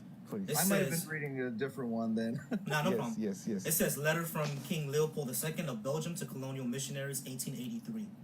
Reverends, fathers, and dear compatriots, the task that is Yes. given to Yep, fulfill okay, I see it now. yeah, is very delicate and requires much tact. You will go certainly to evangelize, but your evangelization must inspire above all Belgium interests. Your principal objective in our mission in the Congo is to never teach the N-words to know God. This they know already. They speak and submit to Mungu, one in Zimbi, one Onokomba, and what else I don't know. They know that to unalive, to sleep with someone else's wife, to lie, to insult is bad. Have courage to admit it. You are going to teach them what they know already. Your essential role is to facilitate the task of administration and industrials, which means you will go to interpret the gospel in the way it would never be best it would be best to protect your interests in the part of the world. That's the first paragraph. So basically he says, when you're going over to the Congo, you're not going over there to preach the word of God. You're going over there to advance the interest of the Europeans. Correct. Belgium, yeah. Interest. Yes. But the rest of that letter even has more to it, to where it's the crazy. ending. Yes. Oh, and Yes. one point, pause. Admin is here. I sent you an invitation. You can come on up. We can talk about evolution. It Oh, says- you came up. Oh, great. Y'all, we got another op up. We're going to go ahead and get into this discussion. All right, admin is here. You said that we got evolution from a book and you got creation from a book. I didn't get evolution from a book. I got it from evidence. So what are you talking about? Don't you read from man? What are you talking about? How do you come with your conclusion that there's evolution? But my conclusion from a book, creation. I don't even have to. I can prove it to you right now. What does evolution actually say? Evolution said that humans and the great apes have a common ancestor, correct? I don't believe that. You don't believe? Right. All right. You don't believe that. Got you. Okay. Do you have this? Do you have a hand? Yes. Do you have this, right? You have a thumb? Mm-hmm. That thumb moves back and forth like this, right? Mm-hmm. Your thumb has a fingerprint on it, right? Yeah. Do you know who else has that? Okay, Who else? Hold on. Who else has that? It's chimpanzees, bonobos, gorillas, orangutans, and capuchins, and baboons. The only 6 creatures on this planet that has a hand that does this, that grips, has a thumb, and a fingerprint on it are those 6. If we are not related, how do you explain that? Why can't I climb a tree like a monkey then? No. Admin, if we are not related, how do you explain this? A monkey or a gorilla is 10 times stronger than a human, right? You're not answering the question. If we are not related to gorillas, chimpanzees, bonobos, and orangutans, how do you explain all 5 of us having the exact same thing? I don't think it's the same though. It's different structures, a different skeleton. Oh, orangutans don't have a hand? But their bodies are different than humans. Do orangutans have a hand? They have a hand. Do they have a thumb? But they crawl around. Do they have a thumb? Yeah, but they crawl around. Does the thumb have a fingerprint? Does the thumb have a fingerprint? Does their thumb have a fingerprint? Yeah. Okay, so the only other creatures on this planet that has all those combination is humans, orangutans, chimps, gorillas, and bonobos. The only 5. How do you explain that if we're not related? I've never heard it like that, but Let's try something. Okay, let's try another one. Do you know about chromosome 2? I'm not too much. I've heard of chromosomes and all the other stuff. But Okay, chromosome 2 is a chromosome that's within the body, within human beings. Humans have 28 chromosomes. The second chromosome in the human body is fused. It's like this. It's fused. The only other animal on this planet, no one else has that. Only 2 have it. Humans and chimpanzees. We're the only 2. How would you explain that if we're not related? I've heard it differently in arguments different from that. Okay, let's try a third one, all right? Let's try a third one. Do you know what retroviruses are? Androgynous retroviruses? ERV. ERVs? Okay. ERVs are basically viruses that can, because not all viruses unalive you, right? There are some viruses that fuse with your cells and fuse with your DNA. The way that you can find out who's a parent of another person is when you look at these viruses when they're at the same spot. So myself and my father, we have these same viruses in the same spot. It's impossible for that to happen any other way. And you know what else has the same viruses in the DNA in the same exact spots? Humans, chimpanzees, gorillas, bonobos, and orangutans. We have it all in the same area, in the same spot. How do you explain that? Yeah, the likelihood is Well, like you can't explain the other side of the story when it comes to why aren't they more advanced than we are. Sure we can. Because it was conducive to their environment, and for our environment, it was conducive for us to have more intelligence. That's it. Adam, do you believe in adaptation? Do you think that species or animals or I believe things evolved from like other monkeys and dogs and everything else, but I don't think the monkey can, breed with, say, a dog. I don't think that's not how it's set up. No one says it does. Yeah, nobody says that a monkey's haven't given but birth there's some to a people dog. believe that we came from this amoeba, whatever you call cell, and then it came into a fish, and then it came onto land, and all this other Yeah, stuff. because there's evidence of that. Do you know when we're embryos in the womb, we actually develop gill-like things that become lungs. They're not gills, but they're gill-like, and they become lungs. But I don't see myself being a fish, so that's the thing. Like, us evolving from all these things, the characteristics of these things. I mean, things probably evolve over time, but I don't see how I could be related to a fish. There's just nothing there that shows that I'm related to anything like. So how do you explain? Monkey, okay, yeah, there's So some how do you- resemblance, but it's still. How do you explain doesn't embryology? some of the other things. How do you explain embryology then? I'm not a science guy, but I just know what I know. I mean, I like science, but Okay, great. So Lex, you can't tell if we were fishes or not. That's fine. Okay, I understand how that's difficult. But when it comes to evolution is a theory of population genetics, and it says that we have a common ancestry. So you see how we can have a common ancestry with all the other great apes, right? not really. I mean, Okay, so if you don't see how we can have common ancestry with all the other great apes, how do you explain everything that I just said? Our morphology is the same, our DNA has the same markers in the same exact areas. That's impossible without us being related. How would you explain it? I mean, you could say it better because you know the terminology and all this other stuff, but I don't. I just know the outside of. Bro, like the terminology that I'm using is actually not, very scientific terminology. I'm really using like basic terminology. Like I said, our morphology, our hands and our thumbs, exact same way. Our DNA, the markers in the DNA, exact same spot. How do you explain that if we're not related? But I've heard differently that our DNA is different from an ape or a monkey. I've heard. Okay, other okay, sure. Let's look it up. Where'd you hear that from? Let's go ahead and look it up. Adam, how old do you think the Earth There's is? a guy his name is Trey Smith. He does videos and he's very. Yeah, go ahead. I'm I have to sorry. go pick up Goes my. very deep I in have, it. I have to go pick up my babies. But it was nice joining your life, and I will You can come check back out again Trey more often. Smith, Thank God you. in I a appreciate you. Nutshell. I appreciate you, bro. I followed you. But he Thank you, breaks thank it you. down and he shows how we evolved or came out of, or created. He shows all that, and it talks to What shows that? scientists. And What shows that? It's called Trey Smith. God in a Nutshell. Trey Smith? Who is that? TreySmith. He's very, very good with And what those is kind he? of words. How you? And what is he? He's a Christian. No, like I'm saying, is he a biologist, a geneticist? What is he? I Not sure, but he's got something probably, some kind of, you know. Okay, so he has no type of expertise in the field of biology, genetics, paleontology, phylogenetics, any of that? He just studies all these things. Like he's involved with a lot of it. He talks to like scientists and archaeologists. He goes all over the world pretty much and finds out these things about people. Okay, that's very And nice. But does he have? watched his videos are like 3-4 hours long, some of them. Okay, and I great. just sit through a lot of them and just try to learn that way.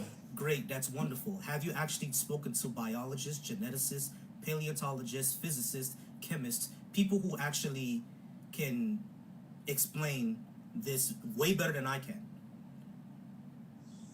I think it's good. Like, how old do you think the Earth is, Adam? Well, see, like I said, I'm not these people kind of thing that study all these things, but Well, I just like a rough estimate, do you think different sides of it? The evolution says it's millions. Then the creationism billions actually. Maybe it's thousands or maybe tens of thousands. Okay, Adam, which one do you think? Do you think it's thousands or do you think it's billions? I mean, I look at the dinosaurs. Like, if we were in the millions of years and the dinosaurs died, don't you think a lot of those dinosaur bones would have evaporated or disintegrated or disappeared over time? That's what happens with that's fossils. one way to look at it. I see it like that because Okay, Adam, hold on, slow down. Not necessarily, because fossilization is a very complex process.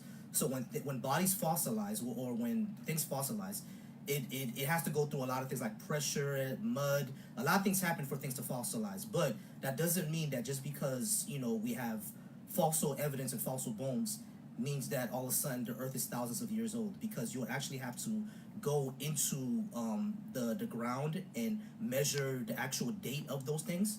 And whenever we do measure the date of those things, we don't see that they're thousands of years old. We see millions and millions of years. Right, and fossils aren't bones; they are just rocks that took in. Yeah, basically, the bones did disintegrate, and then other elements and minerals came You in. know that we found more. I mean, I just saw this video, but I seen it where it was saying that we found more dinosaur bones in North America than in parts of the world. So, because that goes into my next thing is the flood.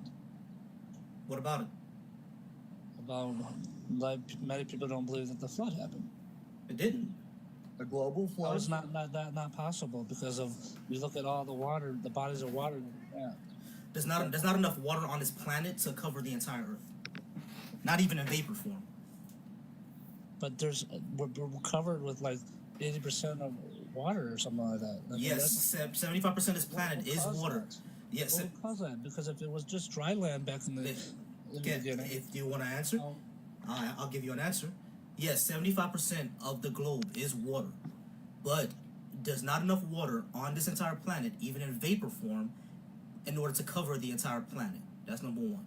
Number two, what caused all the water to be on Earth is that 1 billion years ago, it rained on Earth for at least 100 million years, and that's what caused all the water. Also, comets as well. Comets used to hit the Earth billions of years ago. Comets used to hit the Earth, and as they hit the Earth, because comets are made of ice, as it hit the Earth, all that ice melted, became vast clouds, and then it rained for millions of years, at least 100 million years. That's where all the water came from. That's what caused the glaciers, right? The glaciers are another complex system. Anything could cause glaciers, but the plate tectonics. The plate tectonics, like plates moving, and when they go to different parts of the Earth, that causes glaciers. But glaciers are caused for multiple different reasons. But don't you? I think evolution believes this in some ways, but don't you think the lands were once upon a time they were all together, but then they were separated? Yes, that's Pangea. Pangea. Okay, so what would cause that? What would Plate cause tectonics. Plate tectonics. You don't think water would have anything to do with any of that? No. Then why? What would you be arguing on that? I just said plate tectonics. You know that the Earth is spinning at a different rate underneath the inside. ground, right? That's what's moving back and forth. Yeah, the crust of the Earth actually moves around. That's what causes all the plate tectonics to move and everything like that, and all the continents to move in different ways. Hey, Uncle Rory. But, Anyway, what's up? I mean, for instance, do you ever watch other stuff just to see what they have to say on some stuff, or do you just opposition on one thing? You only go to. I'm actually asking you the same question. Do you actually watch anything other than? I actually do watch both. I watched Is Genesis History just the other day.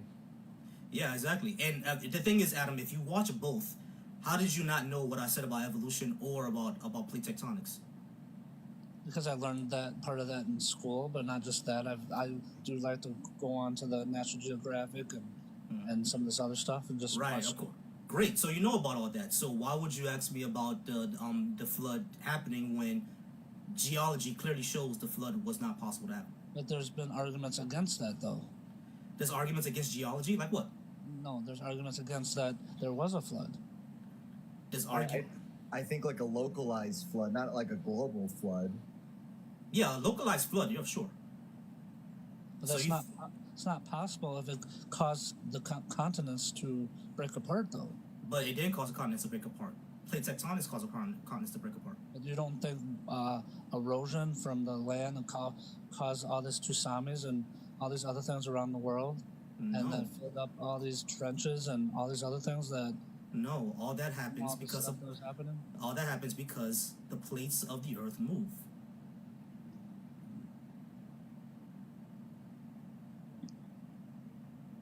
But I guess you could check it out. You could check out Trey Smith and see what you think. But Yeah, that creationists usually tend to be liars, or they don't understand the science at all. What even is he? Is he an expert in any of these fields in geology and physics and what is I he? believe he's. I mean, I could look it up and try to, but I'd have to leave the app. But I go to a lot of sources and try to find this or that. But then he explained it so well that it just boggled my mind on how he could explain it.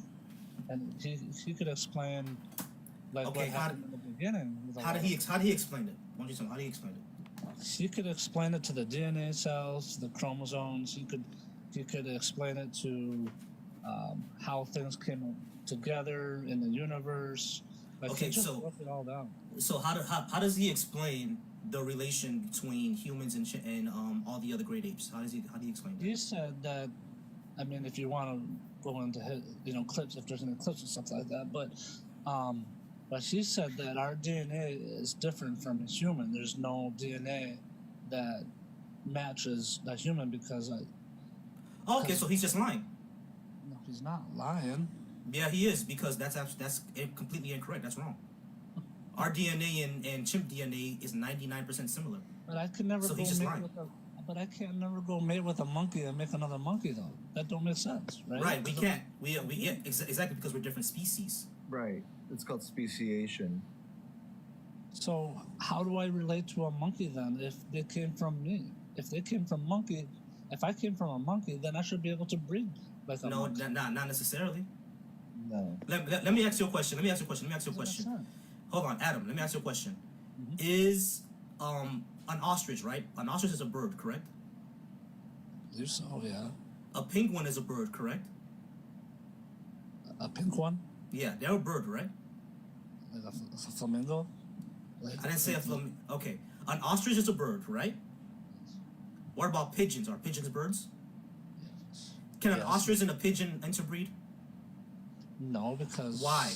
bigger than the other. They're one two can- exactly, but they're both birds, right? Yes. So you're seeing my point.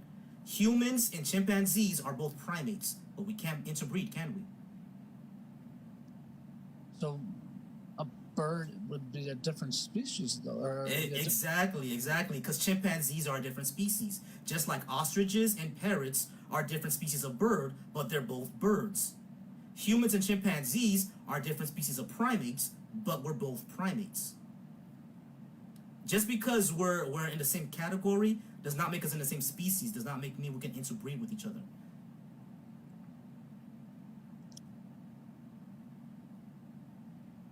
Okay.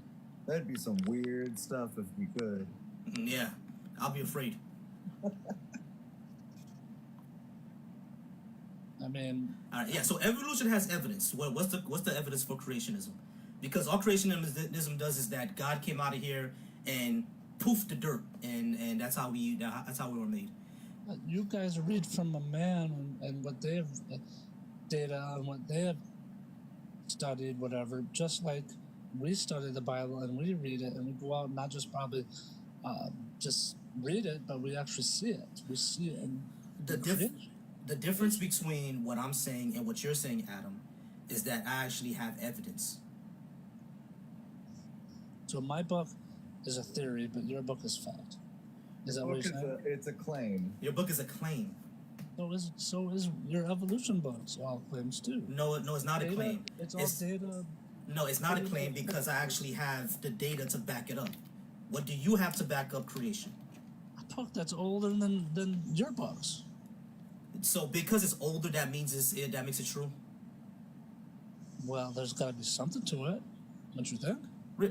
Are you trolling me right now, Adam? I'm not trolling you. I'm giving you questions to your answers. I'm trying to. No, just because they claim some magical thing happened does not mean it happened. You know what's older than your book? What's older than your book is the religion of Hinduism. Is Hinduism true? No, I mean Hindu was my. But it's older than your book. My people were there, or the Israel people were there before anybody else. No, they weren't. Yeah, there's Adam and Eve. Israel is not the oldest civilized. Israel is not the oldest civilization there is. Ethiopia is not the oldest civilization there is. It's one of the oldest, but it's not where the oldest. mostly everything started is by. Yeah, the human race came from Ethiopia. Correct. So you believe in evolution now? No, it's just where the because that's what evolution says. According to the Bible, the Garden of Eden is near the river Euphrates. The Euphrates is not in Ethiopia. I thought I read something where I could read it again. Yeah, according to the Bible, the Garden of Eden is near the Tigris and the Euphrates River. That's not in Ethiopia. That's in the Middle East. It was talking about. I think it was describing the garden and where the garden was in the north, in the west, and the south, and the east. Yeah, the way that they describe it, the areas they describe it, is not Ethiopia.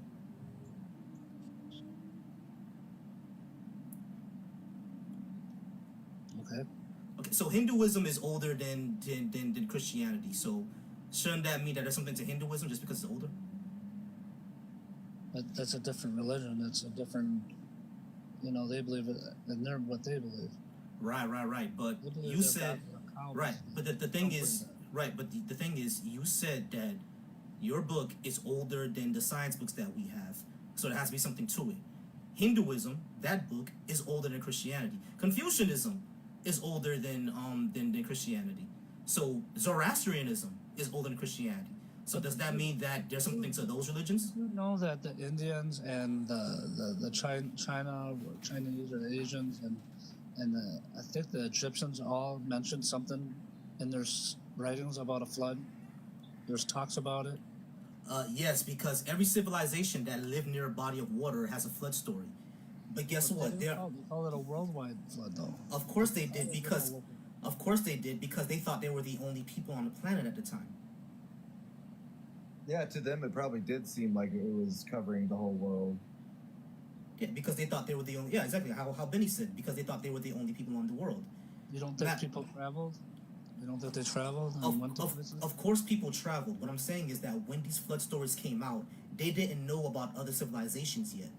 When they created these flood stories, they didn't know about other civilizations yet. So they thought where they were was the entire planet. This happens all the time. There's a Kenyan flood story too, and their flood story started on a mountain. So there's a Japanese flood story. The Japanese flood story. Like seashells and whales and all these other things ended up in deserts and mountains. How does that? Tectonic plates. Tectonic plate. Yeah. Okay. Let me explain it this way. You know how you learned tectonic plates in high school, right? What's that? You learned about tectonic plates in high school, correct? Yeah. Okay. So you know that when tectonic plates come together and they converge, they tend to do stuff like this. They tend to cross into each other like that. Exactly. So what is this? There's a point, right? That's how mountains are created. It's two tectonic plates that converge onto each other. But these plates used to be underwater. Like millions of years ago, these plates were like here underwater. And then after millions and millions of years, they started to converge and they started to come up like this. So when the water isn't there anymore, all the animals that died are now on the mountain. That's how that happens. That's where the shells on mountains come from. Okay, but what about dinosaurs that were like cemented into these lands and these trees and all these other things from? What about the Grand Canyon? Explain that one. That's been talked about. There's a flood there. I'm just saying that what caused the Grand Canyons? Erosion. What caused the Grand Canyon? Erosion. A glacier and possibly the Colorado River. Yeah, exactly. Rivers caused the canyon. You guys can hear me better now, right? Yeah. Yeah, it sounds better. Yeah, I just had to put the mic on real quick. Yeah, the river caused the canyon because water is heavy and it can cut through mountains, but it takes millions and millions of years for that to happen. Okay. You don't think water could cause anything like that? Yeah, water can cause the canyon, but not the way that the flood is saying. Water has caused canyons, and water has done because the Grand Canyon is not the only one, but water has caused canyons and valleys and everything like that. But it takes millions and millions of years for it to cut through all that rock and create the canyons. Okay, what causes a trench then in the ocean? How does that get? That's when two what's that thing called again? Plates come together, but instead of going up like this, they go down. Simple. See, I'm saying you paid attention in science class. I mean, obviously, right? To know what you know, but I've heard it this way, and I'm still, I mean, I could go try to put the YouTube thing on again and refresh myself, but I'll end up probably watching it tonight. To be honest, I like seeing the other, And she even gets into the Anunnakis and the giants and stuff like that. He gets pretty dead. And then there's also prophecy. There's also prophecy. There's a guy named Kim, whatever, and he predicted about Trump running for another term and maybe winning. Yeah, there are plenty of people who claim prophecies or whatever. Like there were prophets who claimed that Trump will be able to overturn the election and everything like that, and none of that came true. I'm not so for what his religion is or what he believes in all, but I just think that if somebody has a better way of bringing out some. Yeah, sure. I mean, there are always people who claim to be.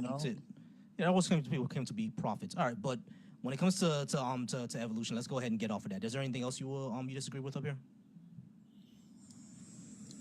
I mean, so what about yourself? Do you believe there's a God, or do you believe there could be something out there, or not? No, I don't believe that until we have sufficient evidence of it.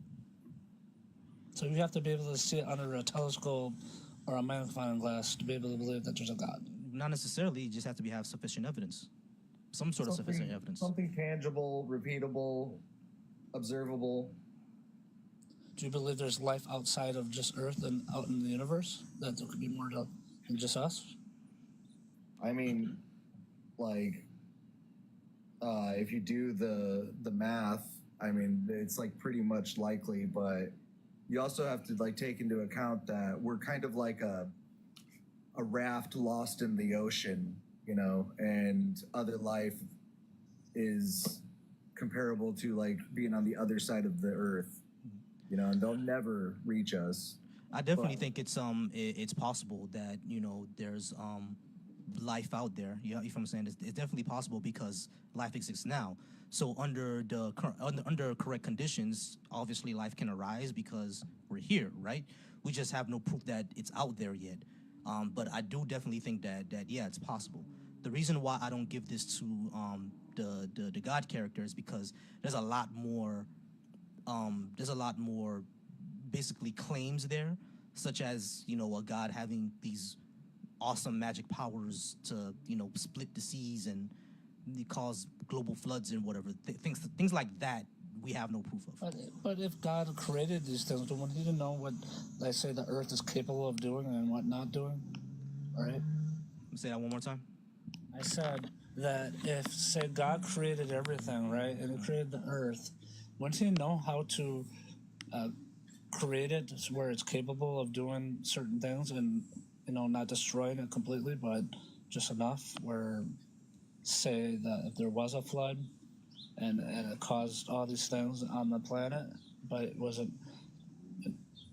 Okay, so you're saying that God would create this world, but create it in a way where all His magical feats wouldn't have any proof behind, won't leave any proof behind. No, it wouldn't be magical because that's the thing. People think that God's this magical character and He's doing all these things.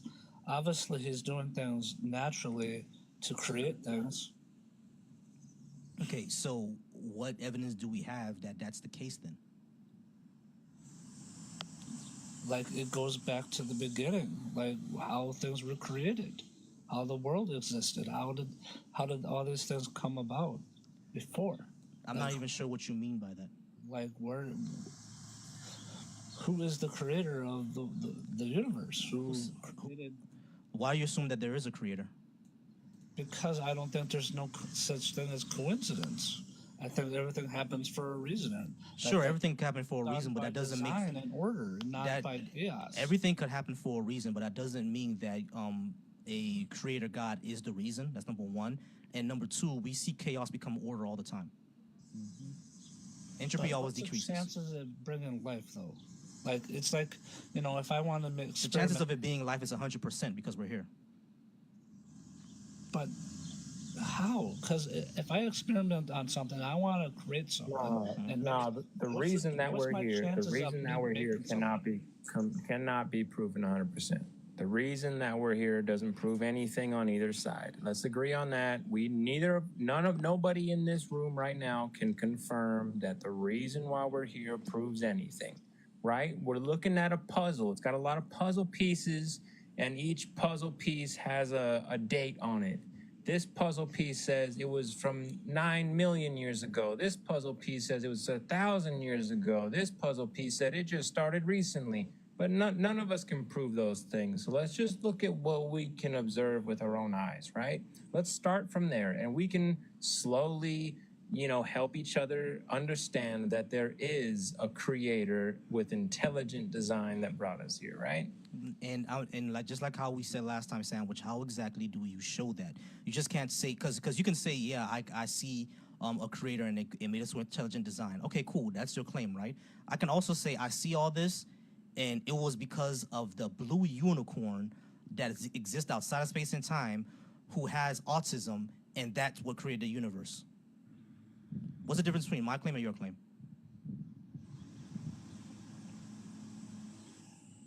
You can say that. It wouldn't bother me in the slightest. It wouldn't bother me at all.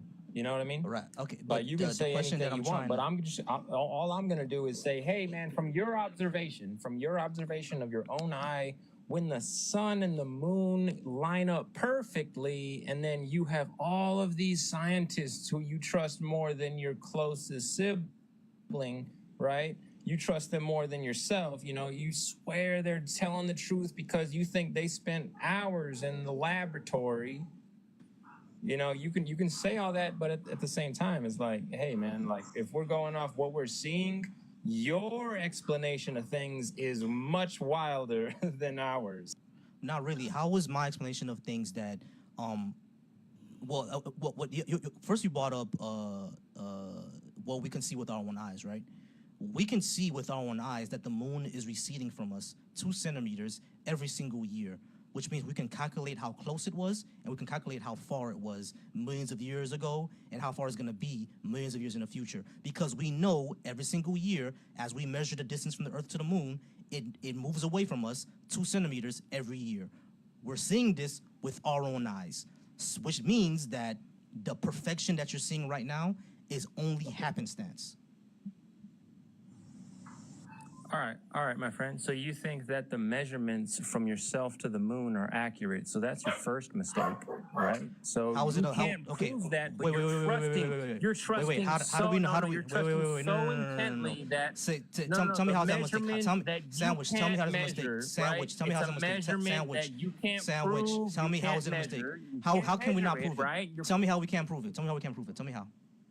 Okay, so from yourself, from your own eyes, in I didn't say your from head myself. I to didn't say the from myself. moon. Listen, sandwich. I didn't say from myself. I said the distance from the Earth to the moon, meaning the average distance that we know from the Earth to the moon, we can actually measure how far away that is. The way we can do that is that we have instruments on the ground, such as satellites. My friend.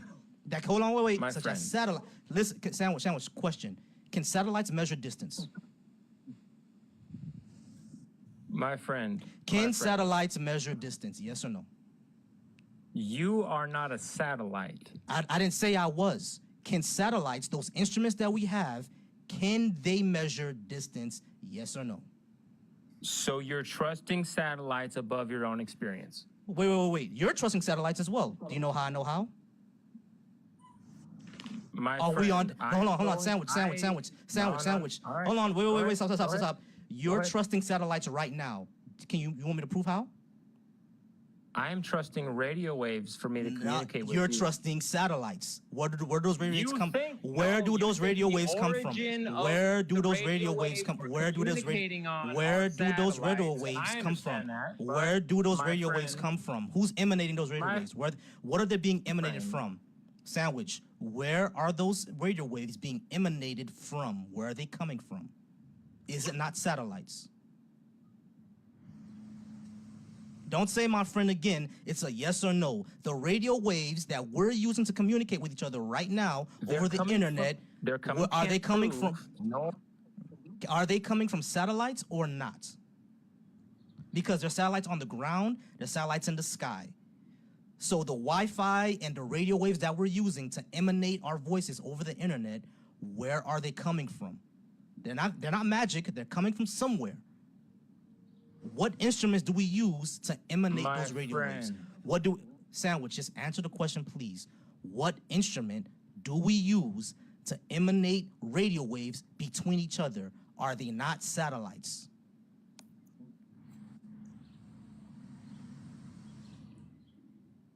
They're satellites. That's the answer, which means that we can trust satellites, right? Because without those satellites, me, you even communicating, they have to know, they have to know the distance between yourself and the My friend. satellite for My us to friend, communicate. I understand. That's how your they work, question right? Entirely, and I would love for this to be. Oh, all right. So I can't even finish a statement, right? I'm letting you go. Go ahead. Are you waiting for my response?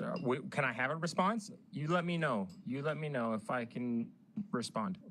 Before That you you and I, respond, with our I own wanna say- observable eye, can neither one of us prove. Sorry, go ahead, Benny. I was just gonna say that science is not based on faith. I mean, you can do the science. You could actually reproduce the science, do the math, do the experiments, do the whatever is necessary. We're at 7K likes, 42 people in here. Please keep tapping the likes. Keep like. This is the most likes I've ever had. I appreciate everybody for being here. Justin, shout out to you. I do appreciate the hand heart. Keep liking, keep tapping it. We have 42 people in here. If you disagree with any of the topics up here, please come up. So no, I don't just take what scientists say based on, oh, I just trust these scientists more than my siblings. It's I've done math. I can see their math because they have to prove it in peer-reviewed journals. They give us their techniques, their equations. You can take it all in and you can do the math.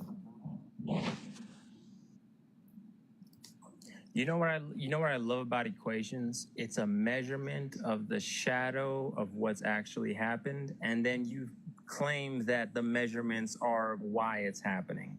That's my favorite part about it, is that you dismiss every ounce of the Justin. source Appreciate of you, what Justin. it could be, and you say, oh, well, we can measure that it was 0.005% of this theory that we have So that explains all of it, but you still don't know the source, right? You can't prove Smash the that source. goal, y'all. If you could prove the source of it, then we wouldn't be having these conversations that could go on forever, right? Neither one of us can prove it, but I can blatantly point out how, hey, man, you can measure the shadow on the ground all you want. You don't know the figure above us that the light is shining on to put that shadow upon us. But, you know, hey, You mean the man, sun? Son? Listen, man, I'll take one question at a time. My time is very valuable. I'm a very highly paid man, and Oh, okay. and Right. I love, got I you. I love, got you, bro. I got you, bro. Okay. yeah, So yeah. the So hit me with a the question. Hit me with a question, please. all right. No, what you said anything something about the shadows from above us. You talking about the sun? We know what that is.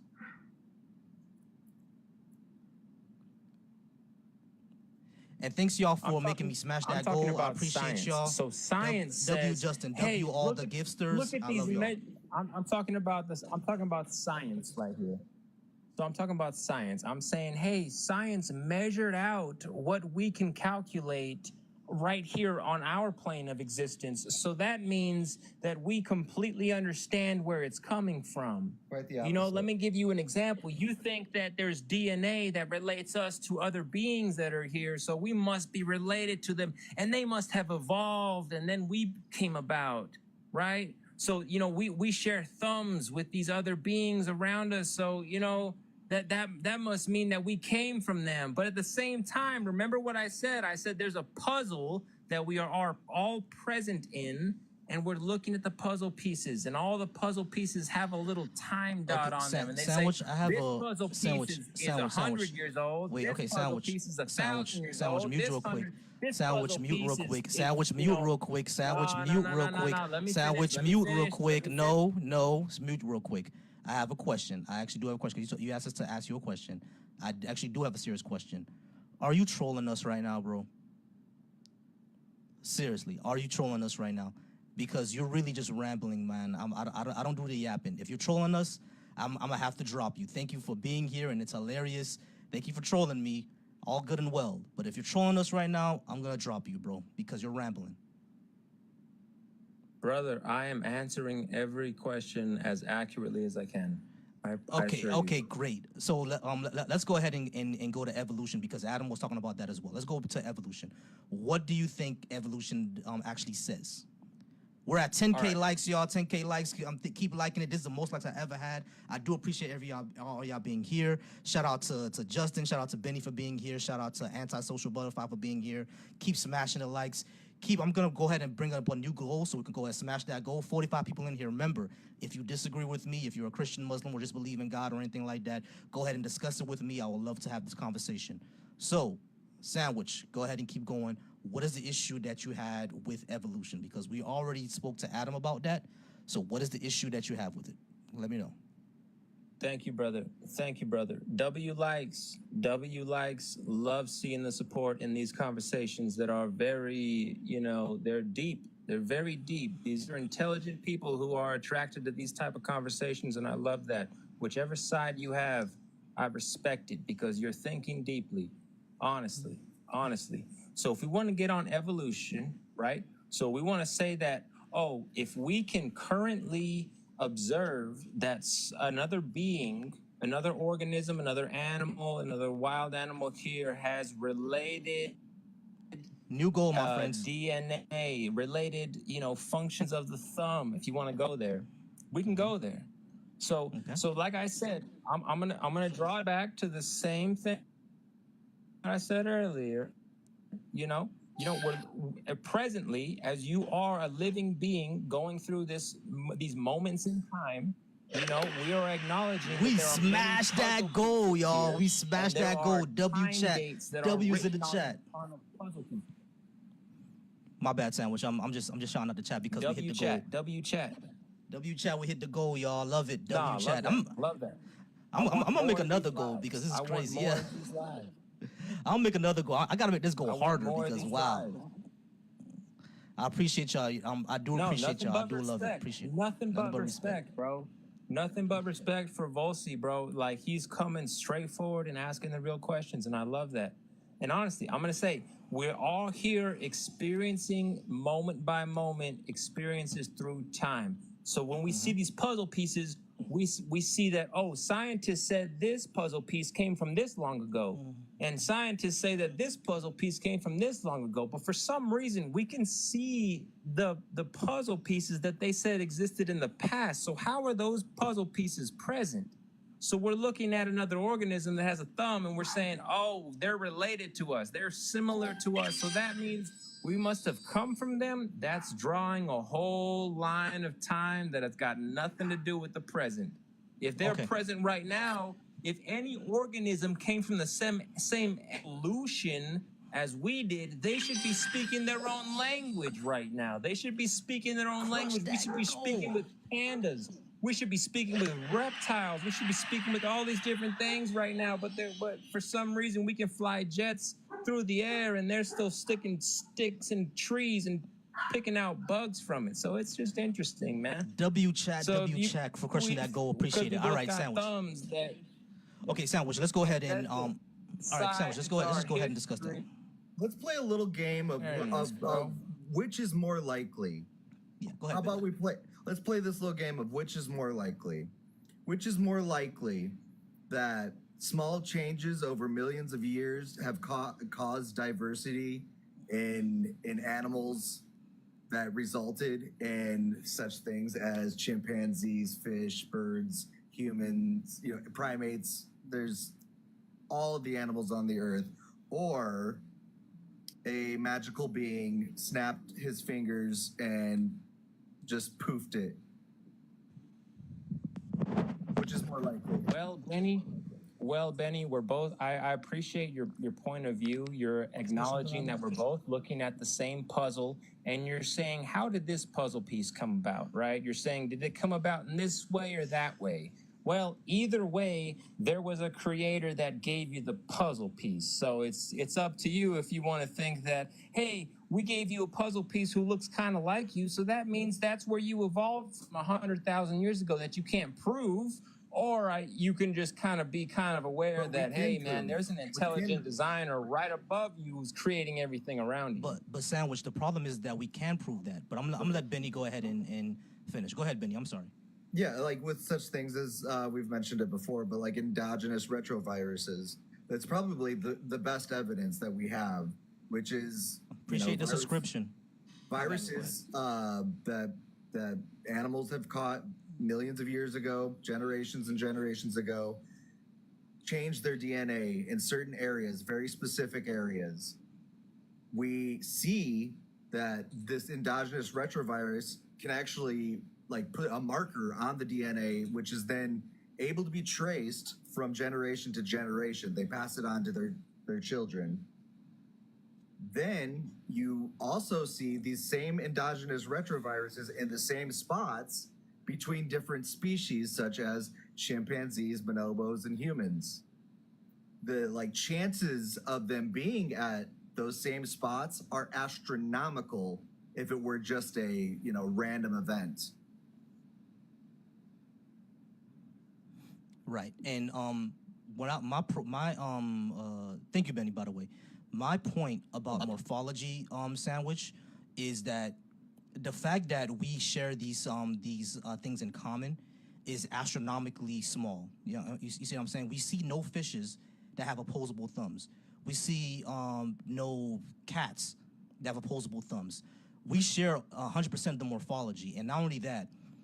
For example, I brought up cats. For example, house cats, lions, tigers, cheetahs.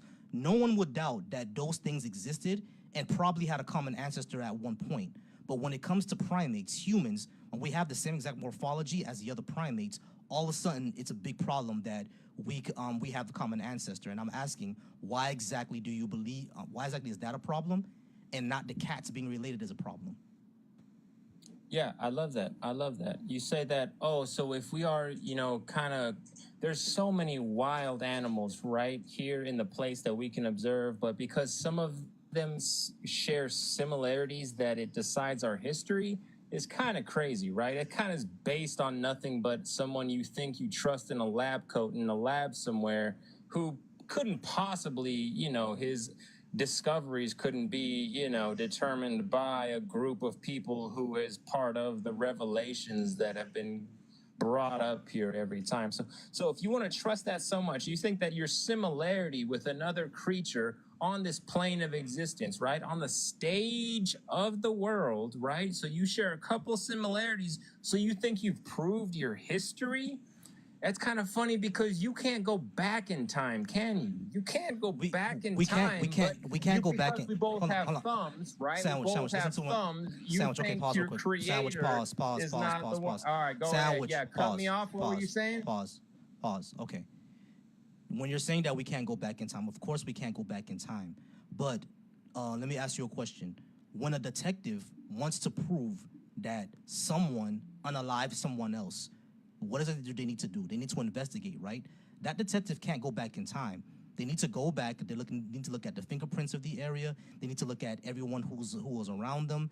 And if they have no eyewitnesses, they need to look at just like how I said, DNA.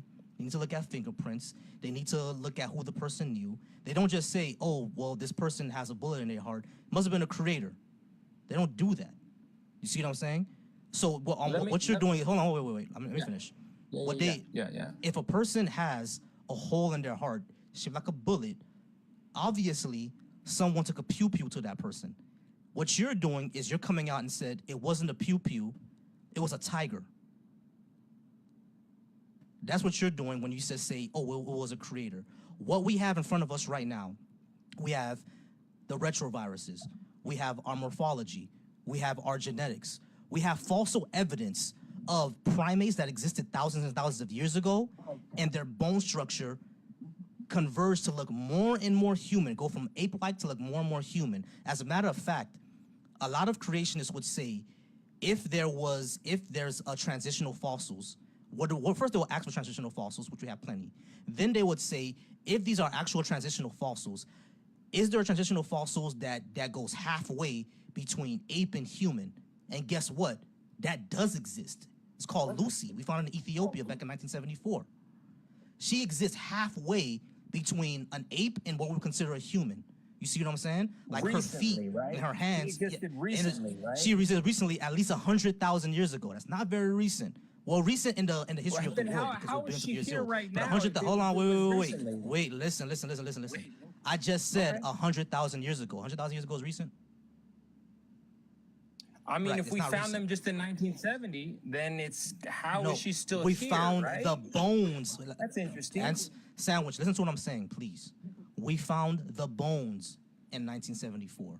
But when you actually measure we found the bones in 1974. The fossils, we found that in 1974.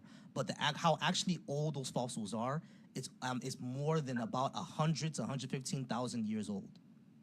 So that species existed at least 115,000 years ago. And we can see the progression of species that existed before that species and after that species, all the way up into us. Right. The morphology, the DNA, everything all matches up. That's how we show evolution. All right.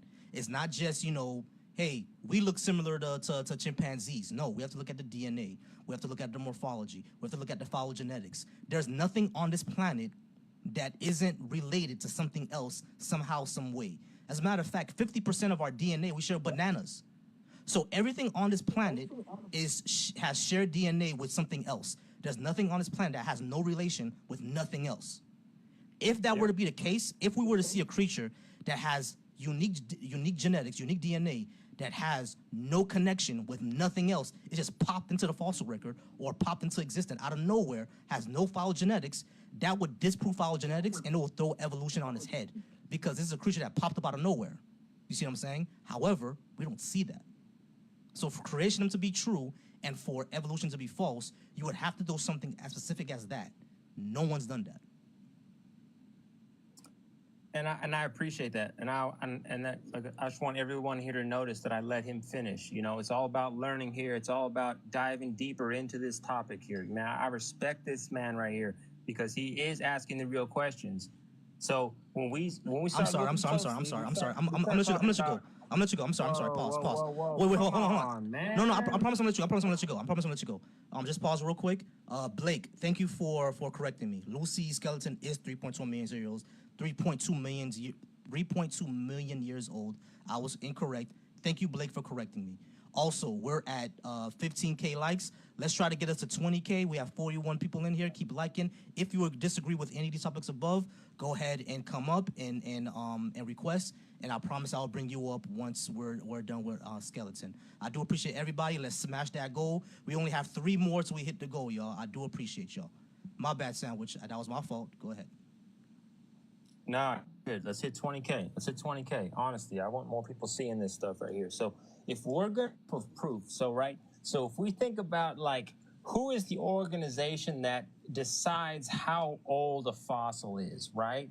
Who is the organization that could bury something and then once it's discovered by the organization that approves of everything that's put forward says how old it is, right? So if we look closely, it's all going to be under the same thing. So we just got to take that into consideration, right? So just saying that, I'm going to go back to my fundamental point of saying that we're going off of our own observable eye. So when you go really deep into these scientists that you trust so much, man, I don't doubt it, man. I swear, like there's the chair of the board of the scientists of archaeology, and they all approved of this thing. And you know, they might have disappeared a couple people, you know, in the past, but we can disregard that. We're just gonna focus on what they're putting forward now, right? So we're gonna say, okay, they said this is this many years old. This is this many years old, which goes back to my fundamental point of we, myself, you, Volsi, everyone in this room, we're only looking at what we can see with our observable eye. That's all I'm going off. I'm not going off some fantasy of nothing. I'm saying, hey, what we can see right now, we got a lot of puzzle pieces here in the puzzle that we're in, and some people who are highly regarded are saying certain puzzle pieces come from a very long time ago. So we can choose to believe that that's that old or that it's not. So we can agree on that, right? So if we put that into place and we agree that, all right, so they're saying this is that old, then how could, that's kind of interesting how they could say that these certain, you know, bones and fossils and, you know, other previous creations here that are in the same space have evolved or we evolved from them. They are from so long ago. They're from so long ago, but we evolved from them. For some reason, they are still sticking a stick in a hole in a bamboo tree to eat beetles, but can hit a spot halfway around the globe with a drone, flying a fighter jet. You know, it's just there's kind of a gap there. There's kind of a little bit of a gap there. You know, we can disregard it. We can say, oh, it's just because, you know, evolution happened. And in the last 10,000 years, we chose to be more advanced and they chose to keep eating beetles. Oh, you hello? know, we can do that. We can do that. That's fine. Much more than 10,000 years. Yeah, I'm sorry, everybody. Benny, I'm gonna let you go because I know you haven't gone in a while. Adam, did you have anything else? Well, it comes to the topic with the gorilla. Yo, what's up, man? I'd like to just say one thing and then. What's up, man? Actually, I'm sorry. Hey, real quick. Chair, how old are you? Me? Yeah, Chair. No, I'm not saying my age. All right. Peace out. You got to be 18 to be here. But like my question when it comes to when the beginning of the apes and humans, don't we have skeletons and skeletons from the apes where? Does the apes, are they still the same size as they were when we first found them or whatever? Then it's the same as the humans? Like, I'm not sure what you're asking. Are you saying, you said, are the apes, oh, for anybody who's wondering, I'm eating bouillon. This is a Haitian dish. Hold on, Adam. I just had to answer a question in the chat. Yeah, for anyone who's wondering, this is bouillon. It's a Haitian dish. It's basically soup. I was kind of hungry and my aunt came over my house and she said she's gonna go ahead and give me some food, so she gave me some bouillon. This is what this is. It's not ice cream. I know it looks like ice cream, but it's a soup. Anyway. But anyways, Adam, your question was about like gorillas and humans, okay? Like how the gorillas were when we found them or whatever, skeletons compared to the humans. Weren't they different in different sizes? Benny, you want to take that, Benny? Go ahead. Yeah, I mean, there were definitely earlier versions of the species we see today. You know, evolution doesn't stop. We are not the end product. We will evolve sooner or later, given enough time. Yeah, exactly. What remember what I was saying before, that evolution is a theory of population genetics. Let's say in the future, a group of about 100,000 humans goes to Mars, right? Now, Mars we know has lower gravity than Earth. So if Mars has lower gravity than Earth, what you're gonna get in about at least 50 to 60 years of humans living on Mars is that those humans on average will actually be a lot taller because there's not enough gravity that's pushing them down. However, because they're a lot taller, their organs and their bones are not as strong as our bones because the gravity on Mars is not as much. Everybody get that? Now, in about 100,000 years after that, if those humans stay on Mars and if humans stay on Earth, it might get to a point where these two species can no longer, where these two groups of humans can no longer interbreed because they develop for their environment way different than they would develop on Earth. Now, it may not happen that quick. There might be some interbreeding still that happens because, as we know, grizzly bears and polar bears can still interbreed, lions and tigers can still interbreed, et cetera, et cetera. It's just a lot harder. You see what I'm saying? So if that were to happen, that's how evolution works. You have to be in different environment, and an environment has to demand it. As a matter of fact, we have proof of that happening today. There's a group of Polynesians right now. They can swim underwater, like not only way deeper than our deepest dives, but for up to 20 to 30 minutes they can hold their breath, right? And that's because their environment demands it. They have to be in an environment where they're always fishing, they're always within the water. So environmental pressure and sexual selection selected for them to survive or hold their breath underwater for at least 20 to 30 minutes, right? It's even predicted that in a few years, in a few decades, we'll actually see them have web feet and web fingers. And we actually have been seeing that because their fingers you see how we have this webbing in our fingers? Theirs is a lot higher than ours. So they're actually developing web fingers, and they're actually swimming underwater for more than 20 minutes.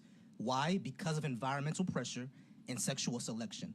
That's how evolution works. So when you say, how come, they're not as smart as us, how come, et cetera, their environment does not demand it. And as a third point, right now, chimpanzees, what some anthropologists are saying about chimpanzees is that right now, they're actually going through their own Stone Age. Why? Because before, they would see chimpanzees just using rocks to bash things. Right now, they're seeing chimpanzees sharpen rocks, how we used to do when we were in our hunter-gatherer stage. So they're actually sharpening rocks and using them. So they know how to use tools. Now they're actually using tools for a specific purpose. So they're going through their own Stone Age. Why? Because of, hold on, Sandwich. Because of their environmental pressure. Because of environmental pressure on guys, mute real quick. Because of the environmental pressure that's on them. That's why they're developing all these things. So when we look at all these things on the Earth, we know that there are humans right now that are evolving. That Polynesian group that I told you about, they're evolving. Even humans right now, there are humans right now who are being born without wisdom teeth. I still have my wisdom teeth. My nephew doesn't, because we no longer need them. That's environmental pressure. That's what evolution is, change and adaptation. But what about when it comes to, say, like a mind of a gorilla? Isn't the mind of the gorilla only to be able to do what it's capable of doing versus a human? Like a human can learn more things than, say, like if you put a baby and a gorilla baby together, right? And you're gonna see which one's gonna advance. Let's say you put a block, right, or something in front of it. Which one's gonna advance more? Is it the gorilla or is it the baby? Probably the baby, because the baby has human genes, and we have more intelligence than gorillas. It's just we have more wrinkles in our brain. But that doesn't mean that gorillas are unintelligent. They're just not as intelligent as us because we develop what these are. We develop vocal cords. So because we developed vocal cords, we were able to communicate. And because we were able to communicate, our minds got bigger. And not only that, we started eating meat and fish, which is good for brain growth. So all other organisms just chose the less intelligent, and we just chose the more intelligent. Now we can hit a drone missile on the other side of the planet, and they just are still sticking sticks in trees and picking out beetles. Gotcha. Gaps there. I'm gonna answer your question real quick. Jacob, look up the Bajau people of Polynesia. Bajau. The Bajau people of Polynesia. They can dive for up to. I'm sorry, I was incorrect. They can dive for up to 13 minutes and depth of around 200 feet.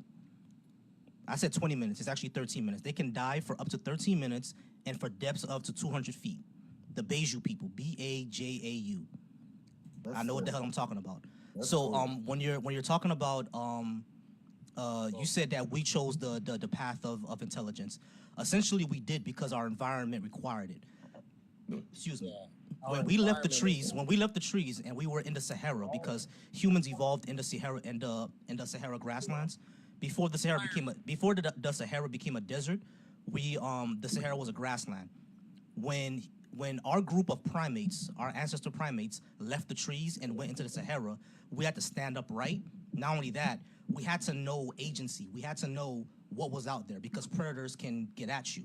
You understand what I mean? That's also why we lost all our hair, because hair doesn't survive well in a hot Sahara grassland. You feel what I'm saying? So yes, we did have to be smarter because our environment demanded it. My friend, we were sharing the same environment in this time you claimed that we had to adapt. Okay, we were sharing the same environment. If we came from the same organism, we were sharing the same environment. And you're claiming, I'll give you leeway. I'll say the last 500,000 years, and when evolution said, what do we need to do to adapt to the environment? If we chose intelligence and every single other organism chose the opposite, which is whatever you want to fill that blank in with, we somehow can fly a fighter jet through the air, and they're still destroying and eating other tribes' babies and sticking sticks inside of holes of trees to eat beetles. Bro, Hey, Sandwich. Yeah, there's a gap there. There's a gap in your knowledge. And you know what that is? You said that we're sharing the same environment. I just told you that we weren't. We did not share the same environment.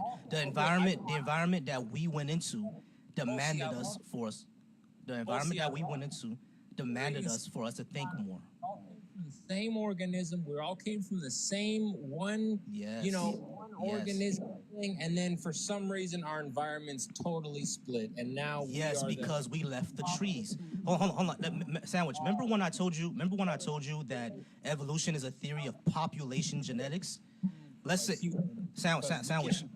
Listen real quick. Listen to me real quick. Remember how I told you that, Sandwich? Mute yourself real quick. Remember how I told you? Okay, I'm gonna mute you for you. Okay, remember how I told you that evolution is a theory of population genetics? Populations, meaning that it wasn't just one or two people, or even 15, or even 20. It's thousands of organisms in a population leaving one environment and going to another environment. Okay, and because of that environment, that's how we changed. We were in a slightly different environment.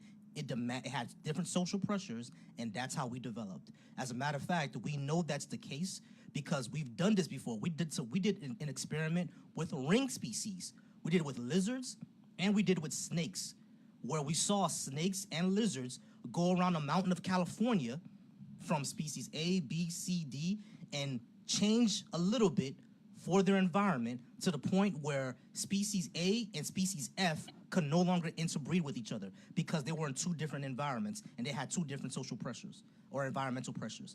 That's how that works.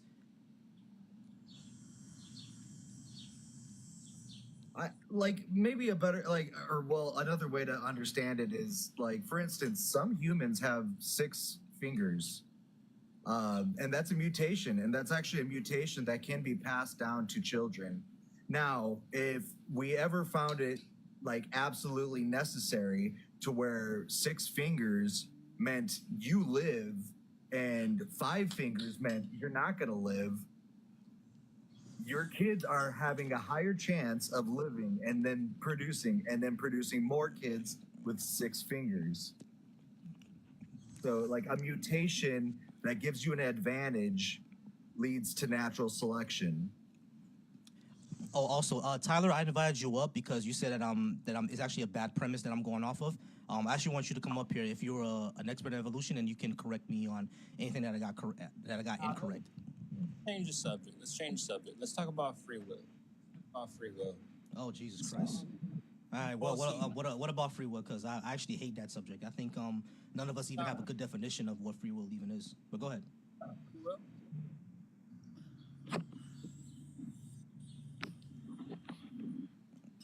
Free will?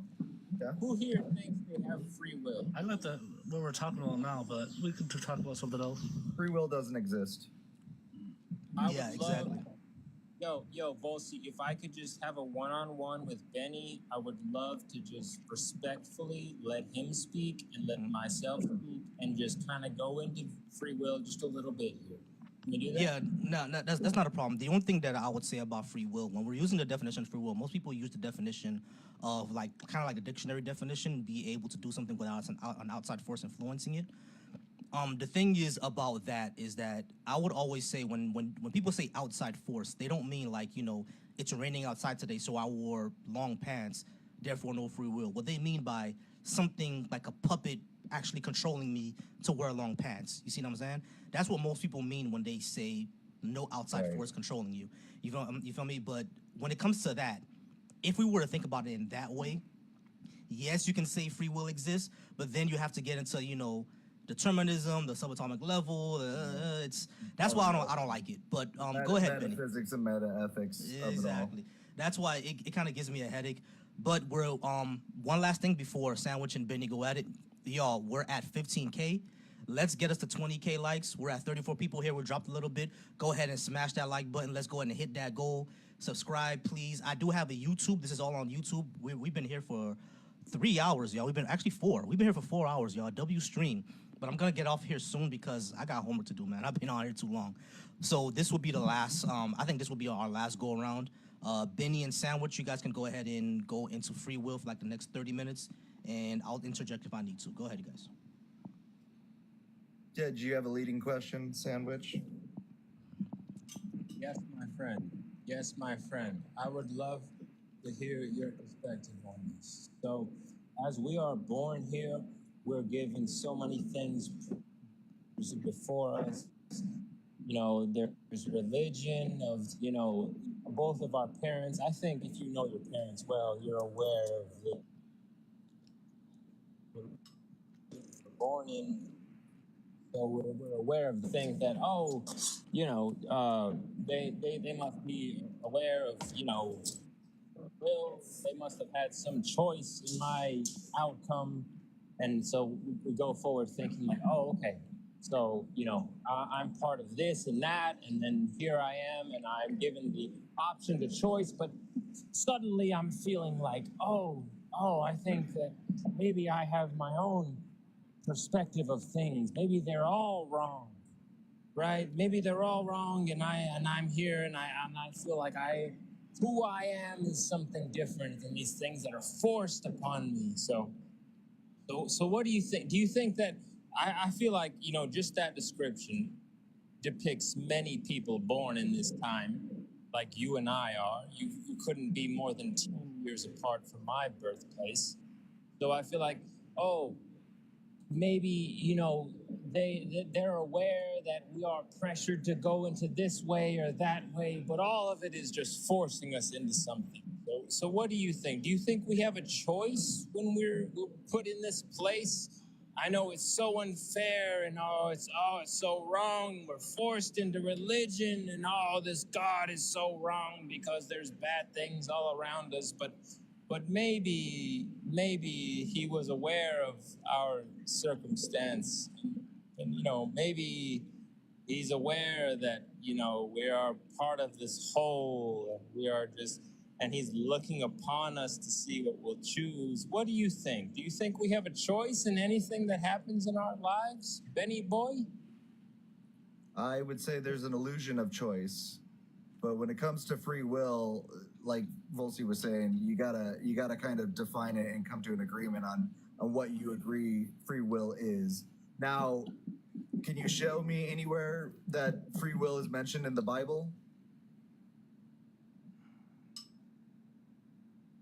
Mentioned in the Bible. Well, my friend, the Bible is the gentle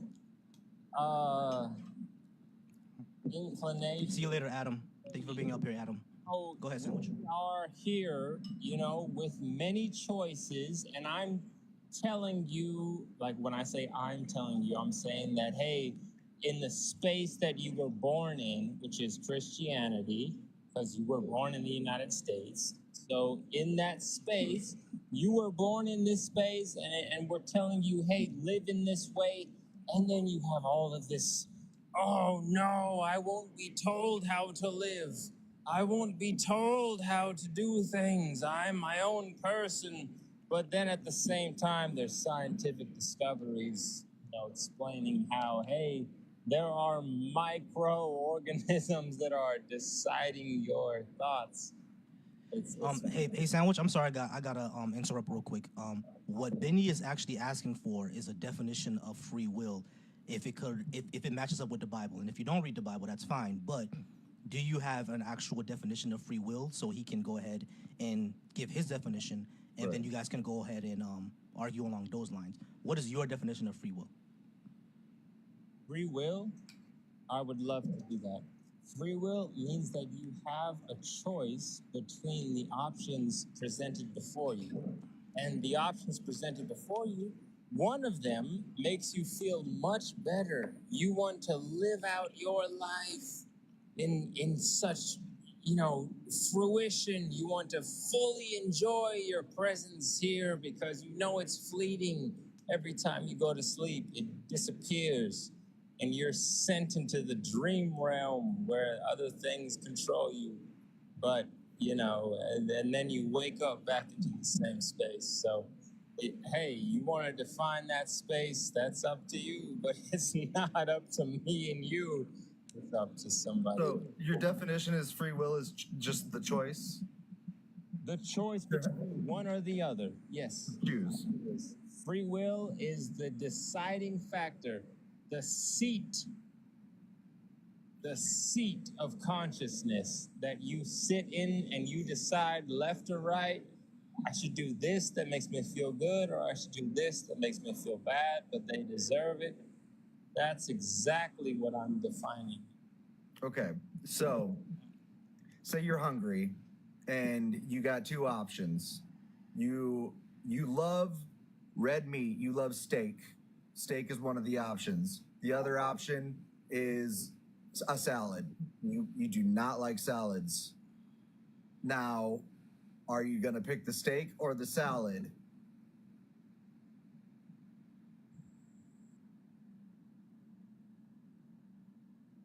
Is that the end of your statement? It's a leading question. I'll explain where I'm going.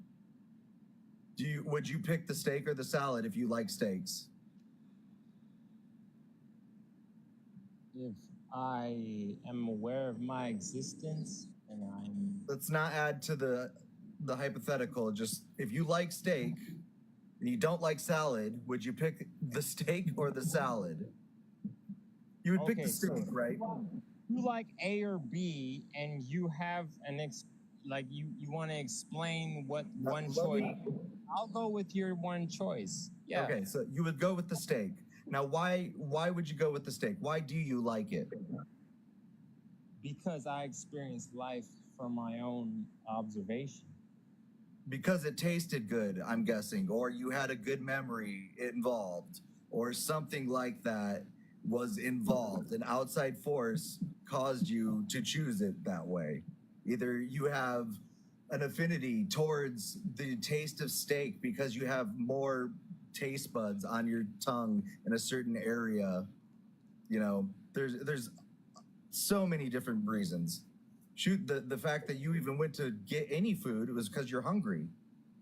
Okay. You know, there's always, like people were saying earlier, you know, there's a contingent factor. There's something that leads up into a decision or a choice. So, in a way, the choice was already made.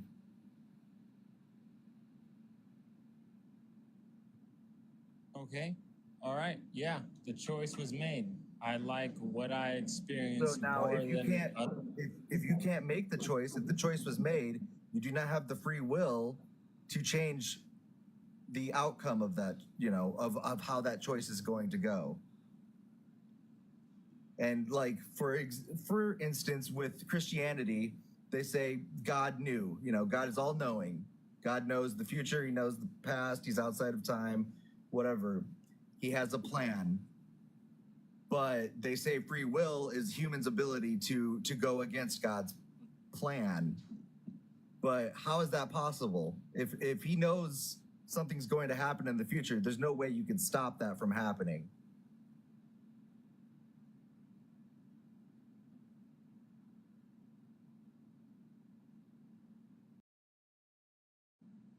Like, if God knows you're going to turn left, you're going to turn left. There's no way to say, God, you're wrong, I'm turning right, because then that would mean God's not all powerful. this doesn't define anything. Like I said, I'm going to bring it back to a very fundamental point that we can all relate to, which is what we can see. So we see 100 puzzle pieces, and you are convinced that a couple of these puzzle pieces have a carbon date of 100, 200, 5,000 years ago. So you can try to convince me that the things you see in front of you are from that far back, but they're not, right? You're still in the same place that you and I reside in. So I'm waiting for something that can prove anything that I've said wrong, because you're still going from the same place. That you think that, oh, they said that this puzzle piece came from. Sandwich, pause real quick. Pause real quick. We've gotten off the topic of free will. Of the free will. No, wait. Sandwich, pause real quick. Because you're off. Hold on, Sandwich. Yeah, what were you saying? The reason why I cut you off, Sandwich, is because you're off topic. You're way off topic, because we're not talking about, proving how old things are. We can prove how old things are. It's called meteoritic dating, isotopic dating. We can do all that, right? You can also look at light years, et cetera, et cetera. You can do all that, right? Yeah, luminescence, all that good stuff. But what you and Benny were discussing were free will. You got off topic. So go back to free will, please. Benny, go ahead. Yeah. Just to answer why, okay, if you want to get down to, we none of us know 100% if we're brains in a jar. There's no way for us to prove whether or not hard solipsism is a thing. We cannot prove that we're just in the matrix. True, but there are things that we observe. We see patterns. There are things that we can simplify down. And you have to think of which is more simple, that the universe is natural and things come about naturally, or there was a purpose behind things, and then now you have to insert a mind behind it. Now you're adding on to, I have A plus B equals C, you have A plus B plus Z equals C. No, so you're presupposing, you're adding on to the logic. So just by simplicity's matter, then you can just say this is more logical. Because you are not drawing from the same observable facts that I am drawing from. Because there's many things that Christians draw upon, the origin of creation, all these different things. I'm not drawing from any of that. I'm drawing from what you can observe, and you continually try to bring things in that you can't. Not that you can't. You are trying to prove by scientists. You swear that they spent hours in the lab proving these things.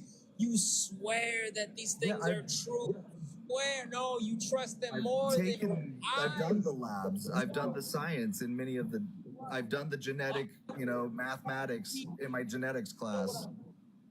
You know what I think it is? I think science plays upon things that you can prove in scientific hypotheses, right? You can put a pendulum on something and you can prove that there's a swing upon the place that we reside upon. I don't know. So you take that. I don't know what's going on. Yeah, I think this is a troll. Either it's a troll or he just I don't know. Sandwich, we're gonna go ahead and disconnect from you, and then we'll go ahead and talk later. But I do appreciate your time. We're gonna go ahead and bring somebody else up, man, because Yeah, I'm gonna drop two here. I'm gonna leave you up to the rest of the show. I did see the numbers bump up there a little bit, though. You know, I was just trying to get you out there, get some stuff going on. yeah, we got some good people on, Man, but I just couldn't take that sandwich though.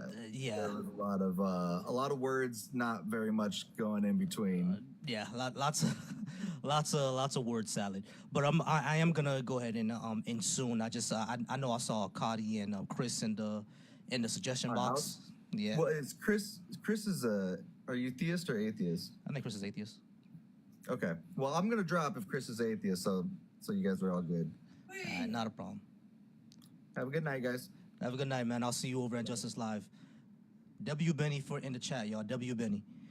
All right, Cody, you were up here. I'm sorry, I keep getting your name wrong.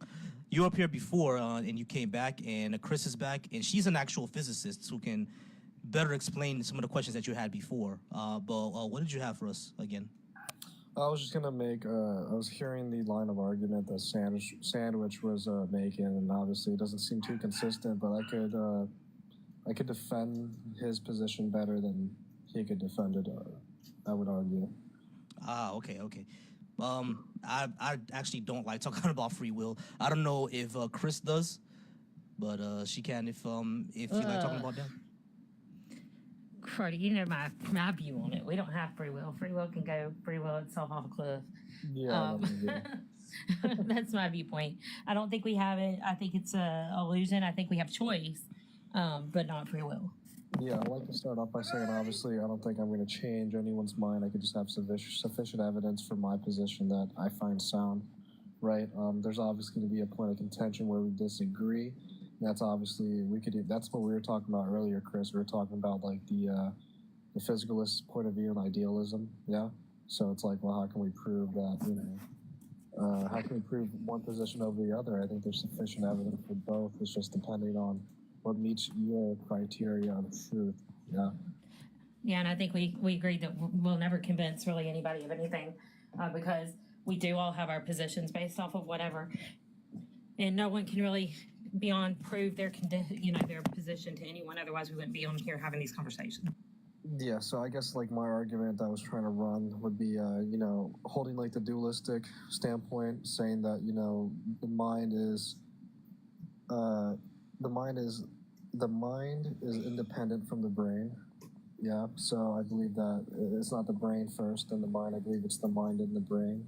My reasonings behind that is just full circle with everything I was even explaining earlier with outside of the box, in terms of like something that's necessary. I believe that's like, in terms of like a full circle to wrap it right around. I believe that the soul in itself is the mind, right? They're one and the same. I would argue from the free will and determinism compatibilist point of view that yes, we are determined in the sense, but from the first person intuitive perspective, you have this ability to have what we call free will, maybe an illusion of free will, yeah? To decide whether you want to do this or decide whether you want to do that. But I do believe that, our free will is determined, but how can one reconcile both, right? I believe how you could reconcile it is through a necessary existence, yeah? So I would argue that if this necessary existence has agency and is omnipotent, right, has all-powerful, all-knowing, that you could argue that he has the knowledge of all possible worlds and almost an infinite amount of possible worlds and scenarios, yeah? So he would understand in its unlimited knowledge, if you will, what it would be like to have an existence that would have free will. And he would work around us for us to demonstrate that free will. So I would like to phrase it that, God, quote unquote, he doesn't do your actions. He creates your actions. You, in fact, do your actions, and you are responsible for your actions. That's just the position I hold. interesting position to hold. I would say that, that would be that there's absolutely no priors or anything like that go into it because, free will would be free from absolutely any influence or anything, which is absolutely an illusion in my opinion. So I know that I'll never change your point of view or your, position because of the way in which you view free will. Yeah, I'm actually trying to understand even how you view it because I wasn't exactly I didn't exactly understand everything. You're saying that God Himself is will, so He gives it to us, and therefore we have free will. I didn't really understand everything there. Can you like break it down? Yeah. So what I was trying to say is that it's almost you could call it free will. I would say it's the same outcome as if it was genuine free will because the outcome would be the same. Yeah. So I'm making an argument for an outcome, not the process. But by explaining the process would be like in a scenario where if God's omnipotent and has a knowledge of what it would be like to have maybe yourself or myself to have free will, for us to have choices, He could actualize those choices, right? So it will be the same if we were to decide freely or if we were to be determined to decide. It will be the same because it will be one and the same. So, like, basically, God just throws out all the choices out at one time in the universe for us, and then we're the ones who actually pick up the pieces, like we're playing marbles or jacks or something. No, so, like, keep in mind, like, it is determined, right?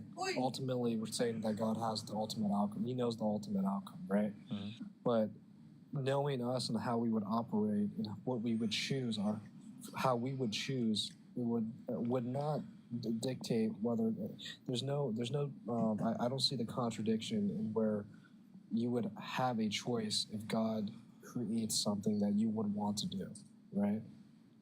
Okay. I think the thing is when people say like if an all-knowing God does exist, then we won't have free will is because if everything is set in motion and He already knows what we're going to be doing in the future, then that future choice has to be that, and I can't choose anything else. Otherwise, God would be wrong, and God can't be wrong if He's all-knowing.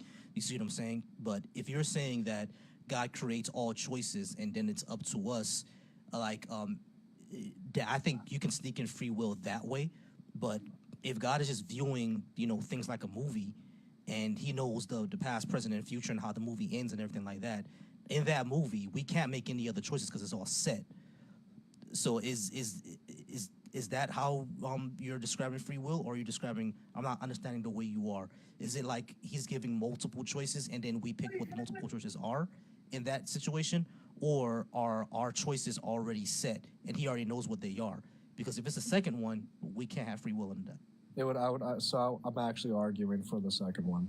But how I could reconcile the both is that even if, let's say there was this idea of free will, right? This idea that we could have choices, because I'm representing almost like an illusion of free will, right?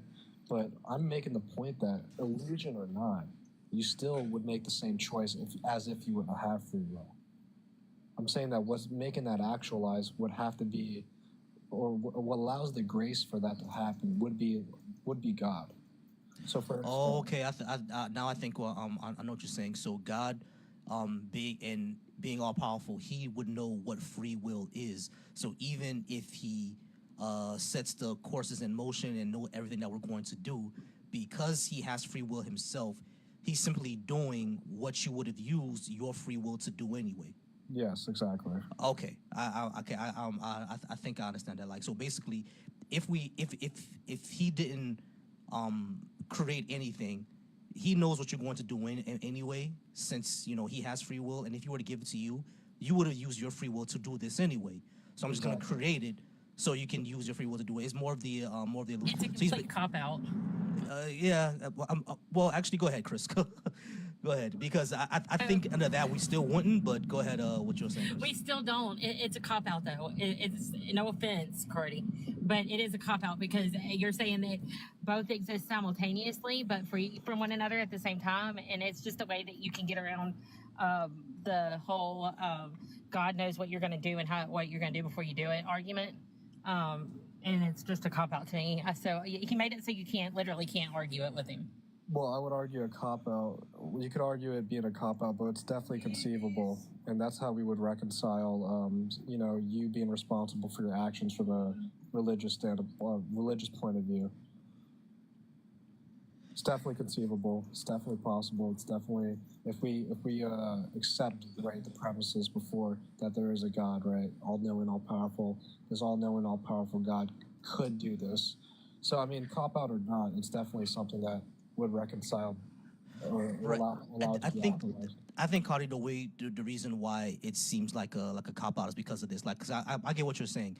God knows what free will is, and without his interference, he knows everything. So he knows that's what you would have done anyway. So he just creates the situation. The reason why it's a cop out is because it goes back to God. He knows everything anyway. You see what I'm saying? So if he knows everything anyway, even if he didn't create the universe or intervene, we still don't have free will, because if we do something different from what he already knows, he would be wrong, and he can't be wrong. So it's like at the end of the day, even if he actualizes his free will upon us, like, we still don't have it because we still have to do what he already knows. Yeah, it would be like I would argue that true free will can't actualize unless if it's determined, right? So it's almost like nothing could actualize unless if it's determined. Unless it's determined. Okay, I mean, So it's almost like it is an illusion of free will. Free will doesn't actually exist, right? Okay, well, now we're on the same page. Does it exist? Guys, I've been here for 4.5 hours, man. I gotta start getting up and walking around. I took 7,000 steps today, and my back still hurts from sitting for 4 hours. So I gotta go ahead and do more steps. I gotta get up and stretch. So I'm gonna go ahead and end the live here. I do appreciate everybody being here. Cardi, I do appreciate you being here as well. You were a great guest. You know what I mean? Great guest. Better than a lot of what we had. I think you came in when everybody was yelling at each other, but that's all good. Yeah, and well. I appreciate you, brother. Hey, not a problem, man. And I appreciate everybody being here. We did get up to 18K likes. We're at 17 people, and I see you guys dropping because I'm about to leave right now anyway. I do appreciate y'all being here. I do appreciate all the gifts. I'm going to see y'all in Justin's live, because I think Justin's going live in a bit. I appreciate you all. I'm going to be here tomorrow again. I do these every Sundays, Mondays, and Tuesdays. I'm going to go ahead and take a walk and come back and do my homework. I appreciate you all.